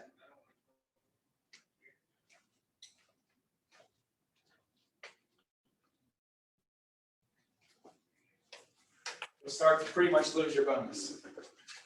You only get your advance. Because of retention? Yep. You go beneath 73, Then they take money out. they're starting to take your advance. They're starting to lower your advance. Because all you're doing is signing people up, and all they're doing is paying you several months in advance. And then these people aren't even making it past their first month. The company's now losing money, and you're now in debt to them. That's why they start to take, lower your advance, everything like that. Now, when you fix your retention, you'll get all that advance they held from you back. You get it all back besides the bonus. It's easy to lose it, but it's hard to gain your retention. It is. One deal, pretty much. You lose like you need to write like 3 deals to replace one. And they can't fall back. So after that, you're on retention. 12 plus months, you're just going to be on what's called retention. And retention is always looking at like a rolling 6-month period. So it's always looking at your 6th to 12th month.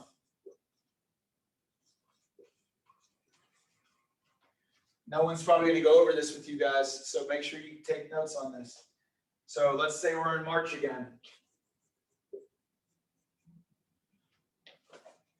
Right, March.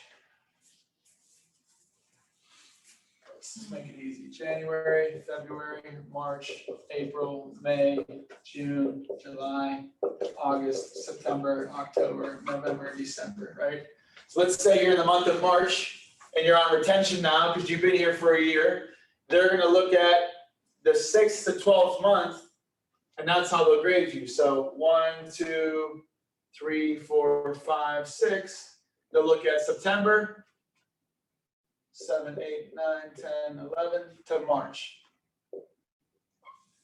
Right, so they'll be looking at the net to gross in these 6 months, and that's going to determine your retention percentage. So from March to September. So for retention, pretty simple. You just can't fall beneath 73. Or again, you start to lose your bonus in advance. So when it turns to being April, what are they going to look at now? Now they're going to look at, since it's April now they're going to look at